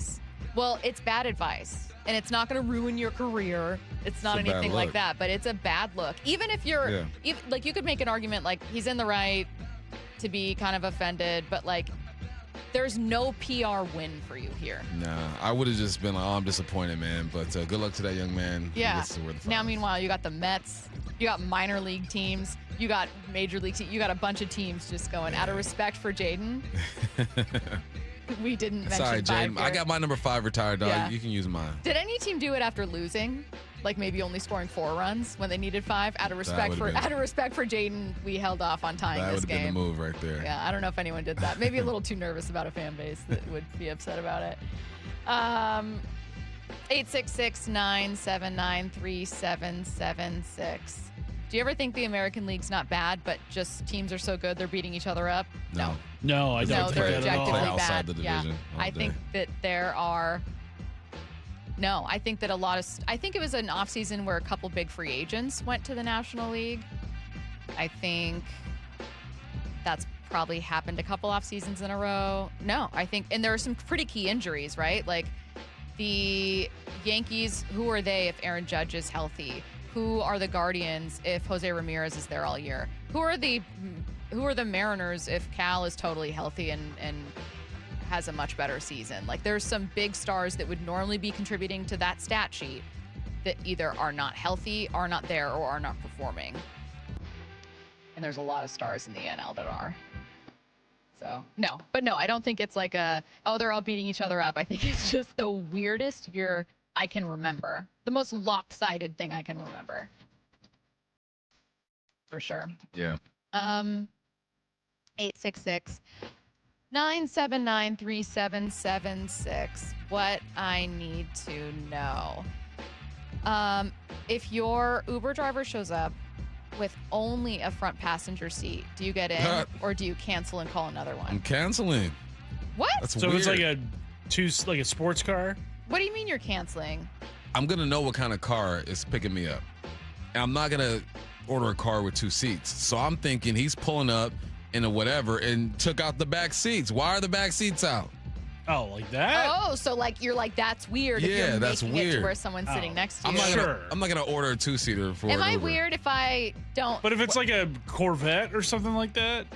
You know, when Uber's not like first started. Hey, if a but when Corvette is driving Uber, man, he got other issues. Yeah, you're paying off that Corvette. I used to get in the front seat because I thought it was more polite. Wow. I'm not kidding. Hey, they That's not 3-starred you real quick. Like, I don't know about her. Not a bit. I used to regularly just open the front door and get in the front seat. Really? Yeah. And just have random. See, I don't want to talk to my Uber driver. But now I wanna don't. talk. Well, but I didn't. This is when, think of Uber being like a little newer for me when I first started using Uber, and I just thought, well, this isn't a taxi driver. Like, I'm getting in someone's car. You just automatically thought they were your friend. I would routinely get in the passenger seat. And Where are then you going today, buddy? Only when I started noticing that, like, oh, this person has their backpack here. Or, like, you Uber with friends. It didn't last a long time. But I know for a fact, the first several Ubers I took, I got in the front seat. My first ever Uber was in Vegas, and it was so hard for me to understand that I didn't have to exchange money with that person right now. I'm like, this is it. You mean I paid already? Let me go. Are You're not going to call the cops on me? Yeah. Those are things that younger people are not going to understand. Like, Start not... tiptoeing away from the car. He just look over my speeds shoulder. off. It's like, oh, Start okay. sprinting away. Now I don't get in the front seat. I hope not, Stacey. But do you see where my logic? Where I was thinking I that get it's your like, logic. because you're like, You do want to be polite.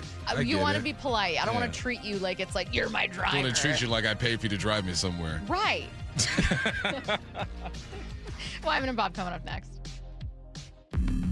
Outside of quarterback, for real, we got the hardest position on the field, man. The big-time players They can't beat us throwing the ball.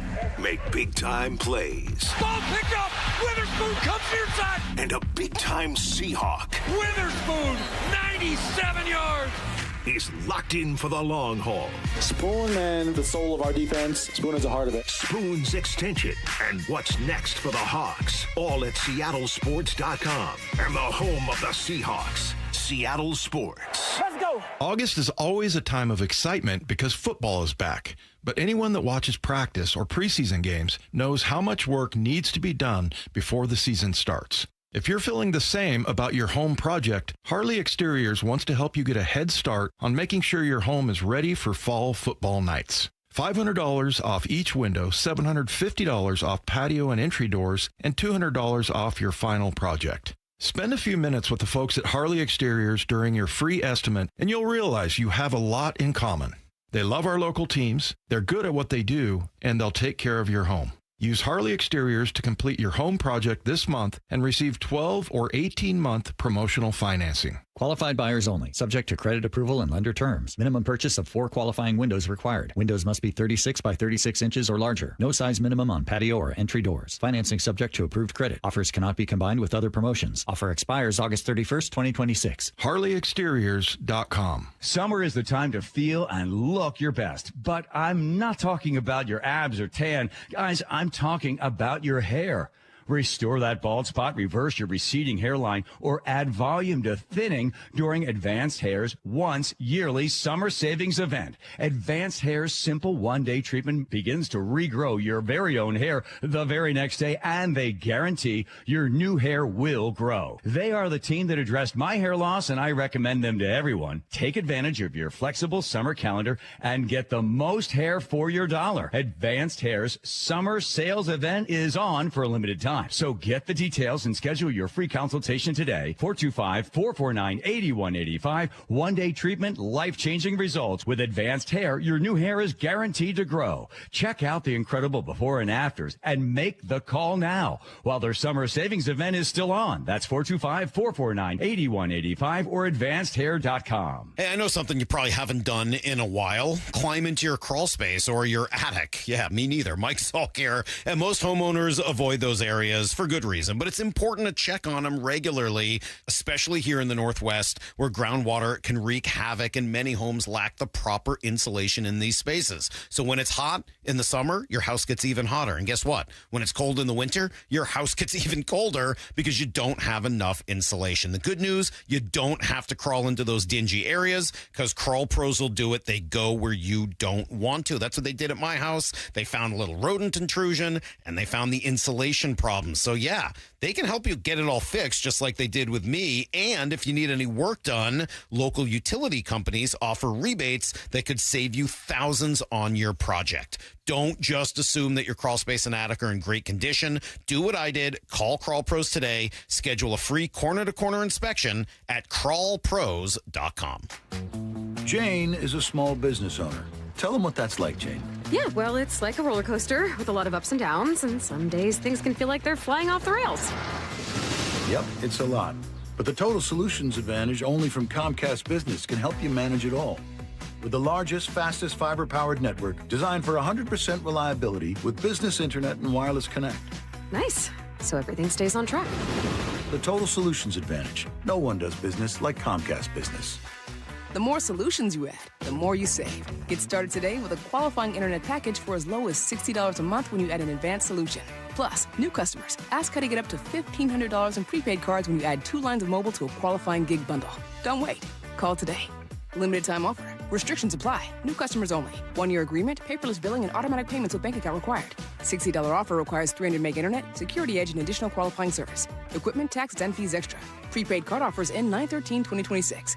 Certain industries expose workers to hazardous chemicals. If you worked in a paper or pulp mill, or in aircraft manufacturing or painting at Boeing, and have a child born with birth defects, your child may be entitled to legal damages as a result of your exposure to such chemicals. Birth defects have been linked to toxic chemicals, metals, and solvents used in these industries. If your child was born with brain or spinal cord damage, organ or limb malformations, blindness, cerebral palsy, genetic damage, or other birth defects, and you're a past or present worker in a paper or pulp mill, aircraft manufacturing, or painting, contact us now toll-free at 1-866-99-TOXIC. Your children may be entitled to legal damages. If you're a past or present worker in a paper or pulp mill or aircraft manufacturing or painting at Boeing, and your child has a birth defect, call toll-free at 1-866-99-TOXIC. Your call is confidential. 1-866-99-TOXIC. Message authorized by Weinstein